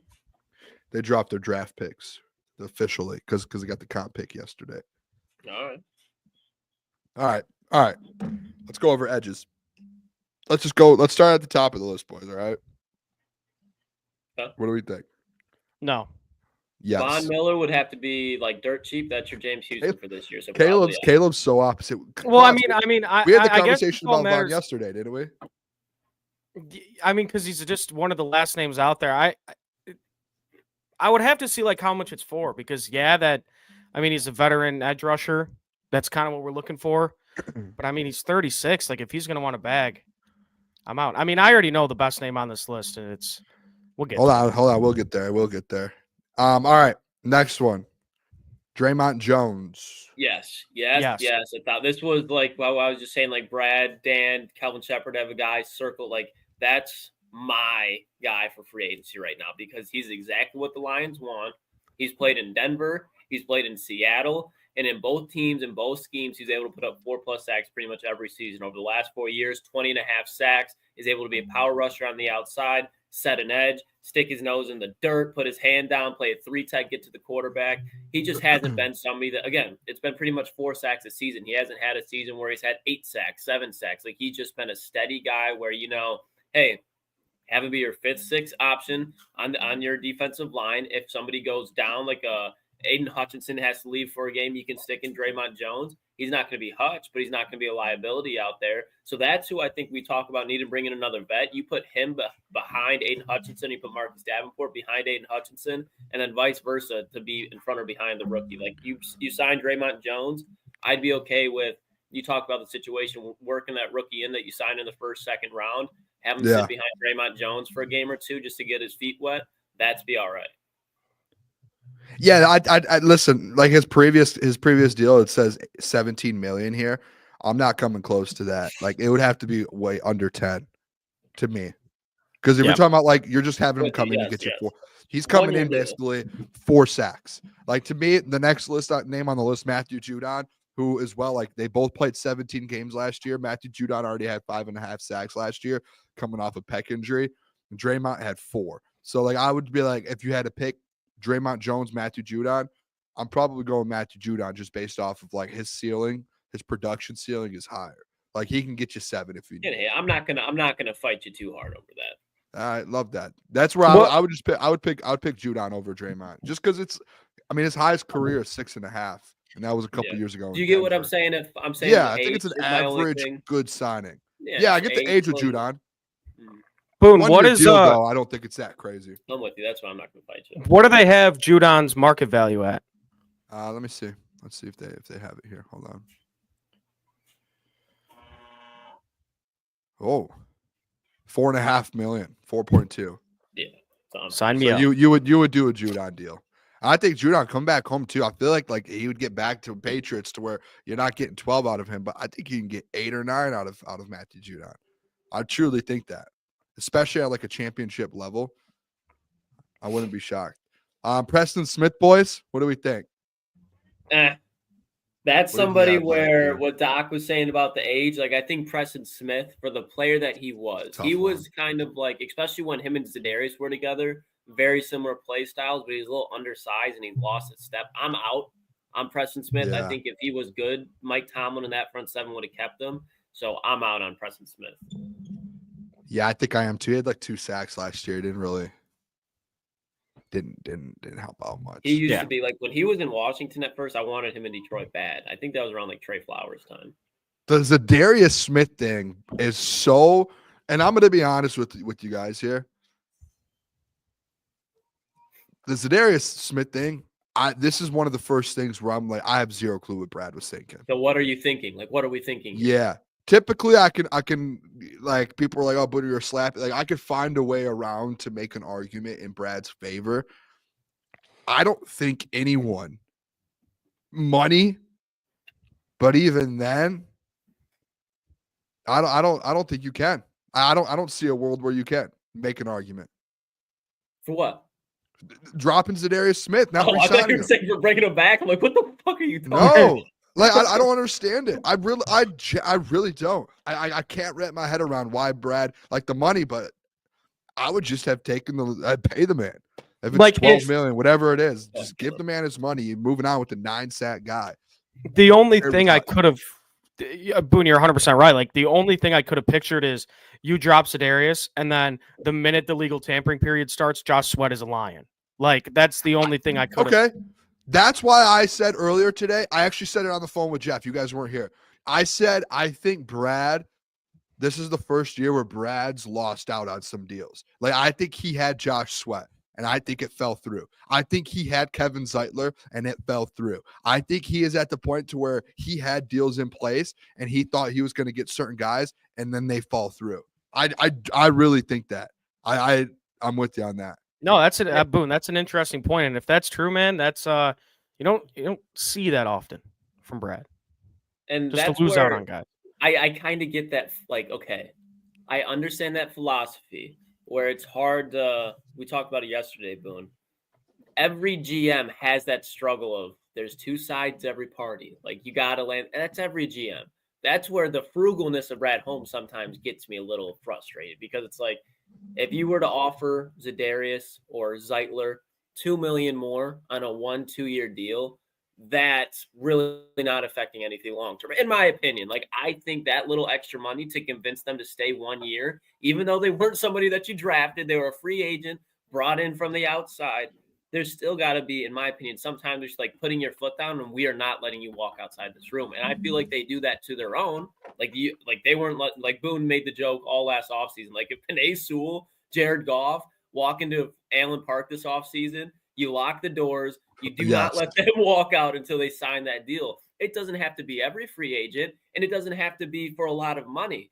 But Zadarius Smith, Booner, you said Joey Bosa, $12 million. Zadarius Smith, $12 million. Yeah. That would have been more than he was getting paid. Is that a deal that any of us in Detroit would have been like, oh, I would have done it. Like, no, we would have been like, a little. I'm taking Zadarius over Joey Klotz. Yes, we all are. That's why, like Kevin Zeitler, $9 That's why I think there's something else. Thrown him 11. That's why I think there's something else going on. You know what could have happened too? And this is actually something no one's really talked about because we're all talking about, well, maybe he's going to get Zadarius cheaper. That's why he did it. Maybe Zadarius went to him and said, I want more money. Like, please, I don't want to. And I don't know. There's no way. Or maybe Zadarius was like, I don't know. I don't know if there was, maybe Zadarius was like, I would like to test the market. And Brad tried to do right by him. I don't know. I really don't. Well, you need to be like, all right, how much do you want then? I have no, that's why I can't wrap my head around it. I really can't. Zadarius has gotten paid. Like, he's gotten paid by the Packers, the Vikings, and then I don't know if he got extended by the Ravens, but either way, he made his money with, like, he's signed 2 big contracts. It's not like he's somebody that's going to be like, I need the bag. Like, he's not somebody that's, when we see Zadarius Smith sign, I'd be willing to bet it's under $12 million. 12 to 13, I'd be the range. Unless he's going to some bum team that just is willing to offer him. So this is Steve Lehman actually brings this up, and I guess we didn't even like break down the contract. Zadarius would have been a $5.7 million cap hit this year, plus a $7 million bonus. So they would have to pay him $7 million basically cash, 5.7 cap hit, and then next year a $5.6 million cap hit on a voided year, which would have probably been, I'm guessing, dead cap, which still counts towards your cap, and he wouldn't be on your team. So maybe Brad was like, maybe Brad just didn't want to pay for him next year if he wasn't on the team, and Brad wants to get a longer deal out of him. How much did the salary cap go up this year? $20 million? 30 million. Honestly, this might be wait a second. You want to win a Super Bowl this year, not you, Boom. But time out. Like, I don't know what that noise is. Is that you, Caleb, over there? Yeah, I was just moving around. And I will say this: Steve Wild says, "Whoa. Yeah, I mean, it sounded like a hurricane over there moving your thing around." It's like when you're sitting in class and the principal comes over the loudspeaker and it's calling. Yeah, I'm just trying to get your guys' attention. Hey, Zadarius, though, listen, I just unlocked it. He opted out. He wants to sign Zadarius for a 2 or 3 year deal. I'm the first to say it. He's going to sign Zadarius on a 2 or 3 year deal because he was only under for this year. And if you opted in, you're paying the dead cap next year. I think he opted out so he can sign him back to a longer deal. I think he wants to keep Zadarius for two or 3 more years. I think that's a great idea, Booner, but I think there's also part of it where it's like 1 or 2 years left in that man's career. That's why you could do 2 years. And if you do a third, then there you go. But 2? That's it, Boone. I love that. Give me a 2-year exercise that you're putting on 24 right now. mil. I think it's a optimistic one. 2 years, 24 million, Klotz. Or you do 3 years with a second year opt out if you think he gets too old after year 2. Again, very optimistic. Optimistic and realistic. Think 2 different type of things here. I think Zadarius. I'm not ruling. This is where I think of it. I'm not ruling Zadarius Smith out of Detroit. But I'm ruling about there's a 95% chance that he doesn't return at this point. I feel like if they wanted to get that's so wrong. I'm on like, you know how we're saying where it's not dead, but wrong. There's like a single pulse. There's a 75% chance that Zadarius Smith returns to the Detroit Lions. I like those numbers because I was going to say that's the best guy. Bet on this, Booner, and I want you to win it. Like, we got to find a bet for it. Can we do it like an eating one? I don't want these like running a mile thing. That sounds so terrible, bro. Great content. I heard Jeff be like, why can't we bet on something that's just going to help us get better? That it's not a bet. It's not as fun. It's not a bet. That's like something good. Why not just do something that helps you do? Can we do a pepper spray? No, I would never do that in my life. I don't do like tase or pepper spray or like jumping out of planes or anything. How do those correlate? We should do like a pizza bet, but you have to eat like the whole pizza. Hot wing challenge? I mean, no, I don't like hot stuff. We should do a pizza bet. If it's 75% chance, you must be very confident. We should do a pizza bet, but you have to eat the whole pizza. Like, and that's like once you get it for it. It's like it's like a challenge. It's gotta be a big pizza then. Can't be like it will be a large. It'll be like a large. Or it could be even Little Caesars. Little I Caesars, can- I mean, dude, 8 slices. I you can put down some za now. all right, maybe we'll do an extra large then. Extra Yeah. large is a lot. 8 slices is a lot, dude. That's tough for me. Well, Well, let's do that though. We'll do it. We'll figure out the pizza later. We'll do. It's a pizza bet, so we have to buy each other a pizza. But whoever No gets Little it, Caesars. No Little Caesars. Okay. no. Something good. It has to be like a round good pizza. All right. Fair. I'm an eyewitness. Ooh, that pizza by Mike's house. That one. Yeah. That's a big pie, and it's good. It's like a New York Yeah, style. I forgot about that. You are. That's correct. it's one of my favorites around the city. I gotta All right, find- that's good. We gotta find like a mile somewhere. We gotta find a bet for somebody to do a mile. Jeff, I mean, we can just bet Jeff. I'm just not going to do it. I just he's like drink a bunch of beer and run 3 miles. Like that just does not sound. We gotta do a That's Cooper fine. Cup bet with him when he joins. If he signs. Oh, I don't think he will though. I think he's going to end up. And Cooper Cup's going to make this mistake where he's going to sign somewhere where he ends up being like fringe wide receiver 1, and it's just like he's going to get hurt again. Green Bay. Like, Yeah. it's just, I just don't see it. But I will say, Boone, yep. I love Za'Darius. I wouldn't put it at 75%, but I do like the idea of bringing him back on a 2-year deal. I don't even want to mess with the 3rd year with the opt out. Just do 2 years, 24. I love it. 2 years, 20 maybe. That was my thought process. By the way, too, I want to check something. Caleb, you're going to be mad at me at this. This is off our free agency frenzy. Let me just double check something real quick. Yeah, college basketball today. I when I called into Jeff, I had some plays going. I went 6-2 today and hit a plus, and then on top of that, hit a plus 800 parlay. So I just had a big college basketball. I'm back. Come on college basketball. You know what's crazy about that? I'm getting a feel for it. Boone. I am retired. I'm just the coldest better of all time, and I You gotta wanted to be get hot smart, for man. March. No, yeah, I just got hot at the always perfect time. game responsibly, but man, it's been I just can't get a feel for things. Thanks for sharing, though, brother. Yeah, no, I mean, I was at work today and I was working. There's some guys that are my little team at work, and they were throwing some bets on. I was like, let me cook something up here on the side, and I just started, and I just went 6-2 and hit a plus 800. I was just like, this is unbelievable. Just a big day, just stacked it up. I was pumped up. I need one of those. Got to pay for my fucking struts. Struts went out on me the other day, boys. I don't even know what that is. Good. It's like when you hit a bump with your car. Oh, Big Struts. Yeah. I was thinking of a company called Struts. All right. What else happened here for agency, boys? We should here. Let me do this. We haven't even done this yet. Let's do ESPN free agency tracker. Do they have one? Oh yeah. Pretty sure Chef NFL. there's a link for CBS it. is a pretty good one. Do they have one? CBS free agency. All right, I'm gonna pull it up because we haven't really actually just like sat down and talked about some moves around the league that will affect the Lions. I feel like that'll be a fun conversation. All right, I'm pulling it up here. Yeah, let's do this. Yeah, that's right, Bone. I don't even know if we have to do some teams. Like we can opt out of some teams, to be honest. Like the Cardinals, Zay Jones.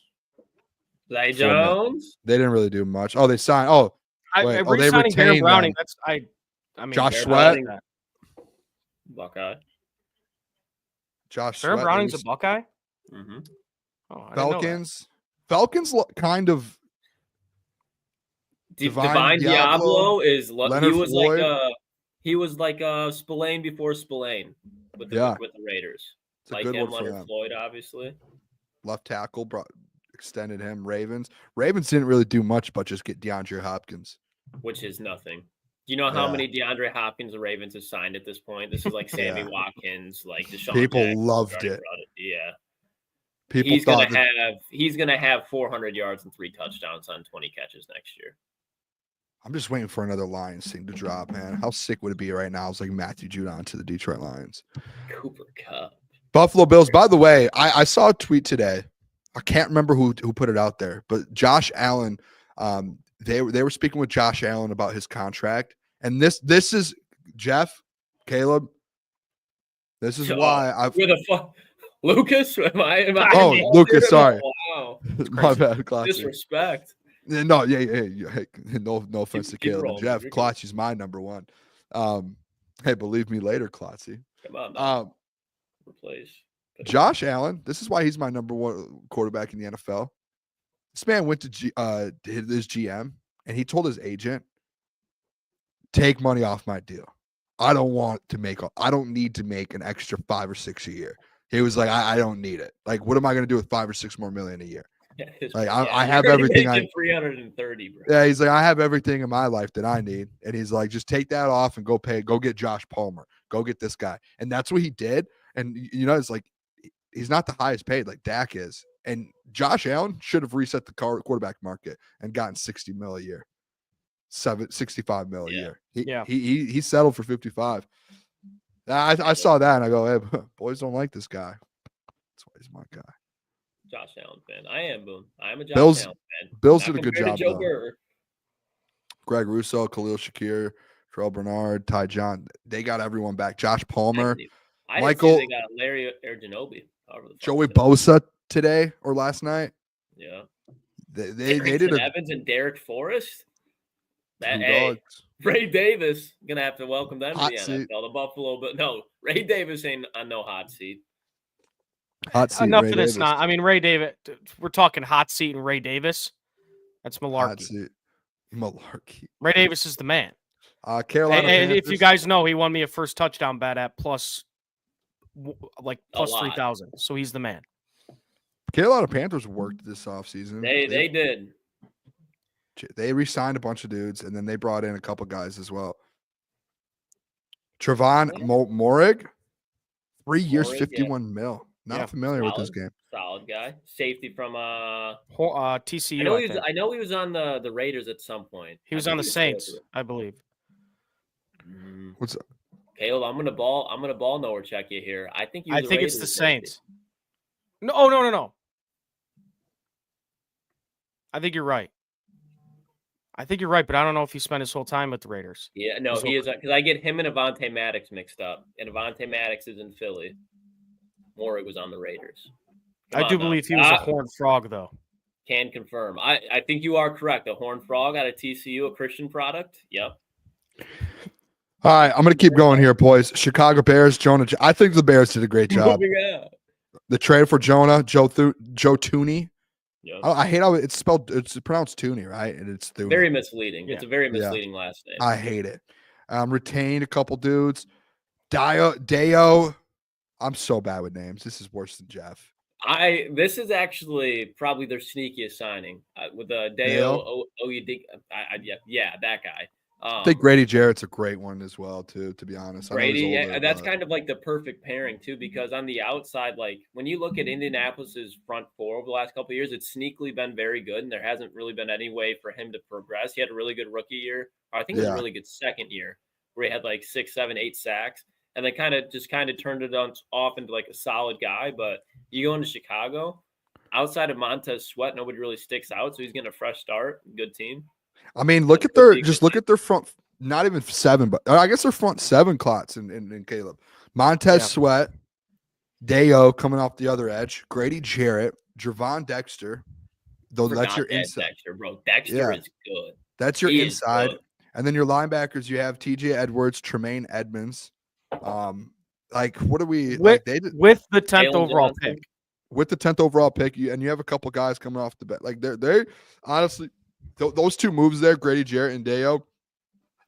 And it's the same thing, I think, over with the Vikings. Like, they made the moves defensive line-wise that you wanted the Lions to make. Yeah, and I'll say this. I know Jeff gets a lot of shit, whatever people call him, Bears fan, all this stuff.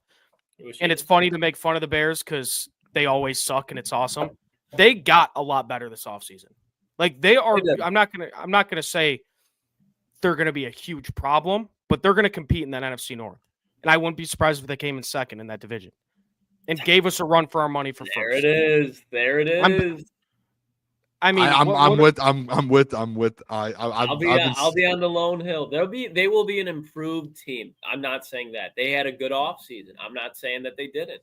I like their personnel. So the thing with the NFC North, I think they're going to be like a 9-win team next year. I've Could been be very could slip in the wild card. Go ahead. I've been very consistent with that too. Like I do think the whole NFC North, you're probably not going to have Lions and Vikings at 15 and 14 again. It's probably going to be, and I said this to you, Klotz, the other day. I think you see Bears, Vikings, Packers, Lions, no order, 9 to 13 wins, 9 to 12 wins. And I think it's like you're in a battle until week 18.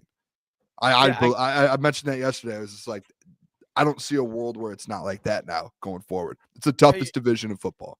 You're absolutely right. It's the most fun division of football because these teams, they hate each other and they're going to beat the shit out of each other for, twice a year when they play each other. But Klotz, I guess my question is like, I would say my only gripe with the team is maybe the inexperience of Ben Johnson and Caleb Williams might hold them back a little bit. But outside of that, what is it with the Bears with you?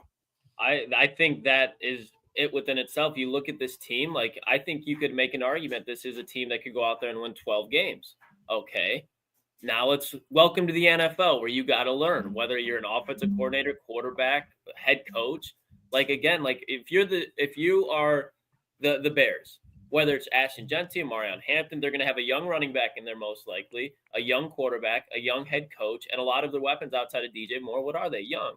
And I think defensively, the Bears have always been very good defensively, especially with Steve Wilkes. I don't really think that their defense is going to take a step back. But when you're in the NFC, when you're in the NFC North, to be specific, with the head coaches and quarterbacks that are in this division, you look at the NFC East. You even look out to the NFC West. There's some teams there. The NFC is up on the rise, I think. And when you have these close games, especially look at the Bears schedule and the Lions schedule on the road, there's a lot of tough teams they got to play on the road. So a lot of the teams where you look at them on paper, you're like, Bears are better. I think there could be 3 to 4 games that the Bears you're going to slot to win, but they could be a close loss. And I think that next year, year 2, not this year, but the next season, that's where it's like, okay, we learned how to lose these games. Now we learn how to win them. I do think there's going to be a learning curve. I don't think this is a team that just week 1 is exactly where they're supposed to be. And I think that if you think that about any NFL team with a young quarterback and first-year head coach, I think that's kind of like, okay, let's look at the history of the NFL. And Boone brought up the point of Washington Commanders. Now, this isn't towards you, Boone, but a lot of people are saying this. Dan Quinn has coached in a Super Bowl before.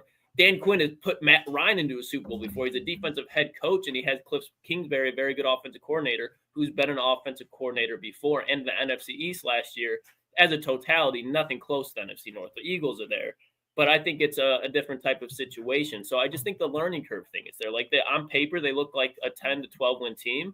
I think they finish as a 9-win team just because a first-year head coach and Ben Johnson, young quarterback, and Caleb Williams, he's going to have some things on the field that he still has to iron out. It's not like he was a rookie of the year last year. Like you saw Caleb Williams struggle. It's not like he's going to come in year 2 just because of Ben Johnson and throw 4,000 yards, 25 touchdowns, 8 picks. Like, no, there's going to be some year 2 mistakes. Caleb Williams doesn't mean over the totality of the season he's going to blow. It's going to be like that for the whole. It's going to be like that for the Vikings too. It's going to be like that as well. That's like Jordan Love is in year 6, 7, and he still had those this last year. So it's like that for the whole division. That's why I just think it's going to end up being a battle. To be honest. No, yeah, and I Klotz and I agree because like I said, like the inexperience of Ben Johnson and Caleb Williams, I mean, that's gonna hold them back a little bit. But I mean, they added so much to their team needs, and I mean, Can I say one other thing too, boys? And this is a serious. Like, I know I troll about Ashton Gentry being like the pick that I do not want the Bears to take. But if we're being realistic, if the Bears were to take Will Johnson, that is the move that I would be like, fuck, because now they have Jalen Johnson, Will Johnson. They have that front 7 that they just added to, and an offensive line that they just went to work with. If they can get a lockdown corner duo, that I think would be the scariest thing for the Bears to do if they were to be able to land Will Johnson.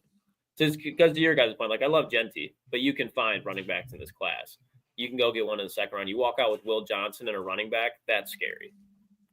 Take a tackle in the 3rd. Yeah. Yuck. I agree. Lions. What do you think there, Boone? What do you think there? Yeah, I don't know how to feel right now, if I'm being honest. Yeah, it's underwhelming. Yeah. I think that's a word to use. Derek Barnes, 325 Klotz. I'm not going to let you comment on that. I've made my thoughts apparent. Levi O, 1 year, 5.5. Yeah, so there's the Davenport. I mean, we were talking about it with Davenport and Levi O. It's very similar, 5.5 and 4.75. I think the Levi O is just higher because he played more games last year, to be honest. And Marcus, it was like, hey, dude, you got to be able to play. But I think, and I hope by tomorrow, I hope that the contract comes out for Levi O.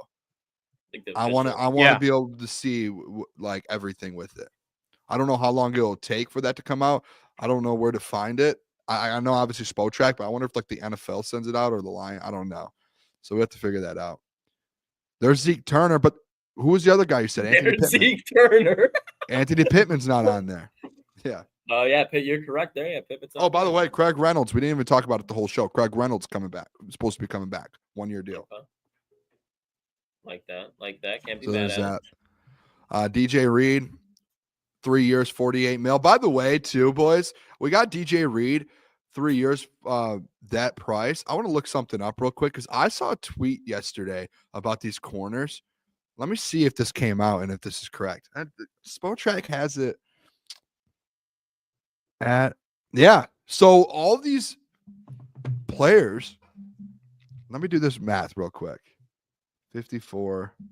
Yeah. So Carlton Davis, who is it? Paulson Adebo, who's the other big one? Davis Ward. Ward, yeah. Yeah, Ward. Those guys, remember all of them got 3 for $60? Yeah. So 20 a year, and DJ Reed got 16 a year. So you're like, hey, we saved $4 million a year. All of their deals ended up turning out to be 3 for 54. And they ended up all getting 18 a year. So you only got DJ Reed for 2 years, $2 million cheaper. I'll take it though. Because Yeah, especially two when mil, I guess, but I think with Davis Ward, Carlton Davis, and even Paulson Adebo, you've seen like you could see cornerback one ceilings, but they're not consistently there. And again, there's some concerns with all of them. Like Jadavius Ward, he's getting older. He's older than Carlton. Carlton obviously there with the injuries, and Paulson Adebo coming off an injury as well. It's just with DJ Reed, I think that's where it's the perfect, like you're paying for what you're getting. You're not overpaying for him. You're not asking him to be a corner one. You're asking him to be a cornerback 2, which is exactly what he was in New York. And that's exactly the same type of scheme he's going to be in Detroit. So I have no issue with this contract whatsoever compared to – I'm not even looking at the other guys because what you got in DJ Reed is what you needed, what you paid for. It's a good signing. Klotz, by what measure are they not asking him to be the cornerback 1? Because I think they are.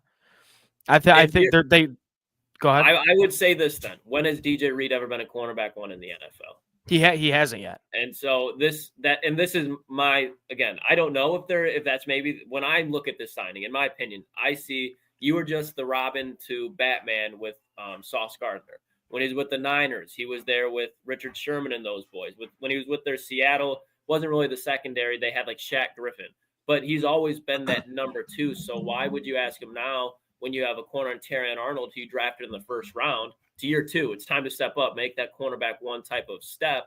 But you also don't want somebody, if Terrion isn't there, he's now falling straight on his fucking face where he has no help on the perimeter and they're just targeting him every time. So that's somebody that can be like, hey, Terrion, this is what Sauce used to do. This is what Sherm used to do. And kind of, he's going to be like that cornerback 1 type of mentor, but I think he's going to do it on like an on the field type of role. There's no way that you can look at DJ Reed over the course of his career and be like cornerback 1, in my opinion. When you have a first-round rookie in Terrion Arnold, who has all the traits to be, I think Terrion, you expect last year, boys. He would it was tracking the ball and making a play on the ball. It was that, yeah, and penalties. Like, and I think that had to do with the tracking. Listen, I think Terrion, like the fact you bring DJ Reed at 3 years 40, I think it's like I'm with you. If I'm hearing you right here, Klotz, you're expecting Terrion to be corner 1, and you hope that he makes the jump this year. And I actually heard something. Where was I listening to this at? I might have been listening to the morning show at 97.1 on my drive into work. And someone had called in or texted them and had mentioned, and Klotz, you might know a little bit more than this, that in New York, DJ Reed and Sauce, like they stayed on one side of the field. Yeah. Like they didn't follow wide receiver 1s. So, and when I heard that, I was like, wait a second. Every time I said something good about DJ Reed and I was watching some tapes of him and I went back and watched, you compare the stats to him and Carlton, people are like, well, DJ Reed was always on wide receiver 2. He never, they split sides. And if it was a wide receiver 1 on his side, he took him. And I didn't know that until about 24 hours ago. It was yesterday morning. I was listening to it, and someone had brought that up to them, and I was like, if that's true, and Klotz, maybe we need to do more research, but if that's true, and DJ Reed, they didn't follow guys around, that's big because DJ Reed has the experience there.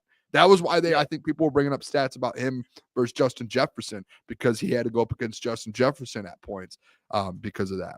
And Nick P, DJ locked down Justin Jefferson. And that's big. That's big to know. That's huge. And how tall is he? 5'9". What did Amik Robertson do this year? 5'9". So you don't think that they found that a little interesting and ironic that Justin Jefferson struggles against the undersized physical corners who may be 5'9", but they're playing like they're 6'2" or 6'3"? But you're right, Boone. Like, it might have not been every snap of every game, but for the majority of the part, the New York Jets, their scheme was, hey, Sauce, you take right, DJ, you take left. Because especially me and Jeff got into this a ton. Sauce's rookie year and Tariq Woolen's rookie year, I was like, hey, Tariq Woolen, I think just this year, it won't be career, but had the better rookie season. Why? Because he was on an island. You look over at Sauce, he had a corner over there, and DJ Reed helping him out a little bit. And he does have that experience where, he's the cornerback too on the depth chart, but there's time to time where he's going to, for a good chunk of the game, have Justin Jefferson. Who else do they have in the division? Tyreek Hill. They had Stephon Diggs there for the longest time over in their Buffalo. Like, he's been up against good wide receivers. Jalen Waddle over there, the NFC East. Again, he played on the Seahawks and Niners at different times. So the wide receivers that have been running through the NFC West, he has a lot of experience against wide receiver ones. He's just not a cornerback one, but that's an okay thing when you're been constantly battle tested against these guys, because when the moment now comes where you got to go up against Justin Jefferson because Jordan Addison's on Terrion's side, he's been there. He's done that. He's made plays because he's a physical guy. He's not somebody that's going to have Justin Jefferson in front of him and be like, oh, Justin, it's just like, I don't give a fuck if that's Justin Jefferson. I'm going to go make a play. And that's what Brad Holmes loves. That's what Kelvin Shepard loves. It's what Dan Campbell loves. So DJ Reed, I think, is just a perfect fit. It's nobody's like home run hit, but that's a guy. It's a double. It's a piece that's like you're moving forward. You needed to make this signing, and I made a post about it. I think a week ago when we had an idea that Carlton Davis wasn't going to be a line, and I said this can't be a Band-Aid move. You have to go get someone, and Brad Holmes did that 10 minutes after. And I don't think we got better or worse as a team with this DJ Reed signing. But all I'm saying is, Klotz, I do think they signed him to be the cornerback one. And I like that, because if they would have went into next, but I get it. Like they might not. I see what you're saying. Like what him and Sauce did, they didn't move around. And DJ Reed's going to be a really good compliment for Terrion Arnold. But I would have just been frustrated if they went into week one expecting Terrion Arnold to be the guy after the year he had last year. That's why I think you do have DJ Reed, though, to where you need to be able to like DJ Reed. And honestly, it's I'll say this: DJ Reed and Terrion Arnold were 1 and 2 in penalty yards. 1 and 2 in the NFL. That's something that's going to need to be cleaned up, especially if Calvin Shepard wants to play the amount of man coverage that Aaron Glenn did. 1 and 2. Sure. That is. But again, like I said, I don't think I liked Carlton. I really wanted the Lions to bring him back. But I don't think we got better or worse with the Reed signing. I think Reed's a good player, but I also think, Carlton. I might have paid would you guys have paid the $2 million more for Carlton? For Carlton? No. Because Carlton, that's the biggest thing with Carlton is Carlton's really good when he's on the field, but on the field you don't know when that's going to be. And if we would have thrown $2 more million, I'm not saying because of the $2 million would make it or break it, but I don't want to invest that much into a player that's consistently hurt. DJ Reed, like Boone brought up the point the other day, it's like cornerbacks in the NFL are going to get hurt, but we haven't seen Carlton Davis over the last 5-6 years ever play a full season. But Reed, last year was an anomaly. Would you agree? I agree with you, but do you agree he broke his jaw. Like that's like maybe the injury type still an injury though. Like it's still like if it wasn't a broken jaw, who knows what would have happened 3 weeks later, 2 weeks later. Like that's at some point, Carlton, the injury bug catches up. With DJ Reed, that's not really an issue, at least for a major injury. Like a corner's going to miss a game. And I think there's definitely something to watch with the penalties. But again, let's go back. Where was DJ Reed? Across from Sauce Gardner.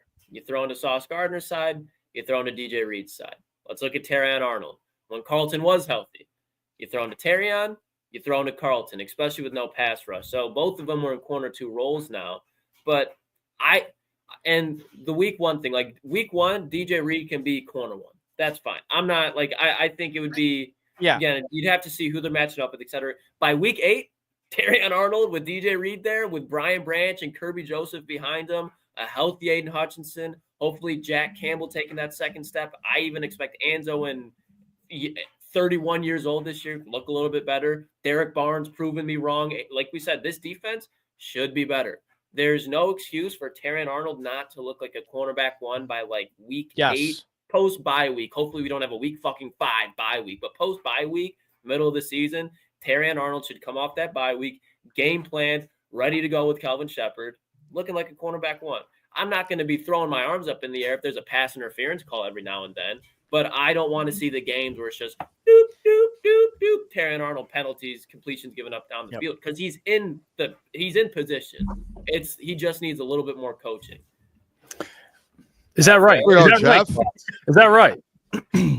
What is what Terrion? Oh, Jeff Iafrate. Or your your little Bears fit that you threw in the comments section saying that they'll be a throwing 9-win team, 3rd in the division after they won 5 games last year. Are you throwing a fit? Bro's trying to steal my coffee mug flow too. I'll say this. It's nice to see Caleb and Boone knowing some ball. So I really do respect that. Me and Klotz are going to continue to battle, but it's okay. You guys have been doing.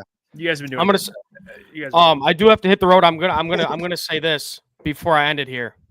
Yeah. I'm frustrated. I think a lot of people are. The Detroit Lions got worse. I mean, me and Jeff, we were talking about it. The Detroit Lions got worse over the past, whatever it's been, 48 hours. There's a lot of offseason left. I get the frustration. I'm frustrated. But let's see where this offseason goes. And let's go win a fucking Super Bowl. Let's do that. But again, this is a safe space with me. I am frustrated, just like you guys are. But we're good. I respect it. But we're good. I think that's fair. Now let's win a Super Bowl. But I am frustrated. I mean, I think we all are. I think we all are a little. Jeff's been in front of his camera for. How long were you live today, Jeff? With no edge news. With no edge news, Levi. Dude. Hey, that's big news. I had the Levi. I had Kevin Zeitler joining the Titans. At least you had something yesterday. I didn't there was know literally that nothing. happened, Jeff, until I was on stream at like 6:45, probably. I didn't realize that Kevin Zeitler, one, didn't get re-signed, but then signed and sold his soul to the Tennessee fucking Titans. I don't care if his family lives there. You pay him $3 million today. Hey, fam, I'll be there next year with $3 million more. Ride off into the sunset then. Yeah, I don't know. Don't let him. All right, guys. I'll see you guys later. Keep being great. Keep being great. Peace out, all right, Caleb. You're a dog. I'm trying to get out. I don't know how to do that. There we go. He's gone. And it just went to me. Oh, man. Yeah, I don't know. People are saying we're cooked. Listen, you know what's going to happen too, boys? I know exactly how this works. Like, an edge is going to get signed within the next week, and it's going to be all fine. Rainbows and butterflies again. Matthew Judon will be on here. Zadarius Smith. So, Jeff, you missed it. I did say this too. And I think this is actually, as I start breaking it down, no one's really talked about it. Everyone's just trying to figure out why Brad walked away from Zadarius. I think what happened, because there was dead cap for next year. You were paying him $5 million next year, and you wouldn't have him on your team. You would have to find a new contract. I think what could have happened, and actually Klotz and I made a bet. I think the reason they opted out of it was so they can sign him to a new 2 or 3 year deal, so they can get him longer than just the 1 year. I think that he wants to get him for a longer period of time.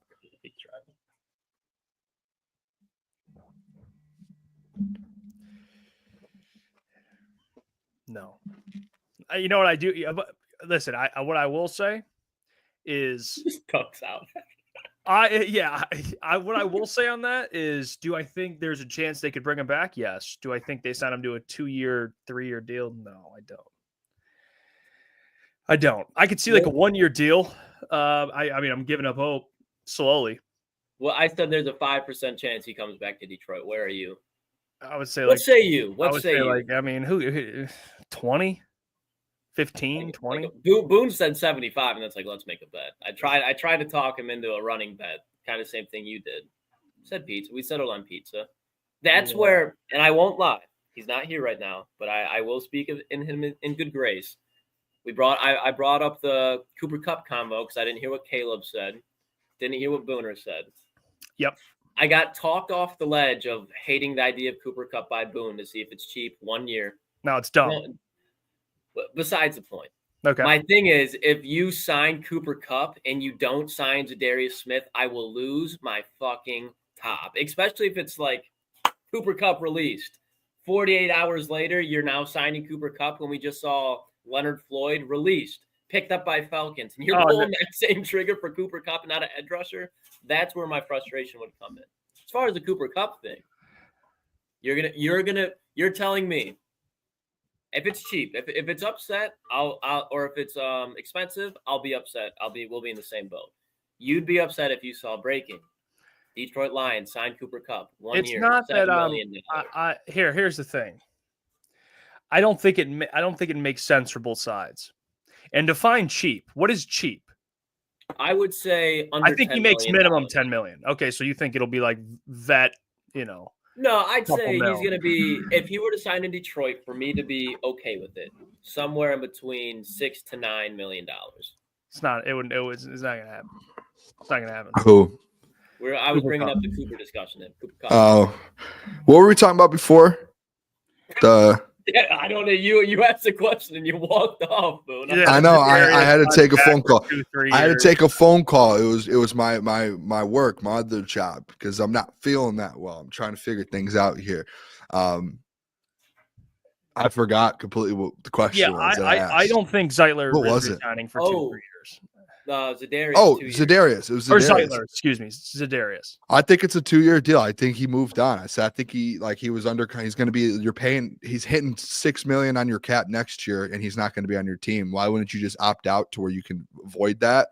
And then next year you can still probably get him for $7 to $10 million, and he's playing on your team instead of having just to have that go up against your cap. You add a couple more million on your cap next year. No, it makes perfect I think sense. that's what's going to happen. Me and Klotz made a bet, and the bet, it's a pizza bet. We have to get each other a pizza, but there's a caveat to it, Jeff. The caveat's whoever gets the pizza has to eat the whole pizza right there. Can't leave. So he has to sign a 2-3 year deal? No, just sign it all. Just Return to Detroit. If he returns to Detroit. I think there's a chance he returns to Detroit, but I think it'll be probably on like a 1 year. Like a 1 year deal. And by the way, Easy said Booner called in sick to work. I didn't call in sick. My worry is, and I don't know if you guys ever have this, I just hate, like, if I'm feeling under the weather, I hate being around people. I don't want to get anyone else sick. Like that's like me. Like, I'm like, I feel bad. High awareness, high teammate grade. Yeah. So that was all it was. It was just more so like, hey, I don't want to get, like, I have a team at work. I don't want to get like 20 people of my team at work sick just because I want to go work. It's like, I could work from home. That's all it is. But I don't think Zadarius. Listen, I don't know if you guys talked about the Cooper Kupp thing. I think the Cooper Kupp thing is dumb too. Sad thing. I honestly, I don't think so. I think there's more of a chance that Cooper Kupp comes to Detroit than one of these big name. Is it crazy that I can? That I like that. I'm saying you guys are so. There is if Cooper Kupp were to say, like, you know what, I've already got paid enough money throughout my career. I won a Super Bowl. Where do I just simply want to play? I think Detroit is one of those teams. I convinced him, Jeff. I broke it all down. I convinced him, Jeff. But I do think, like, if you're asking about a Matthew Judon or Cooper Kupp, which is more likely to come to Detroit? Not saying this is what I agree with. I think it's Cooper Kupp. I do. I just do. I convinced him while you were gone because he was like completely out, and I broke it down for about 5 minutes, and then he goes, "Boone, I think you convinced me." You can save it. You can go back and watch. I'm not going to go through the whole spiel. You still resigned St. Patrick too. 1 year. 1 year, $2 million. I mean, okay, so the guys. Timmy P train. I just back to Detroit. I like one thing too, Jeff, that you tweeted out that, and I told Klotz I don't like it. And then it's something it's something that I've done as well. And when we've talked wide receivers and weapons on the Lions, we have been victims of doing it. not victims, but people that have done it. I don't like the comments of, well, you only need a guy that comes in and gets you 300 yards. Like, that's the worst comment, in my opinion, of all time. And the reason I said that to Klotz earlier, it's like, if you can get a guy that's talented, who cares how many? Like, you're not like you genuinely, and this is where we're off on doing it, and we do it as a segment sometimes. Do you genuinely think that John Morton, Brad Holmes, and Dan Campbell are sitting in a room and Jared Goff, and they're going, all right, well, this guy's going to get me 15 this year, 1,500. He's going to get me 1,000. He's going to get me 7. I just don't think we can sign this guy that's talented because we only have 200 yards left to go. No, like that's the dumbest to me, the dumbest excuse. And I've been someone who's done it. I think that's like the dumbest thing. No, you bring talented guys in and you let them, like, if he gets 300, he gets 300. If he gets 600, he gets 600. J-Mo gets a couple hundred less. Like, I think it's the dumbest thing ever because I think it's like you go get talented guys. You don't be like, well, we only have this much production left. Like, no, if you're getting edge rushers, you're not going to knock at a guy that had 8 sacks because you're like, well, we only have room for it's completely 5 different. more. No, it's the exact same thing. Wrong. It's talent. You're bringing talent in. You're wrong. Yes, there's only one ball, but like, all right, go out there and earn it. What if a guy gets hurt? What if something like you go earn it, dude? Like, if he's talented and he's willing to take less money for it, you bring him in. You don't know that though. You don't know that. You don't know he will take minimum. I don't either. We both have the same. No, but this is where I think Kupp. What's going to happen with Kupp, and you can just pay attention to this over the next couple of days or weeks, whatever he signs. He just got cut by the Rams. Okay, the Rams literally gave up on him. He's injury prone. He's getting paid too much. What do you think Cooper Kupp feels right now? He's like, people forgot about me. Yeah, maybe he does. Maybe no, you're right. Actually, so you think the guy's like, I'll just be no, like he's like, I want to go somewhere where I'm valued, where I'm going to be a part of their offense, and where I can show people that I'm not this washed receiver, you know. And I don't think Detroit makes sense for him, and I don't think it makes sense for Detroit. I don't think it makes sense for both sides. I don't. We literally had debates last year about the Lions finding an X. They went through DPJ, Tim Patrick, and now we want a slot guy. Yeah. No, like, what's me, and I brought up the point to where it's talent and Brad or Dan. I mean, Dan in the press conference again. Another point I brought up is Dan's came out and said, and this is almost word for word. He has said, if we don't have an X, we'll figure it out. Like, I would rather have 3 dudes who can play than have it be like we need this one player. We'll throw J-Mo. He literally said it. We'll put J-Mo at the X. We'll move guys around. We'll change our offense a little bit. He's already playing J-Mo's already on the outside. Amon-Ra literally thrives in the slot. That is where he thrives. You don't want to take him out of the listen, slot. this isn't me 32-year-old. This is Dan Campbell. Okay, I go by people's actions, not their words. Okay. Their actions dictate X's. I agree, but listen, X's. He said it. You know? That's where I'm at. I love Cooper Kupp. It just doesn't make sense. Like, okay, and I'm not doing the math with the yards. I'm just saying, like, fit-wise. You did that. And you know what? No, because I never said once that Dan's thinking, well, 1,500 yards, all this. My point is, how many yards do you think Amon-Ra is going to get you? Oh, he's going to lead your team in receiving, right? That's the plan. He should. Like, J-Mo's a 1,000-yard receiver. Sam Laporta's pretty good. I can't look at it like that. I can't. Well, you don't have to. Let me do it. I'll look at it like that. He's not going to have the touch. Go to the Commanders. Talent. Someone suggested it. Commanders would be perfect for him. Talent. Okay, then what with Debo and Terry McLaurin? With Debo and Terry McLaurin? With Debo and Terry McLaurin. So you're just adding you know what? More slots. More slot guys. You literally that's the worst. Go sign who's the best running back available? Go sign him. You could use with more. Debo and Terry McLaurin. No, you don't do that. Terry McLaurin, Debo, and Cooper Kupp. Like, no. Like that's a third wide receiver. You won't take a third wide receiver here. Debo's not Jameson Williams. Jameis better than Debo. Like, Debo's fine. He's injured. But I'm just saying, those are 3 just dudes there that are pretty similar. You can go have a 32, 33-year-old Cooper. I think he will thrive in the slot. That's where he should play at this point. Yeah, I mean, he's going to end up – what's going to happen with him, and I said it to Klotz, is he still wants to play, and he wants to be a fringe wide receiver 1 in the NFL. Like, that's what he wants. Oh, listen, no, are you going to let me finish? And what's going to happen is he's going to go do that, and he's just going to get hurt and play half of the season. To where if he comes to the Lions, he's wide receiver 2/3, and he only has to do it a couple times a year. If someone gets hurt, he steps up. If there's a game to where, you could say 3, but 3. Was there a game this year where J-Mo was wide receiver 1? Serious question. Was yeah, there? multiple. Okay. Yeah, Was there a 11 game where receiver. Amon-Ra was wide receiver 1? Yeah, was there a game where Tim Patrick was wide receiver 1? No, there was not. But Okay. my point is, if Cooper comes in, there's going to be games where he's like the second wide receiver when it comes to production. It's like, hey, you just are now rotating a little bit, and you have to where if Jamo's having a rough game, boom, he could step up. Or if Jamo's hurt, boom, you have a Cooper Kupp. Or if Amon-Ra's hurt, boom, you have 2 guys still. That's it. So I get it. We just disagree. I don't think it makes sense for both sides. that's all. Watch him sign. I don't know. No, I'm trying to think of teams that like need a wide receiver. I don't know off the top of my head. I don't know. Maybe we just all look stupid and they sign, or maybe I look stupid and they just bring in Cooper Kupp. But it's like I brought up the example. I wouldn't be mad if I saw it come through my screen, Jeff. I'm not gonna like throw a man. fit. It just doesn't make sense to me. Like I like Cooper. It just doesn't. I don't like. What I think what you does can that make do it for your? work. You know what I mean? Why even do that? Like just. I mean, if you have the money for a 1-year deal, which they do, like why? If you have a chance to just add more talent, why wouldn't you? Why would you say no? Like, do you think Howie Roseman, if Cooper went to Howie Roseman and said, "Hey, I would love to come to Philly," he would just say no because they have Saquon, AJ Brown, and Devontae Smith and Dallas Goedert? Do you think that he would just be like, no? Like, no, he wouldn't. Howie would be like, "Yep." When Boone said, that's what convinced me, honestly, because if the Eagles went out there and signed Cooper Kupp, he would do it. Like Howie would do it in his heartbeat. They have, that the Eagles have AJ Brown. That dude's an X. Bro, you're just gonna name the same guys at the Lions, like potentially. Like it's just they have weapons, and you're like one of your points on Twitter is we're like only 300 yards. Like, yeah, so it would be the same thing, and it would be the same thing in Philly. That is literally what. But it would be the same thing in Philly. Cooper Kupp won't go to Philly. Bank on that. But I'm saying if he went to Howie and Howie would be like, yeah, I would do it in a heartbeat. We're talking hypothetical. He won't because he doesn't want to be wide this receiver. Whole thing's a hypothetical, bud. But let's try to be a little more realistic. He's not going to be he's not going to want to be a wide receiver 3. He's not. And if a 2/3, like a 2/3.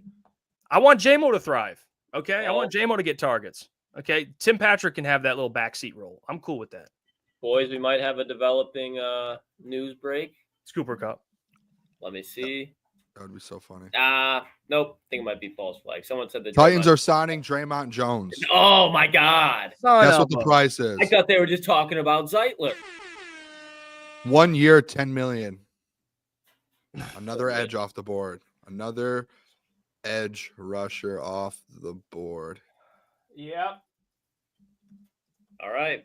Great signing by them. That's a smart signing. The edge saga continues. So we're getting a little poetic on us. I'm just tweeting it out. Sorry. Edgar Allan Boone. It's tough, man. Yeah, we literally, Jeff, while you were gone, we were talking about Draymond Jones. We said we would sign him for a cheap deal, 10 mil. I said under 10 mil because he's only going to get you 4 or 5 sacks. But I think that's what we're talking about, Boone. Price like checks some out. team can go out there and offer him 10, like the Titans. Like, yeah, like you expect that, but you offer Titans in Detroit. Titans are putting it together a little bit here. A little bit. They need a quarterback. Yeah, I mean, even if they just run with Will Levis, I think they're still putting some things together. I just hate that whole neck. Like, if I was a Titans fan, running it back with Will Levis would make me want to put a noose around my neck and go find a stool. I would want nothing to do with another Will Levis saga. Give me Tyler. It's not Shaw. What is it?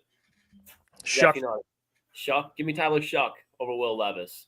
Yeah. Get Will. We've seen enough out of Will Levis. Something I need to do over the next few weeks. I need to figure out. I need to go through some teams and try and predict where I would want Tyler Shuck to go. Tyler Shaw. I think he'd be a great second, third round pick for the Raiders. Develop behind Geno. Brady likes developing guys. He's been very vocal on that. Yeah, I was gonna go look for somewhere to where it was more so like not year one, maybe year one because he's 26. To where if someone fails, he can step in. Like New Orleans. Yeah, crowded room though. He'd probably be if you think of Carr, Rattler, who put on some. I'm really just thinking off the top of my head here, to be honest. Miami. Because if Tua goes down, then he steps in. He has all those weapons. I don't know. I have to go through it. I have to do some homework on that. I was thinking about it the other day. I wrote it down to do that. So. Yeah, this is just the Mayo missile. Draymond Jones. Wow. See Michael Parsons tweeted out. I didn't see. I saw people talking about it. What happened? He tweeted out, "It's my time" with a Lions emoji. but like a lion emoji. Yeah. So he's like, it's my time. So he's probably gonna ask for the I bag. guess they get paid. Yeah, he's gonna get paid, man. What did you guys? I don't know if you guys talked about it before I joined, but Kirby's tweet where he said, just OTB usually What does means that on mean? the block. Usually means on the block. I think Either block, honestly, maybe trade block. Some people are saying No. on the books. Saying yeah, it's the rumor came out today, and I think it was why am I drawing a blank? Friend of the program. Talked to him in Indy. Dave Burkett. Sorry. Oh, My brain right now. This is not good, boys. Dave Burkett did an article, and he put it out there today. He spoke with his agent, I think, and I believe Kirby and them are in like early. They just started early stages of his deal, and it's supposed to end up being most likely. I think word for word. I could be wrong. I think it said historic deal, so it's probably going to be the biggest safety deal. So probably 20, probably like 21, 22 million is my guess. I'd say above 20. I think right now 20 is the highest safety. Do you think that's where we'll start to see, like, okay, see Kirby re-signed? Think anybody else is re-signed this offseason in-house wise? You think Hutch is this year? Yeah, I think you have to. Okay. So I think it's smart because I don't think you're going to do 40, and I think the edge room only goes up in the NFL. So it's like just get him like he's eligible, do it when he's eligible. Yeah, I mean, what if he goes win Defensive Player of the Year this year, and then you're paying 45? Yeah, I don't hate that. I wonder what Hutch does. Does he want to wait and go get knowing he'll ball out? Get that price tag up because it might be discounted because he's coming off a major injury. They might be like, well, like, but like, all right, bet. Let me prove it, and then we'll talk next year. I do think you can have the conversation with Hutch, and I know people hate this. I think you can have the convo. Hey, like, can we do 36 so we can get some more pieces? Like a Josh Allen situation. Like Josh Allen just got his first big extension, and the rumor came. Like I told you, Klotz. Rumor came out. Josh Allen went to Brandon Beane and said, "Take 5." Or no, he went to his agent and said, "Take 5 or 6 million less a year." Call Brandon on Rich Eisen right now. Call him while he's on a podcast instead of signing players. But like Josh Allen did it, and I know people are always like, people don't take hometown discounts, but like Josh Allen literally just did like a big hometown. Like he could have gotten 40 million more. Yeah, and this is literally like hometown for Hutch too. Yeah. So then again, maybe he takes 35, 36, and then you just move on. If I'm Hutch, I'm going, oh, yeah, go tell 16 to go take a fucking discount. Yeah, dude. I was going to say. Agree, but that's the difference between you and Josh Allen, Jeff. No, I'm saying if I'm Hutch, like you're talking about quarterbacks. If I'm Hutch, I'd be like, why me? Yeah. Like, I agree. QB1. He's making 60. No, I agree. Someone's got to do it though. I think someone's got to do it, and I think someone will. I think Hutch could be a guy. Should be Goff. He's made plenty of money. Agreed. I agree, but he already took the deal, so it's like at that point you really can't. Yeah, I know. It's a little different. Amon-Ra, keep his money. I don't have a problem with Amon-Ra getting the money that he's going to pay. All the young guys like Panay and all those dudes, man. Like, dude, that's why I just give Josh Allen so much credit for that. I don't know how that's so overlooked in the media today. Like I saw it on a tweet that was like so far off on Twitter. It's like Mahomes. Mahomes has always been like a top dude. He's like a top 10 paid quarterback, top 15. Like he does takes a huge discount, and he still restructures. Like just like Dak. Like what are you doing taking that big deal? Like Mahomes go to your Allen. They all do that. Yeah, like Allen literally just telling his agent, "Give me 5 less a year," and his agent's probably like, "That's so much money for me. Like that's another 600,000 for me." And then you know what I mean? And he's like, "Dude, you get it done. You want to be my agent or not?" Yeah. And he's like, "I don't care about money. What's $5 million a year for a guy like me, huh?" Yeah, it's. I'll take it. I see both sides. It's a little tricky, like because what if you sign it? You never know. These organizations, man. You sign a contract, they end up cutting you like a couple of years later, and then you're just like, guaranteed money though is where it's like, yeah, you got to get paid. It's like a tough convo for sure. Yeah, like Josh Allen guaranteed. Let me see what he got guaranteed. I mean, the man got. Oh, they didn't put it in there. I don't know what he got guaranteed. By the way, Doc's joining in a little bit here, so everyone that's leaving, you're missing out on the Doc. I'm just telling you. Stay tuned. 8:45. What time did Roy Lopez sign last night? Like around 9? Oh, I did. I woke up right after the show. I fell asleep. And I tweeted it out. Boys, I'm sitting at home. I'm watching some college basketball game, betting on a college basketball game, and Roy Lopez comes across my phone. I think I was one of the first to tweet it out, and I sent it to you boys. No one responded until this morning, and I was Yeah, like, I literally tough. lumped. Yeah, I put out a video at 7 a.m. and everyone was watching it. I was just like, I'm like, what? Who? Roy Lopez. Yeah, He's I put fine. it out. I learned more about him. He's 10:30. solid, really solid depth. That's what I he's want to really say he solid. had a really good rookie year in Houston, unless I'm thinking of someone else. Too. Yeah, I don't know. I'll be right back, boys. I use the restroom before Doc hops on. I already know he was. Let me see. Let's look. Let's take, Yeah, because I haven't he was took in a gander Houston. yet. He was in Take a Houston. gander at Roy Lopez's career stats. He was in Houston. Yeah, Houston, sack. So he's had a sack pretty much every year.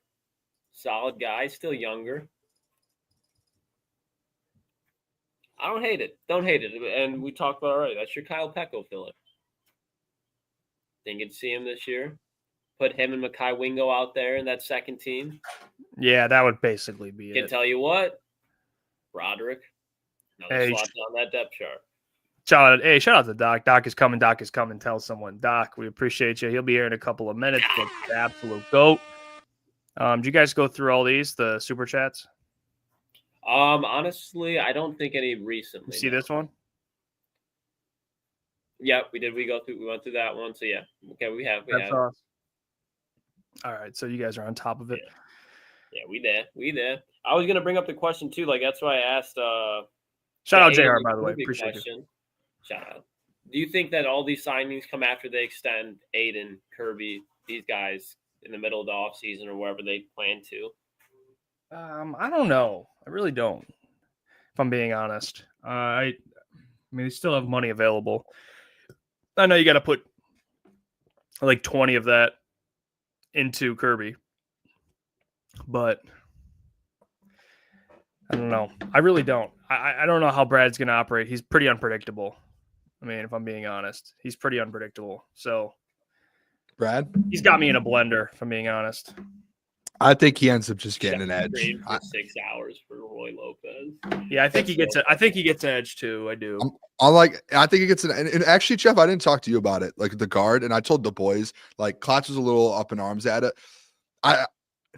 This is the thing. Like last year, Kevin Zeitler was a good deal. I think one of the things that made him like to that next level was he's between Frank and Panay. Like that helps anyone, right? Like, so I think there's still an opportunity for him to go out there. Like I think Christian Mahogany is an upgrade from Graham Glasgow. Like that's an upgrade already. Taylor's Taylor from this last year. Frank's going to be Hopefully. Frank. Panay's going to be Frank, or Panay's going to be Panay. I think if you go out and get a free agent guard here, I think you throw him in between Panay and Frank. I think that elevates a guy's game. Like Mekhi Becton, that elevates him being between those guys. So that's where it's like, I think 2025, I think this offensive line, they're going to find a way to get a guy in there and they're going to be just fine. Like, I don't think they take a step back. I love Kevin Zeitler too. I think it was great, but I think if you get a guy in there that's at like, let's say this level, you're going to bring him up to that being between those two. And with Hank Fraley, tell me Hank Fraley's not going to get that guy going, whoever it is. Come on now. I mean, he couldn't save Graham last year. No, but no one could. But guess what he could do? No one could. Guess what he could do? He could save Christian Mahogany, and he did it. Yeah, I just worry because there's games where you're like they're running to Kevin Zeitler and Panay's side, and now it's like, is that Panay though, or is that? I know it's Kevin. Away credit. Agreed. You know what I mean? That's like, why I said he's player. still good, but there's still that side to where you can go out there and get another dude in free agency that's a vet, and he's going to be like. And I'm not saying a Pro Bowl or All Pro. You're elevating his game next to Panay Sewell. Didn't we see Yodi play next to Panay and in the playoffs? That was my point. Was look at Yodi. Rough. It wasn't rough. He wasn't that bad. Like no one like noticed. It was like that's just terrible. Like it was just like somehow he fit in, and that's my point. It's like when Jonah Jackson was there, Jonah kept getting hurt, and it's like they still had a top 3 offensive line in the NFL without Jonah Jackson. You see what I'm saying? Like that's where it's like I'm a little confident to where if you just go get another dude, you're gonna be fine. I got to see who they bring in. Agreed. But I think the point still stands. If they bring me Logan Eichenberg from the Dolphins, I'm going to have some question marks there. Because again, you got to draft somebody. I think, and Boone, to your point, like if you bring in a vet, that allows you to not make that draft pick in the first 2 rounds. But if you don't bring in a vet, now you're bringing that first year offensive lineman to play right next to Penei Sewell. That's a great situation. But you still got to go up against Jonathan Allen twice a year now, and the Bears defensive line. So it just it was my initial reaction to hearing that Kevin Zeitler wasn't on the Detroit Lions. They went to the Tennessee fucking Titans. So I was a little bit shocked, a little bit frazzled. Wasn't too pleased. Still not pleased. But Brad Holmes, good GM, competent GM. He's brought some good offensive linemen here. So let's see what he does. Not ready to overreact yet, but Kevin Zeitler, I think, is a big domino to fall for this offseason. I think it would change the way the direction of it's going. Big term. Yeah. It's I was for sure. I was a little sad for sure. You'll find out this year. I mean, you could miss him a lot. You could miss him really at all. Who knows? Let's bring in the doc. He's joining us. Does it every Wednesday. He's here to talk the boys off a ledge, covers the Detroit Lions for Sports Illustrated, the voice of reason, the one, the only, Mr. John Macroon. John, how we doing, brother? Yes, sir, guys. Yeah, looks like I can bring the energy as well. The mic. You guys look a little sad. We are sad. We're sad for two reasons. One, it seems like the mic is not. The mic's. Yep, there you go.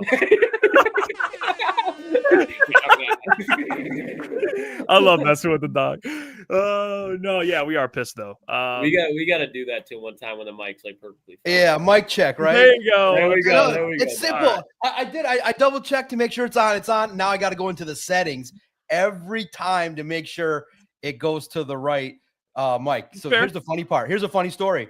I recorded a 30-minute video on my birthday doing the exact same thing, not pushing all the right buttons. There's just too many buttons to push. But I'm here, guys.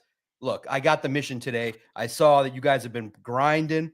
You analyze everything. But let me tell you something from a personal perspective, all right? Remember how I told you guys that Brad Holmes would sign somebody at like 10:30?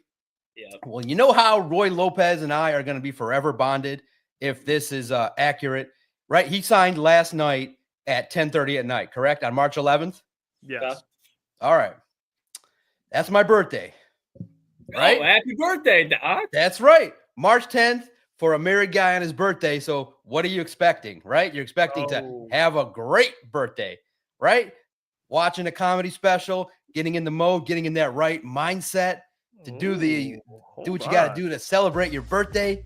And that alert came, and I knew right away. I was like, oh, no. And I'm like, Roy Lopez, what the? So I will forever remember Roy Lopez because I didn't get it in on my birthday. So pretty soon, it's got to happen. Maybe this week, maybe, but I'm still full of energy. I'm not disappointed. As a married man, you get used to it. But Roy Lopez cost me an epic birthday. But I'm ready. I'm 46. I'm here to bring the level-headedness that we all need because I get it. Free agency was like me on my birthday. You hoping it's in your mind what you want. You know what you want. You want it. You want Trey Hendrickson. You want the Grand Slam Big Salami. You want a great player. But it didn't happen. It's okay. It's going to be okay, guys. Where are we at? What are we talking about today? I don't think it's as bad as people think. It's disappointing. It's boring. It's missionary, but okay. It can be, we can spin this in a great way for Detroit Lions fans. So, I mean, Doc, wow, what an intro. Great analogy. It's amazing. He just doesn't miss. I'll ask you, okay, the reaction to some of what happened. I guess we'll start with today. You have a Levi resigning. You have the Roy Lopez. I know the boys will probably ask you more about him, but can we start with the re-signings, right? Levi Onwuzurike, and then you have Kevin Zeitler not resigning. What's your thoughts on the Levi Onwuzurike contract, and then Kevin Zeitler taking that deal with the Titans? Right. Okay. Now, look, in totality, I know Lions fans just got to get used to the fact that the Lions are not going to make big, huge financial commitments to guys outside of their own draft picks. So he's going to spin it. And when Brad Holmes discusses free agency at the owners' meetings, he's going to say, what are you talking about? Probably Kirby Joseph will be locked up to a massive contract. Our own Aiden Hutchinson, we got to pay. Contracts coming up, the contracts that have been given out already. The Lions are loyal to their own guys. That's how you get paid. And free agency is just about, for the Lions right now, we got to get used to it. It's about rounding out needs and filling holes in areas that are not going to be big splashes. And that's not to say that the big splash is not there, but there's so many moving parts in order to get that, because you got to also outbid another team. You also got to allocate draft picks, and it's just really tough. So the odds of the splashes are low, and Brad Holmes told everybody that. So first move that made me laugh was, I told you guys, Kevin Zeitler is trending. I think I must have said it 50 ways on articles. And on You called it to Tennessee. You said trending Tennessee. Not to come back. It's clear, like in the NFL, guys, NFL not for long means this. When the clock hits 30, and I'm not saying the Lions will never have veterans. I'm not saying that. When the clock hits 30 years old, you know as a player, the next guy's coming. Kevin knew it. Christian Mahogany knew it. Everybody knew it except the fans that were like, oh, I need Kevin Zeitler back. You are never paying Kevin Zeitler at 35 years old $9 million. Good teams don't do it. Brad Holmes isn't going to do it. They moved on. It was the clear vision. It just was clear from the moment Kevin Zeitler signed. He was a one-year guy. Get Christian Mahogany ready, and let's go. That's the replacement, or we're going to move on. We're not investing in a 35-year-old lineman to win a Super Bowl. It's just not going to happen. Christian Mahogany's ready to go. Pencil him in. From knowing him, from the work ethic, from when you go back and rewatch the film at Boston College, he's a gritty offensive lineman that's going to be playing very well. Now, there's a lot of options. He can be the right guard, or you slot him back to the left guard and you move Graham Glasgow to right guard and say, let's correct the mistake we made messing around with Graham. He had a horrible year. Let's move this forward and have Graham play right guard. You're going to draft a offensive lineman. You're going to potentially find also maybe a veteran that gets cut at in training camp. They're going to be fine along the offensive line, in my opinion. The loss of Zeitler stings from a perspective of he's a good player, but the drop-off is not going to be drastic at all. I don't mind it. I'm already moved on. Zeitler was a one-year guy. That was it. And you can tell guys that get, contracts right away at 4 o'clock are the guys that are penciled in as, hey, this is the guy we got to keep. And that wasn't Kevin Zeitler. So I'm okay with that. You should be okay with that. The offensive line, I think, will be okay. It will be addressed. No doubt about it. Now, the shock of everybody that saw it was like, man, Levi only got $5.5 million. That screams to me he had no market value outside of Detroit. The outside world was like too risky, not enough productivity, not enough splash, not enough representation, I guess, from his people to get his name out there. He had to get a prove-it deal. And that's a situation in which many of us thought maybe his market would be inflated based on others.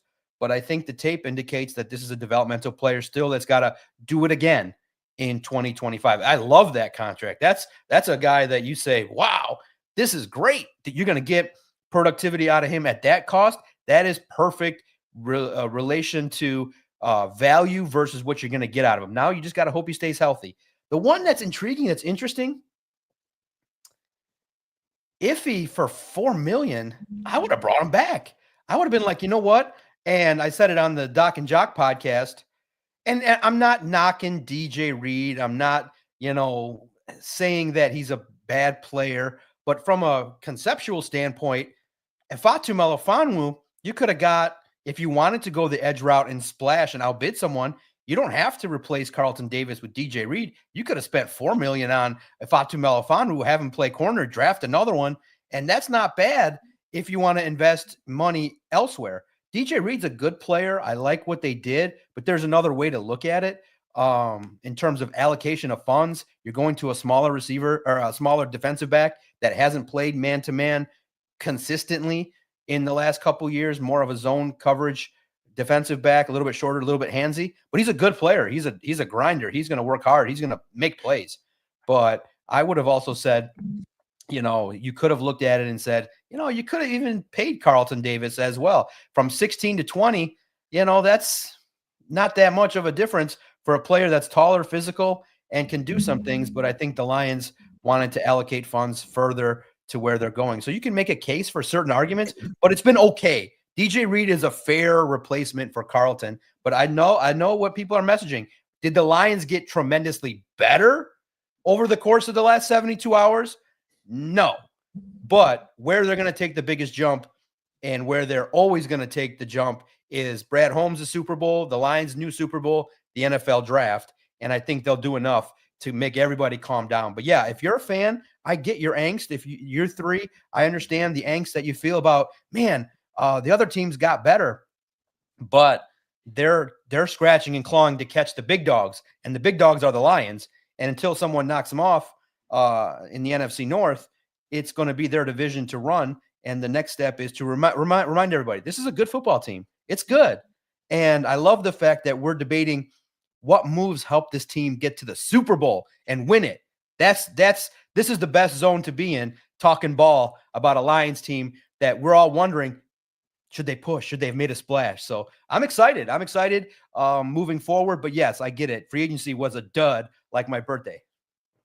Do you think, Doc, I think one of the biggest questions, to be honest, this whole edge situation, do you have anyone that's still like kind of on the board in free agency that you're looking at and you're still hoping, and I'll bring out a couple names, like Matthew Judon's been a big one that I've thrown out there. I know Von Miller's still available. I know they're older names. That seems to be kind of what is left in free agency. What would be your pick and who would you go out there and sign if you're Brad Holmes? At this point, you don't do that. You go in the draft. Like, there's one name that everybody in Detroit wants, and that's it. First and foremost, which was funny, your first move is Marcus Davenport. I joked around with Adam. I said, I just would have said to Marcus, look, Marcus, you're our guy. I think I said it to you guys. You're our guy. We're going to talk to you. We're going to sign your contract on Wednesday. We're not going to make that first. We need to kind of sell something. So, hey, we're not going to announce you right away. We're going to do like Levi. We're going to announce you later. And let's just announce the other signings first. But listen, at this point in time, it's fun for me. And yes, please put happy birthday in the chat. I love that. And ask questions.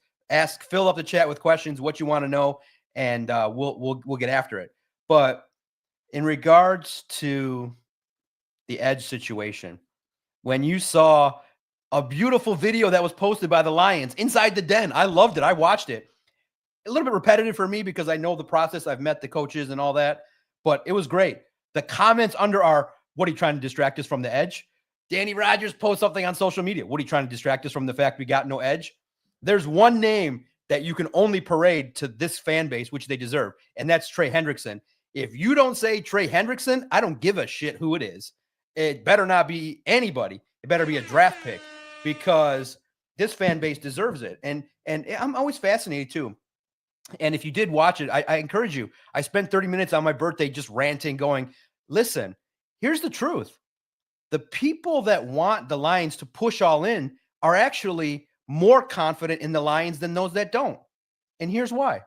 And that's how I prefaced it by asking Brad Holmes. And I put it into words.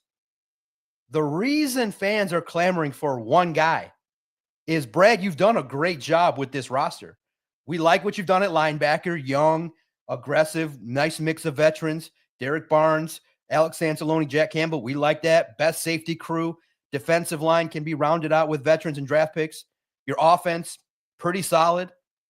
And I opened a question to Brad. I said, it's a testament to how you built this roster. Well, most people think you're one guy away, and that one position is edge, and it won't hurt. The reason everybody's anxious and has all this angst, which is weird from the poo-poo crowd out there that's like, no. Oh, they can't do it. It's not worth it. What are you talking about? The Lions are close. Fans see it. They love what Brad Holmes did. They want the final piece to the puzzle. They love what the Lions have done. They're like, we like it. We trust you. Get the one guy. That's what we're saying. I'm saying they're close. Like, they're this close to getting the magic prize. And we're that close. And Brad can't deliver the final piece. That's why people are so anxious, because they believe, and I truly believe as well, the Lions are close right there. But without that key edge rusher, it's tough. It's a very tough position. I don't want to, I like Azeez Ojulari. I think he could fit and do some things here. I'm pretty sure he's probably negotiating with a couple teams. I like what he could do with the Detroit Lions, but I don't want somebody that's less than the best. and I want Trey Hendrickson. I want the guy that had 17 and a half sacks. And I don't care if no team has paid two guys $40 million. The Lions will do it because that's a swing. So to me, those that are outside that are saying, no, they're great without it. Get the hell out of here. What the heck are you talking to? That really defies the logic of looking for talent. What do you think the Lions are doing? They're looking, they're calling. Why are they calling Myles Garrett knocking on the door? Why? Because they know they're close. They just can't get over the hump to get it and pay it and do what they got to do. So I believe the Lions are close, and I'm always of the opinion fans should always knock for more players, more. And those that are like, oh, the Lions are great, and they flash all their butt-kissing stuff like, oh, look at all the great picks the Lions have had. You always have the trump card by saying they have no rings. The anxiety is high. They have no rings. So you're just putting out puff shit that people don't want to see. They want to know that, hey, we got the best chance before the season starts to win a Super Bowl, and we're that close. So you bring Trey Hendrickson here, or you don't bring no other edge rusher until the draft, and you get the stud, and you get one of the best premier guys that's going to get out there. And I love the fans that are barking and going, no, stop with the nonsense. Stop telling me, stop pissing on my head and tell me it's great. It's not great. You have a hole, and pretty soon it's going to be filled. How? So I encourage everybody, keep pushing, keep telling those, those positive peddlers, you still got a hole at edge. It's not filled. And until it's filled, I want that position filled. And I hope it's with Hendrickson, but it's most likely going to be in the draft. Before you go, Lucas, we got a shout out, man, IT Hips, $20. Appreciate that. Yeah. He asked you a question, Doc. He said, Doc, don't you truly believe the Lions are being frugal with spending is because they're going to give out big contracts to Hutch and Kirby, then just draft an edge in the first or second? Yeah, it's I don't consider it frugal. The Lions spend, but they don't do it on external guys. It's a lot of work. It's a lot of trust. It's a lot of, I think the best way to do it is it's rigid. This is what we do, and we're not going outside it. I don't like that as a general manager. I like the idea, if there's a guy, we're not asking for 5 guys, just one 15, 20 million guy that you believe can go out there and win at a high level and win along the defensive line. It's not frugal. It's rigid. They know they're going to pay Kirby. They know they're going to pay Aiden. And they know, too, they got to also worry about the next wave of guys that are going to be getting paid, and that's Jamison Williams, that's Brian Branch. So it's not easy to do, but guess what? It's not as tough either because the cap goes up $25 million every year. You're going to get guys. I just posted it, I think, online. If you go to @Detroit Podcast today, the Cowboys or a team just the Chiefs just renegotiated some contracts and got $50 million in cap space. It's not that difficult, that far to make it so that you can invest if you want to. But the Lions have this policy that, hey, our guys are our guys externally. And I do think that's a reputation they're getting is externally they give market value, and the guys that get paid are Brad's guys. So if it doesn't work out, and I'm not saying it's not, but if Brad Holmes' tenure does not end up in a Super Bowl, the epitaph, the thing that people are going to write on his gravestone is Brad Holmes far too loyal to his own draft picks. And Doc, a reason why I think this is such a big conversation is seeing what happened that divisional round against the Commanders. And you look at the moves that the Commanders are making. I mean, they traded for Laramie Tunsil. They brought in Deebo Samuel. That's not even talking about their actual free agent signings. When you look at the Lions offseason, yeah, and I'm using the Commanders as an example, but just kind of like a frame of reference here. Is there any team around the NFC that made noise, even if it's within the NFC North, that you think could threaten the Lions a little bit, given that they've kind of been not completely quiet, but quieter than some of the teams around the NFC? Look, yeah, there is a team. It's not the Commanders, and it's not the Bears. I know you're going to say it. Yeah, I'm going to tell you who it's going to be. And yes, the chat, I love it. Please, there's always, remember too, and I want to say this respectfully and humbly, I love the other side. That's what makes sports fun. They can peddle their positivity all they want. But in the end, I only focus on one thing. Do they have a ring? No, they don't. And how do they get there faster? By putting the best football team possible. And it's their job to worry about the salary cap and fits and all that kind of stuff. My job is to say, I want the best players, and so should every fan. So and remember too, that the others have an agenda. They have their own personal biases. They just want to carry the team's bathwater and say everything's great all the time. Everything's great all the time. Every move is great. I like this all the time. They have no range of thought other than I like this, which is fine, but very boring. And also, better players sell tickets. Better players make plays. Better players make it so that you have more confidence going into like, hey, I got 20 guys that are great and I want 22. And that's what the job of every general manager should be. And every fan should say, I want the most best players on my team, especially when you got to fork over money to go watch them. So, and listen, have fun with the debates with the other people, but you should always clamor for the best players. But you know who's clamoring for some players? And they're clearly going to do it at the trade deadline. They're making their push. All the writing is on the wall. Brad Holmes' mentor is doing some mentoring, and Les Snead is slick. Yep. He got Matthew Stafford to stay. He got Puka Nacua. He got away from a player that's often injured. I like what the Rams are doing. He's hitting on defensive linemen. He's crafting a nice squad, made a calculated free agent move. You give Matthew Stafford, Puka Nacua, and Devontae Adams? Good. Bro, that's serious business. They're making a push. And Matthew Stafford is this is his last year with the Rams. They're trying to keep giving him some money to make him happy, commensurate with the rest of the league and his money.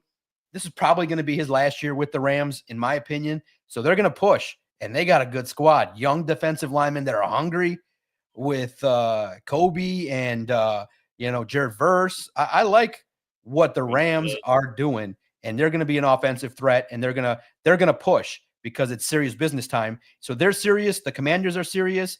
I saw your guys' intro with the Bears. They're not as serious as a threat, but they're getting better and getting better fast. They got the attention of Amon-Ra St. Brown and the rest of the league with what they did.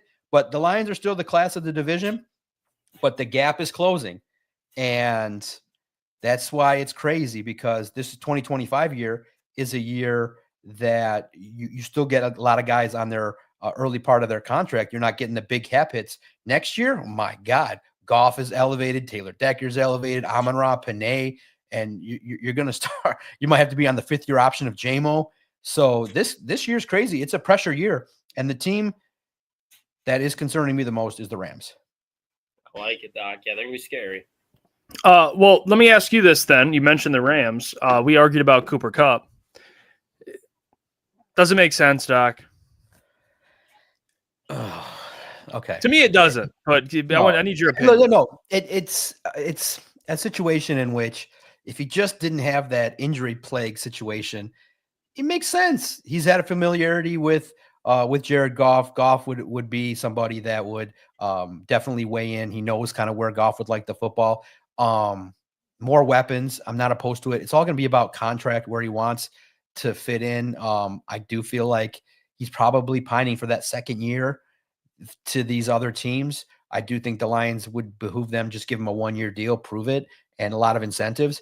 But I do think that he's going to go on name reputation.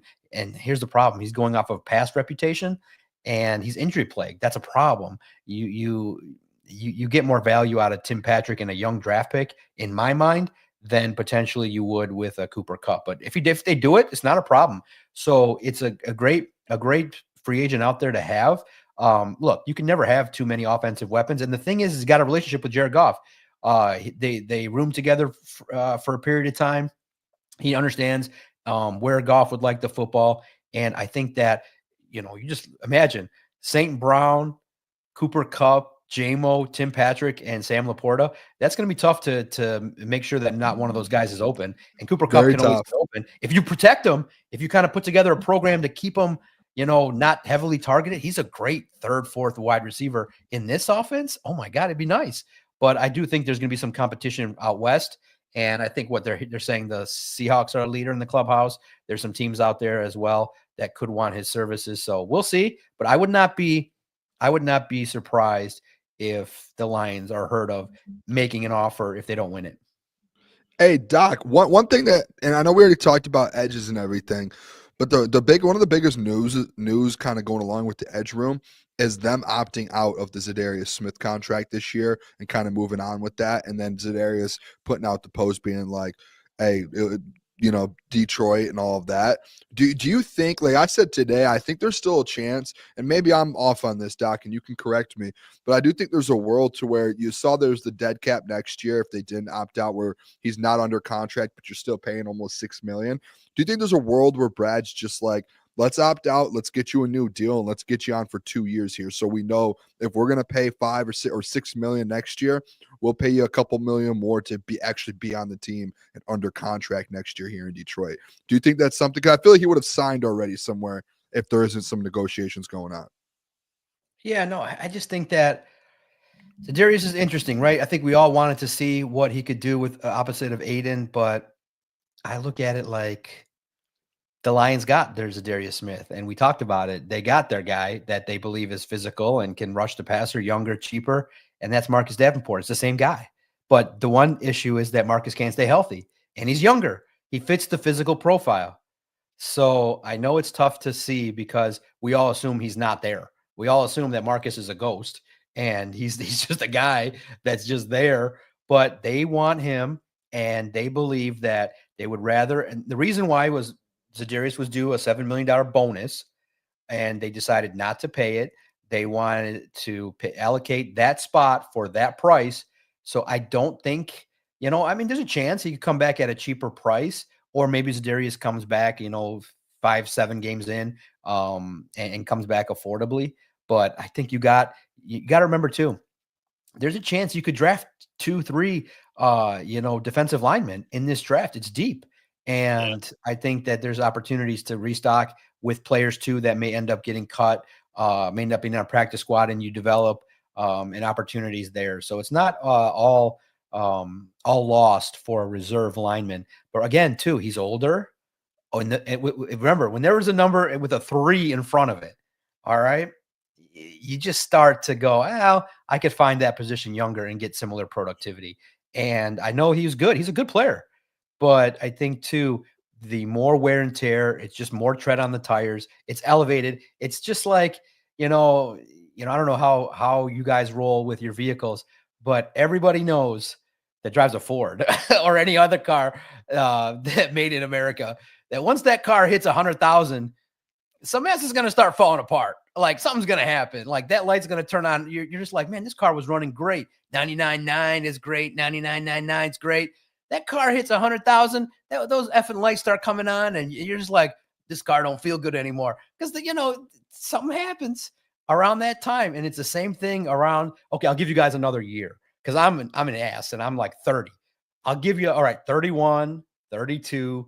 You start, the lights go off, bling, bling, bling, bling, and get somebody else.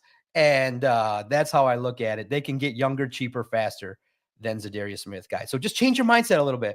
I know that when they come to Detroit, you guys fall in love, but fall out of love when you start seeing the age in the 30. Just fall out of love and detach because their time is short. The next guy's up, hungrier, faster, bigger, stronger, with a 2 in front of his age, and his contract is not going to be as cumbersome. So that's football, because you're going to want to pay guys that are on your own team. You're going to have what's the number now? I think Aiden might make 40, 41, and Kirby Joseph's going to make probably 25 million a year. That's a lot of money. And then JMO is going to make 20 million a year. Those numbers are getting up there, and you got more guys coming. Jack, Sam Laporta, Brian Branch, Jahmyr Gibbs. Jahmyr Gibbs might end up making 35 million by the time the market gets set. By the time if one more running back blows up, Jahmyr Gibbs might be getting up there at the highest rate of all time, based on the way the NFL jumps up. I mean, Saquon's at 20. So these numbers are getting crazy, and the Lions got to allocate some funds to a lot of people. So you can't pay everybody. Za'Darius was a nice story, did what he needed to do, just wasn't enough to get the Lions to overcome all those injuries. Doc, you used the word cumbersome. Thought that was a great word. I don't know if I've ever heard that word. We'll be adding that to my vocabulary here very soon. But you talked about guys that they paid, that they didn't pay. Somebody that they did pay was DJ Reed, obviously the big signing for the Detroit Lions so far. Me and Caleb and Booner were all having the conversation before. When Brad brings in DJ Reed, do you think when they bring in DJ Reed, they're saying, okay, you are now the cornerback 1 in Detroit? Or do you think they're bringing him in kind of saying, hey, You were cornerback 2 in New York. You did a really good job, kind of the Robin to Sauce Gardner being the Batman. Do the same thing with Terrion Arnold, or is he coming in to be the cornerback 1 here? Yeah, no, I think they come in open competition, and they got to see in training camp throughout the practices what it looks like. I don't think you come in slotting anybody. I think you come in and you say, all right, Amik, Terrion, and this Rakestraw, go out there, DJ, compete, and let's see where it falls. And I think, based on competition, if I think the way it shakes out the way it needs to, I think Terrion needs to be, you drafted him in the first round. He needs to be a guy that can step it up this second year and take the leap and cover the number ones. He's a first round pick. You got to see what you got. Press man. I think that DJ Reed, it would be a great number 2 on the other side. And then you mix in Ennis Rakestraw and Amik Robertson. That's a nice foursome right there that can do some things. So I think it's going to be a great competition in training camp. You got great wideouts on the Lions to help see the competition. I can't wait to see DJ Reed against Amon-Ra. Can't wait to see DJ Reed against JMO. So it's going to be a fun time, but I think it's open. I don't think you go into it slotting guys in right away. You let them battle it out and see. And I think the way it should shake out, I think Terrion's a little bit better, quicker. Is going to be somebody that this year, based on what he needs to prove, I think he's got to show that he's the number 1 for the Lions. Otherwise, you drafted a first round corner. I don't know if you want him to be a number 2 his second year in the league. Yeah, no, I agree with that. I think if he's not at least trending in that way to be a number 1, you could argue it's. We'll get to that at a different time. But let me ask you this, Doc. All right, you mentioned the division. You mentioned how the Bears aren't the team right now to beat. But can we talk about the entire division? The division got better, Doc. And I was me and Caleb were talking about it earlier. How I wouldn't be surprised if by the end of the year everyone's about a game apart. I think it's going to be an absolute bloodbath to win this thing. I know the Lions have won it the last 2 years, but I think they should be favorited. But winning your division is a huge accomplishment. It's a blessing, and they're on track to go out and try and win 3 in a row. How much more difficult do you think it'll be this year going out and trying to battle with these teams? And we'll see what JJ looks like, but at least the Packers, the Bears, and if JJ's good, the Vikings. Yeah, it's going to be a bloodbath, right? It's going to be wild. Man. I think too, the blessing though is first and foremost, I think the Lions got the best quarterback. Jared Goff is going to shine. He's going to be somebody that I think is going to want to come back after a nasty, terrible game against the Commanders and want to recap and get that vibe back, because of the Jared Goff chants have kind of ended around town and people are kind of sprinkling in I got some more questions. I love this division. I think it's going to be the true black and blue division. And I can't wait, guys. I mean, if you talk about some guy with a lot of energy, I got to figure out what to do when the Lions got to face the Bears.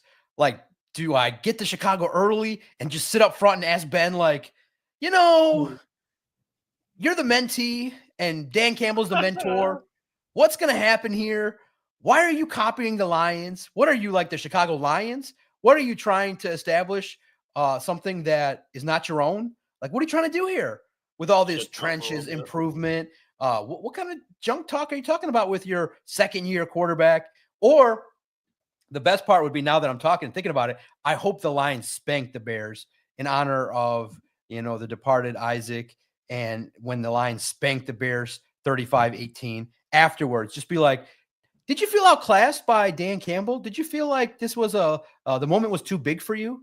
Did you feel like Dan ran circles all over you with his offense? And I'm wondering, all those trick plays that got intercepted by Terrion Arnold, did you think that was a little bit too early to try those trick plays? Or, when DeAndre Swift ran into the, ran into the line there and, got crunched for a -4 loss? Or why are you running empty set on 3rd down and 1 against the Lions defense? And DJ Reader just destroys Caleb Williams. I can't wait to ask him some kind of question there that might just set him off or just say something to him. So I can't. The rivalry is going to be great. I can't wait to I think the Lions are going to definitely get up for the Bears, and they're going to play their 2 best games of the year against the Bears, because Dan Campbell's not going to be like, I'm not losing to him. I don't care who we lose to. We ain't losing to him. Like, we're going to run it up, and you're going to do like hook and laterals. You're going to have Jameson throw the ball 6 times. You're going to have Penei Sewell run into the end zone, you're going to have one, especially at Ford Field. That will be a must-see ticket. I can't wait to see that game. Look, man, that Vikings decision was shrewd, man. I'm biased. I don't like J.J. McCarthy. I just don't like it just on principle that he went to Michigan. But I like his game, in all honesty, in all seriousness. I like his game. I don't think he's ready. I don't think young quarterbacks are ready. The number that they gave, the Seahawks gave, they gave Sam Darnold, I would have gave the Vikings should have did it, but they're maximizing the first-year quarterback thing. But I feel like if Sam Darnold did that year one, it's kind of disrespectful to just let him go. There's no appreciation. I think JJ sitting for another year is no big deal. You give Sam Darnold a little bit more money, 2 years and $80 million, or you make a lot of good guaranteed money, or all guaranteed. Let him run the offense. I think the offense will be fine. But JJ comes into a great situation. Justin Jefferson, the Addisons of the world. It's going to be pressure filled for JJ McCarthy. And now he's had those couple, surgeries. I'm curious to see what he's going to do, because he's got that athleticism. He's got that grit mentality. If he acclimates quickly, that's going to be a problem for defenses, because he's got that, he has that it factor where he can, extend plays, make plays out of nothing. And then the Packers are always unique because they just have that kind of makeup where they're always hanging around. They're good, but they just have certain weaknesses at certain spots at the worst time. In terms of, they have talent, but they don't have the coaching, special teams, and the game management decisions at the right time to make the right play at the right time. So I'm excited to see the division. The Lions are not going to go 6-0. They're going to battle. It's going to be a fun-ass division to win again. But at this point, even with everything going on with the draft, you got to remember, too, the Lions offense, I think, is going to continue to roll. They had the 4th highest scoring offense in the history of the league. I think they're going to continue to score a lot of points. You're going to see a better J-Mo, a better Jahmyr Gibbs, a better Sam Laporta. Get out of here. That's going to be ferocious. You just got to round out that offensive line. Good luck stopping the Lions offense. The key is going to be just staying healthy in the postseason and making sure you're rolling on third down, touchdowns, red zone efficiency when you get to the postseason. But it's the Lions division to lose. Doc, I'll just say this. It sounds like you might be scared of a Michigan man, which is fine. I get it. Now, serious question, though. We did talk to you. You came out a couple days ago, kind of informal, just, chatting with the boys. The Derek Barnes contract. Can I get, now that we're sitting down formally talking here, thoughts on that, the whole Derek Barnes thing? Did you like it? We got to see, after we actually talked to you, 10 plus probably linebackers ended up signing throughout free agency, and all those deals, I think they were all more than Derek Barnes, which pushed his deal down pretty far. So did you like that deal now that it's played out a little bit? Sure. I liked it based on what he brings to the table. I think he's a good guy that can play all the positions at the linebacker spot, a leader, an emerging physical player, and he set the tone. And I talked to him at training camp. I've always been respectful with Derek Barnes, even though I had some fun at his expense on that mistake that he made. But I've always told him, I said, hey, I'm noticing that you're kind of the physical guy out there. You're not taking no junk from Dan Skipper. And I said, hey, are you kind of the emotional leader kind of emerging of this team? He's like, yeah, I kind of feel that way. I kind of feel like I'm the guy that needs to take over this defense and become physical and become part of the leadership of the team. And I do think that he's got that grit mentality. He's got the tools. And here's the thing. And he's kind of an embodiment where, yeah, are there better linebackers? Yeah, Lukas knows it. We all know there are better athletes, faster linebackers. But again, the Lions are willing to sacrifice talent, speed, for the total package. And I think Derek Barnes is good enough in a lot of areas where they'll take a 7 across the board, as opposed to a guy that's like a 10 in speed, but like a 2 in tackling. You see what I'm saying? So there are more talented, more physical, stronger linebackers out there, but Derek's consistent in a lot of areas, coverage, getting better at, pressuring the quarterback, getting better at running, run stuffing, just getting a little bit better across the board. The biggest question for him is, how's he going to come back from that knee injury? I think it's going to, he's a good fit. And here's the thing. If you saw what Alex Anzalone can do, all that knowledge is being imparted to Jack Campbell and Derek Barnes. So you also, here's the thing too, you guys are learning with the league. Coaches have their guys. So Calvin Shepard is going to say, hey, I want Derek Barnes. Because the general manager is going to be like, all right, what do you think of Barnes, even with the injury? And Calvin's going to be like, that's my guy. And that means done, deal done. Kelvin's worked with him. He knows that, hey, and that's why they love their own guys, because okay, I can say this to him. He's not going to get mad. He knows me. Whereas an outsider could come in, get all butthurt and pout and make a stink and be a problem. Whereas they all know Kelvin's been in that room. Sean Dion Hamilton will be now the guy. That's one of the guys, and Derek's part of the team. And Alex Anzalone is going to pitch in for him. And he made a play. Like, how do you not reward a guy that got you a playoff win, that helped you win a playoff game, and will sacrifice and is a warrior for you? So yeah, he's a 7 across the board, which is good. But yeah, could you have found a guy that's a little bit faster, a little bit stronger, a little bit better? You could have. But I think the total package with the contract that they got, it fits in perfectly. And now you just got to make sure he continues to develop his game and let him rush the passer. That's his natural fit. That's where he's good at. That's what he did with Purdue. Let him pressure a little bit more. Let him come on from the edge, from the outside.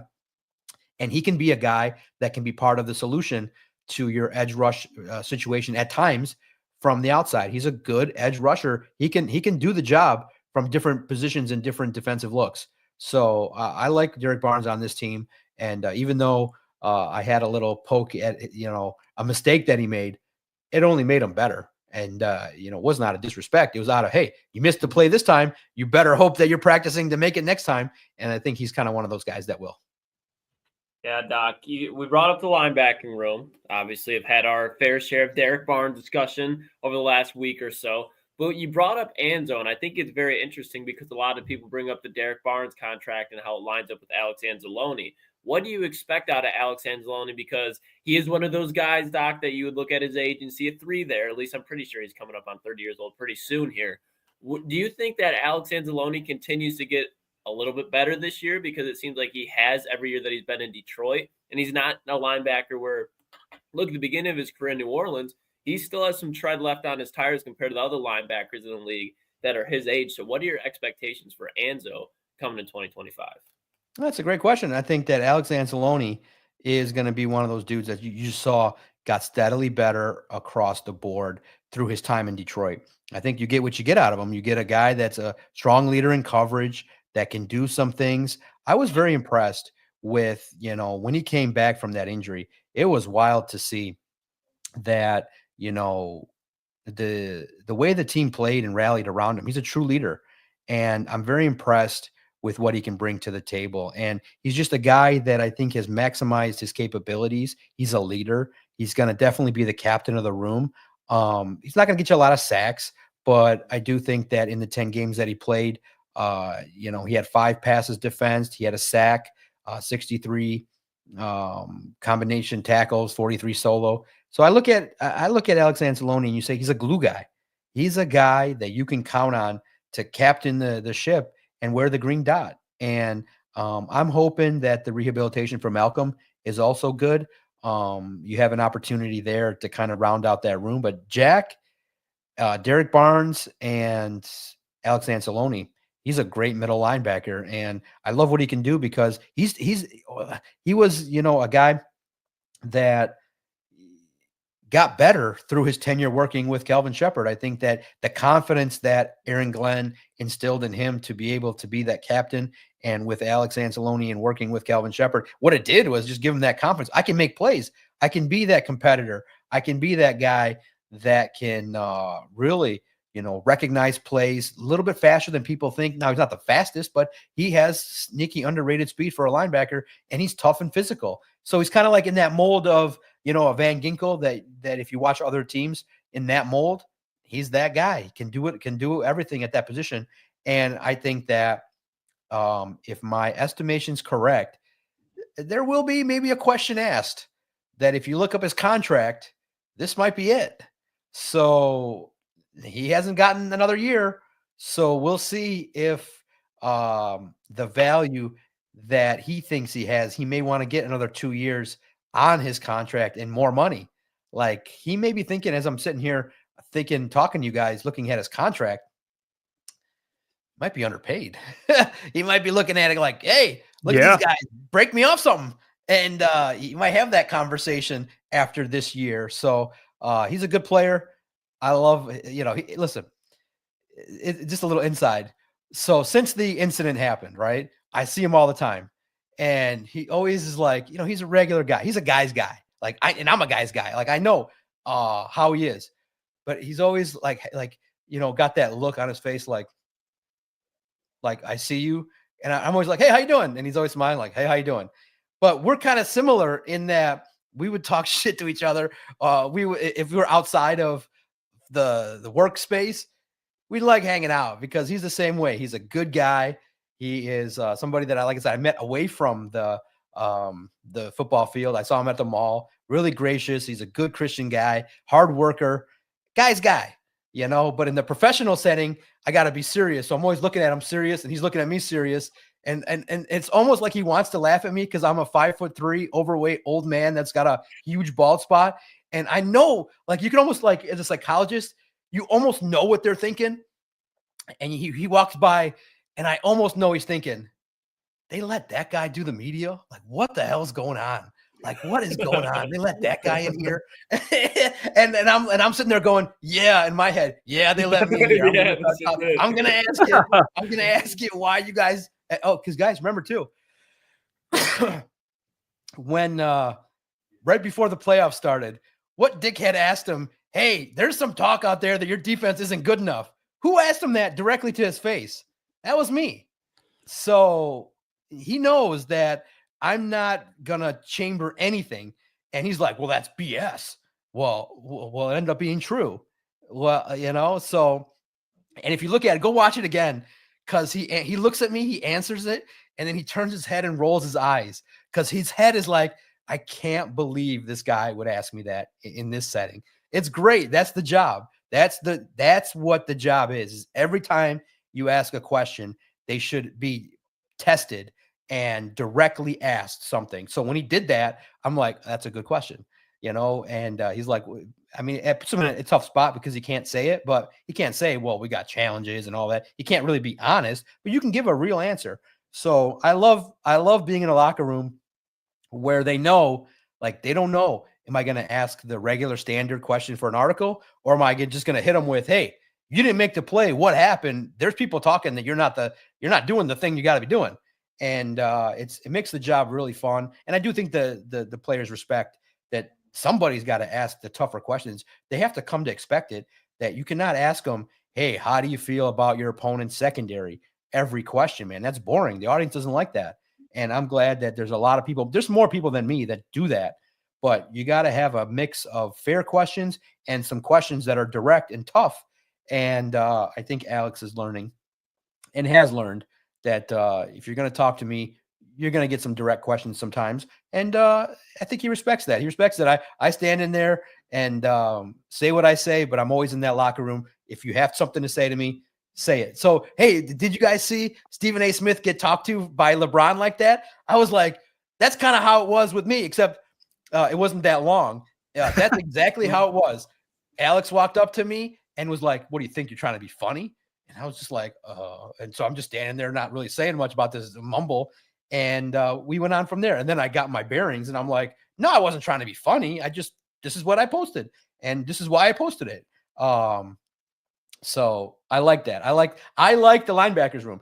And now you want to hear a story? Because I'm only going to share it with you guys. Come on, Doc. Let's do it. All right.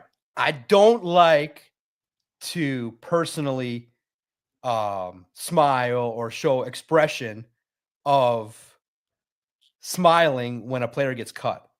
But I'm going to tell you this. Jalen Reeves-Maben made our jobs unnecessarily difficult with a concept that he wanted to throw out there that was ridiculous from the get-go. He's the NFLPA president, right?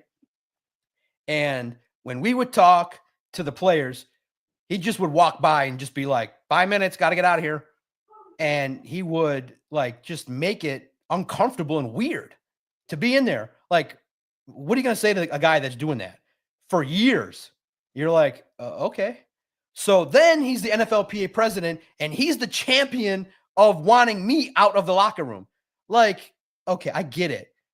It's not that difficult for me not to shoot a naked dude. Like, okay, if there's a bare ass walking around, which there's a lot of, my job is not to air. Okay, it's not that hard. All right, bare ass, I don't want to see that. My friends don't want to see that. I don't want to get kicked off the internet. I ain't doing that.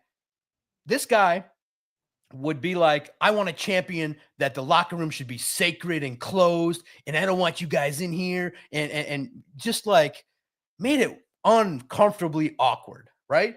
So what happened, and the players, the situation was fair. It was always fair where you ask a player, hey, do you want to go out there? But it ended up looking like a strip club where you just have one guy walking out with a guy, and it just looked weird. Like the setting should be, hey, you know, it's not that difficult, rocket scientist. If you want privacy and you want, just like Jason Kelsey said, if you don't want to get naked, then hey, maybe NFLPA, tell the guys, have a media session, let the media in after y'all are showered. Instead, I'm uncomfortable because, you know, I got a question I want to ask Kirby Joseph, and he's dropping trowel, going to the shower. Oh, Kirby's getting naked. I can't ask him what I need to. I mean, if you don't want guys looking at you, have the media session after everybody's showered, let them relax, half hour, then we go in. We can spend 45 minutes talking. So Jalen hated us in there, okay? So guess what I did? And I'll say it directly now to you guys. Jack Campbell and I are tight. I'd walk right up to Jack and not even ask him to leave. Jack, I got a couple questions. Put the microphone right in his face, right in front of Jalen. And Jalen would look and get all mad. And then I did the same thing to Trevor Nowaski. Didn't ask him to, hey, do you want to leave? I'm like, Trevor, I got a couple questions. Put the microphone right in his face. I'm like, you don't got to do that to reporters. We're not trying to be assholes. We have a job to do. Yeah. And I didn't like the way he conducted himself. So when he got cut, his revolution ended. And listen, his corny revolution ended. I didn't like it. I wasn't a fan of it. Nobody liked it. And I think it could have been a healthy, more medium of just allowing the media to do their job and letting the players, you know, hey, if there's a mistake made, I understand it. The players want their privacy, but it can be mitigated from the players, not from booting the media out, because you prevent the media from doing their job. Nobody liked the policy. Nobody liked the way it went down like that. It made it awkward, and I hope they never do it again. I get the concept. If a player's uncomfortable and wants to leave the locker room, we honor it. But I think that there's an opportunity to learn a lot of different things from players with an open locker room policy, and the players should legislate it where, hey, you guys are the ones dropping your pants in front of me, not the other way around. I'm not asking to see that. You guys are the ones having media sessions, scheduling them at a time after practice where you want to drop trowel in front of everybody. I don't want to see that. I don't want to look at all that. I just want to go to the locker room, talk about ball, and leave. So he was one of the guys that made it a little more difficult. So not going to say I'm smiling that he's not on the team anymore. I just hope the policy is different. The policy is different next year for the media to be a little easier to do our job. And all we want to do is ask questions, develop relationships, and the players never have to talk. Like, I've never made someone talk to me. Hey, Jack, you want to talk to me? Sure. Hey, Malcolm, you want to talk to me? Sure. Hey, Tyrion, you want to talk? I'm a little busy right now. I got to go. I got a podcast to do. No problem. Smile. Can I get you next time? Iffy was tough. I had to ask him like 5 times. Hey, Iffy, you want to talk? No, man, I'm busy. Iffy, you want to talk? No, man, no. No, they got some sayings that they say, oh, I got to do training session. Oh, I got to do this. I got to do that. They have their way to say, I don't want to talk to you. But that 5th time, he knows I'm going to keep asking. I'm not going to stop. So the 6th time, he gave me some information, and it's cool. I think and they learn the lesson when the athletes become the media. They learn that there's opportunities to grow in the field and do the job. So I'm glad the locker room revolution, and you guys heard it slowed down, right? Like, it was all rampant because one guy got an inappropriate photo or video share. It's going to happen once a year. Some dude's ass is going to show up on TV. It happens. But it's one of the deals where you just got to protect the players and be respectful. But they also got to be respectful of our job too. And Jalen got a little out of line there. See, look at that. Dave agrees with them. I just stay out of the locker room. How do you get information about the team? How do you get information about the injuries or what they think about this and that? If there's one guy talking, then it's just there's interest in knowing how a locker room operates. And if you do the job, it just makes it hard for me to say that because that's where the information is. It's how you develop relationships. That's how you get to kind of learn football. Like Trey Flowers taught me defensive football. Danny Amendola taught me nothing. He taught me that he hates my guts and thinks I'm the scum of the earth And well, Doc, I gotta hear that question. Yeah. Or that story. Okay. So here's how I developed. When I first started, I thought I'm never gonna last because Matt Patricia's locker room was so toxic. Like you would walk in and Matt Patricia was so toxic, you would like have to think your way through any question because he wasn't going to answer it, or Matt Patricia was going to give you 10,000 words to literally say nothing. So I'm like, I am never going to talk in these media sessions, or this is the dumbest S I've ever been a part of. Why do guys, I thought to myself, why do people want this job? This coach sucks. These players suck. I don't want to talk to any of them. I'm like, I don't want to Ashawn Robinson kind of made it look like you were trying to steal his lunch money. Like, okay. I looked at him one time. I'm like, I'm not talking to him. A couple guys like Darius Slay was always cool. He was out he was just wilding out and just saying whatever. So that made it fun. There were a handful of guys that would talk to you. Danny Amendola treated me as if I was the dumbest human on earth. And all I would ask was, hey, what do you think about the Chicago Bears secondary? Or I'd ask the basic stuff and copy and just to copy other reporters. And so I had this pitch because I developed a relationship with Trey Flowers. Trey was cool. Trey Flowers was the antithesis. He had his money. He was super cool. And there was all this talk about Matt Patricia losing the locker room and Matt Patricia hating the players, hating him. And there was all this talk. So I'm like, I want to just bring the other side. Like Trey and Danny are his guys. So I talked to Trey and he's like, man, listen, I know that we're not winning and it's shaping it, but he's like, Matt always asks about my family. He cares about me. He's a good man. There's things going on and there's always stuff that you don't know, but he talked to me and we talk about, setting the edge and the pressures of how to deal with it. He talked to me. So I said the same thing to Danny. I walked over and I said, hey, Danny, I know you're one of Matt's guys. I just kind of am curious. A lot of people are hating on him. Why do you think he's a good coach? This is what he looked at me like this. Huh? And he's like, I don't got time. And I was like, all right. And that's how he looked at me. Yeah, and he comes off that way. Came off that way. He didn't want to talk. And I don't know if I asked him one question one time out of pocket or direct, or I don't know what happened, but he always looked at me and I was like, but I toughed it out. Like I was legit going into those locker rooms, like scared, like what? I didn't want to get yelled at because I didn't know exactly the protocol. I was new.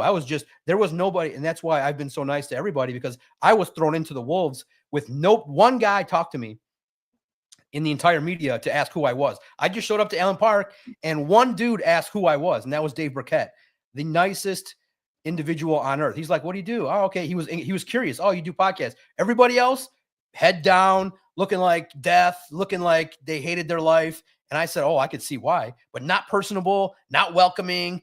It was crazy. But I was like, all right, I'm here to do my job. All that side shit's not I don't give a crap to be friends with all these people. I just want to ask questions, go home. But I would welcome for people that are new to report to go into a locker room like that, because you learn how to navigate. You learn how to overcome the fear. You learn just to ask the question. If they answer it, they answer it. If they don't, they don't. I don't care. I'm getting paid. I'm okay. But then when Dan Campbell came, it was completely different. It was like the tension was gone. It was gone. It was like they wanted to talk ball. And they wanted to talk legit ball. Like, hey, you didn't make this play. What happened? And they'll be like, yeah, I should have did this. I should have did that. Or, hey, he did this. And Derek, even on the play that he told me, he's like, hey, Dak gets paid too. He's elusive and he gets paid more than me. So he should make the play and be competitive. So the difference was, night and day. Now you still have a couple guys that don't want to talk and button up when the camera's on. But each person, as a psychologist, I learned that each athlete's different. But I came into a nasty locker room and I cut my teeth in that. And I welcome that because it made me a better reporter and a better person to do the job with no fear. Like, hey, if you ask questions and so the philosophy is the same with everybody. I have the belief, because I'm a fan and I'm somebody that says, hey, this is what I want to know. Why did this happen this way? What could have happened differently? So that's why I've been successful, is that I went the hard way. This is crazy. Dan Campbell gives you a headline every day. He's open, honest. And if he doesn't answer a question, he still doesn't like have that air of like he's looking down at you or having that judgment. He just answers the question or he doesn't. The same with the athletes. They're like, there's a little bit more of a connection to the reporters. Even and the blessing is now when they do a podcast, when Amon-Ra does a podcast, that just legitimizes me because I'm going in there going, podcasts are the best media on earth. And one of your star players is doing one and making news every single week. So I go up there and I'm happy. And but man, Jalen made it difficult to kind of do your job in some awkward fashion. But look, they upgraded. They got a special teams menace. So in my humble opinion, not biased, not judgmental because Jalen wanted me kicked out, but the Lions got better in special teams with this guy. I don't know anything about him. Well, Doc, I want to ask you, we have a question in the chat here, and it kind of ties into what I wanted to ask you anyway, but Big Dan Davis, the signing of Roy Lopez, what does it mean for Broderick? Is this, because I think that's pretty telling, to be honest with you. You have Broderick, he's a nose tackle. He's going into his, third year? And you just sign Roy Lopez? Like, and he's what do you think of Roy Lopez? And then 2, what does it mean for Broderick? Yeah. Well, Roy Lopez, I think, is going to compete, and that's what you need. I think that Broderick Martin is on the watch. He's on the watch. Make sure that you got to be competitive. Look, guys, always and forever and a day, it's true. NFL, not for long. Like you got to meet certain markers. You got to meet certain things. And Dan Campbell and Brad Holmes are in the winning business. So if they find any avenue to get competition, they will do it. So what it means for Broderick Martin, better keep your pad level low. You better compete. You better try to make those plays because if you don't, Ray's taking those snaps as a reserve. And that's the way it should be. And that's the way it should always be with football. Nobody's guaranteed a spot. Nobody's guaranteed nothing. Yes, we brought you in as a developmental player, but you don't get 4 years to develop. You don't get a scholarship here. This is the NFL. Broderick now this year has to take everything that he's learned from Terrell Williams and what he's going to learn from Casey Rogers, and he's got to compete. He's got to be the guy behind, and fight to battle. Like literally his job should come in to be pissed off at DJ Reader in a professional way. Like you are taking food off my plate. Get away. And I want this job. He's got to be a dog. And Broderick Martin has to, hopefully train, get into the best shape of his life, stay healthy, and showcase that, hey, you're the guy. And I think that, Lopez is going to compete with him for an opportunity, and let's see what happens. I can't wait to see it because you're going to battle against the best offensive line in the league. So I think that there's an opportunity for Broderick Martin to get better and to show, hey, let's see your competitive drive and spirit, and let's get after it. But right now, just today on surface, I think Lopez is ahead of him on the depth chart. I think when we do our depth chart, he'll be below Lopez. Yeah. I mean, well, that's what a storyline for Broderick Martin. But guys, listen, it happens. It happens, guys. Like you have a vision for a guy and you say, I expect these certain markers to be met. And sometimes it doesn't happen. Sometimes certain things get in the way. Injuries get in the way. He was injured. So remember that we're talking today in March. Off season. Hey, that move just like in and of itself. Like for me to kind of relate, when that happened, I didn't want to quit. I didn't say, oh, these guys are not nice to me. I said, I just thought, okay, they're serious. They're journalists. I'm some wild internet guy that's just showing up there. So I never took it personally. I'm very cordial with everybody. But I said, all right, I can do this job. I listened. So for the first year under Patricia, I didn't ask a question, not a word, not a peep. I listened and I wrote down every question that those reporters asked. Every session, every question was written down. And I said, okay, I know why he asked that. I know why he asked this. I know why he said that. Oh, this pissed him off. Oh, this got this. So I learned not a peep for a year. That second year, I started to sprinkle in more. That third year, I did a little bit better. But my vision was, all right, I belong there. Like I knew I belonged there. So the competition spurred me to do better. And the hate that you get passively or right to your face, I used it as motivation. So hopefully he looks and gets he gets the message. Hey, boom. Oh, Roy. Okay, now get to work. And remember, that same thing happened to Derek Barnes. The first thing he did was text his position coach. Hey, you guys drafted Jack. What do you think Kelvin told him? Get to work. And he took the message loud and clear. There's always somebody behind you trying to do better. There's always somebody trying to do your job. There's always somebody trying to be an NFL reporter. And my job is to last and be relevant and dig and do different things. You think the stuff that I was sharing with you guys, I want to do? Like I want to be texting all these people to get half a response? No, but it's part of the job. You think I want to, spend 12 hours on my birthday looking and recording podcasts? I love doing it, but I'm competitive. Like I want to be one of the guys that you say, that guy's trying to do the job the right way. And I'm competitive. Like, all right, I tell myself I can do the job just like the newspaper can. And I'm an internet guy. I can do a podcast. I can do a podcast that gets picked up by a national outlet. I can do you got to have that. Like, hey, you got to have that. If you're Broderick Martin, they just went out and got Lopez. They're out to take food off my plate. Get out there and be the best version of yourself so that all these haters in the chat, all these podcasters stop calling you a bust. And I do think that he's got that in him.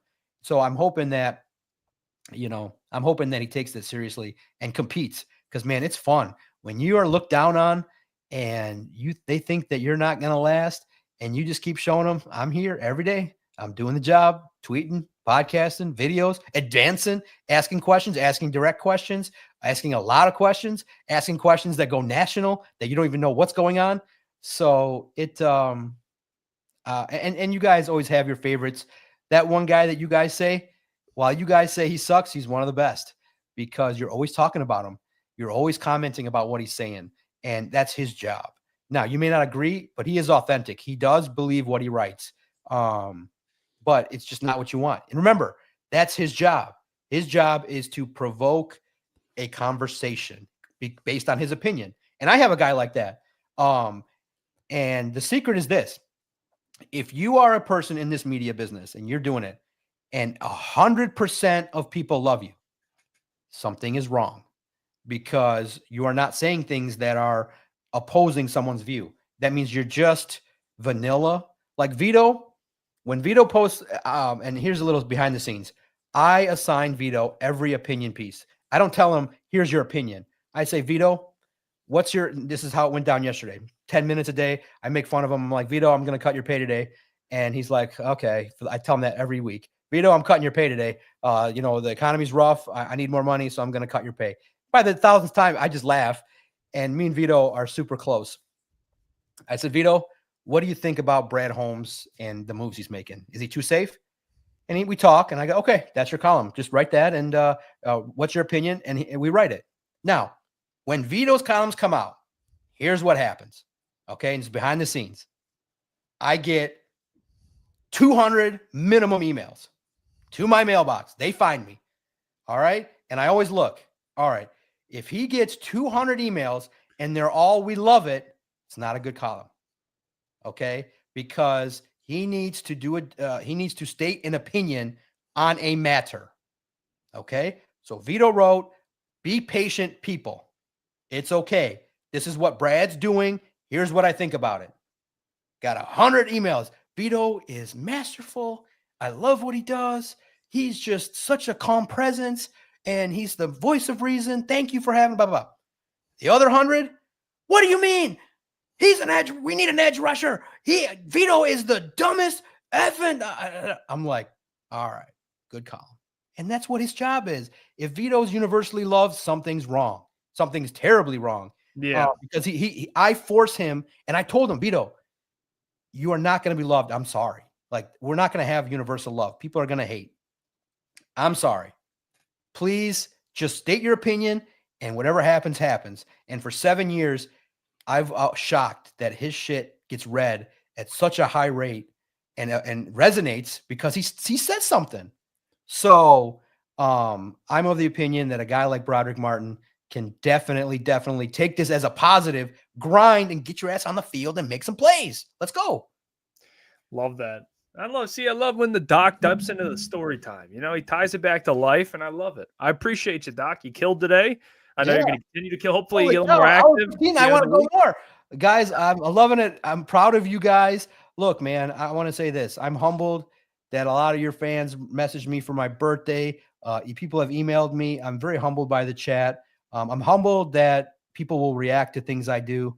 And all I wanted to be, that's all I wanted was, I didn't want to say I'm the best NFL reporter or I'm the best podcaster.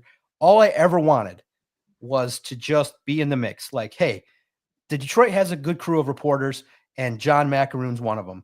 And that's all I ever wanted to be, was in the team. All right. I don't need to be loved. I don't need to be universally praised. I don't need universal anything. I just want, like, hey, if someone says, is there a guy that can bring some energy when we're tired? It's John. He's a good guy. He's a good dude. He's a real dude. He'll answer me. Like, hey, if I say I hate his guts, I'll just say, listen, I do this for money. I do this job to pay my bills. This is why I write this stuff. Like 6 times a day, I'll get a message. Like there's some guy, William, that just loves to say, man, you just write stuff for clicks. And I get paid to do this. So for 15 years, my job has only been to write and to come up with every single topic that has shown up on that website. 20,000 topics, all from my brain. Yeah, that's my job. And half of it's interesting, half of it's stupid, half of it is, irrelevant. But in the end, I pay my bills. And you guys have humbly invited me to come on your show to talk and express myself in this era of video. And I love doing it. And I'll come on anytime you want, 2, 3, 4 hours. The one thing you'll know is I don't get tired. You know why I don't get tired? I don't lag. I could do this for 6 hours, 7 hours. Why? This is not work. This is my passion. I'm a psychologist and I'm a sports fan and I'm a competitive MFer. And I don't like when people think that just because they have a different opinion that they're smarter than everybody. All right. Just because you sit in a book and thumb your nose through a bunch of dorky ass numbers doesn't make your opinion more valid than mine. It's just a difference of opinion. And I respect yours. But if you thumb your nose at me, remember, I'm going to be standing right next to you and going, I don't agree with that. But there's never, hopefully I never give off that air of judgment. It's the air of, I don't agree strongly with your take. But you can always ask, hey, if I talk to Doc, he'll answer. If I DM that guy, he'll answer me. He'll tell me why he wrote it. Or he'll tell me he's getting paid to do this. So that's all I ever wanted to be, was a real conduit and a real person. Like, I know I emailed a couple columnists and never got an answer. And I felt like, they're busy. But I've never done that, just ignored somebody. I've always acknowledged it, liked it, done something to say, hey, I saw what you did. And I love it. It's energy. And I didn't notice. You guys have been on the air for 5.5 hours? What the hell's wrong with you guys? Well, Doc, 5.5 hours? What is wrong with you guys? I love it. You guys are crazy. You guys are absolutely crushing it. And I'm proud of you for getting after it. I think we're almost at 20 hours, boys, in 3 days. So Good Lord. Guys, what's your reaction? You did 20 hours on air for 3 guys: Roy Lopez, Levi, a special teams guy, and DJ Reed. Yeah, DJ Reed. Boys.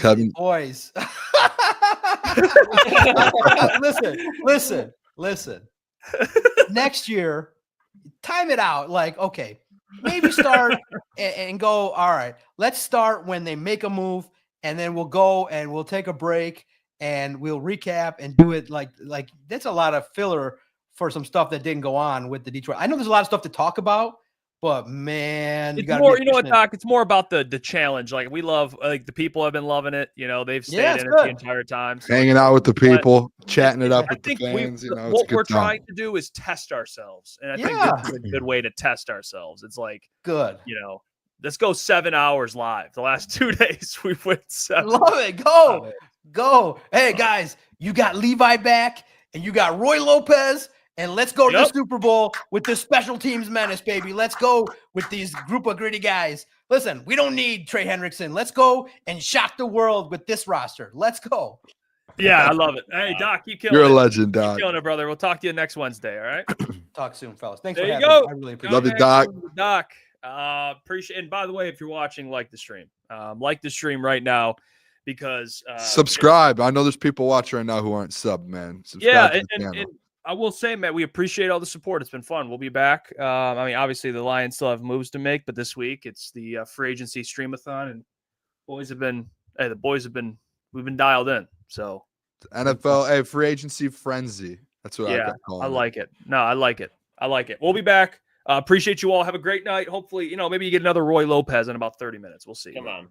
Something. I honestly, I hope nothing happens the rest of the night because I want to go home and go to sleep. Yeah, no, I'm with you, brother. All right, love you guys. All the super chat See you guys. subscribers, memberships, viewers. We'll catch you guys tomorrow. Much love. Peace.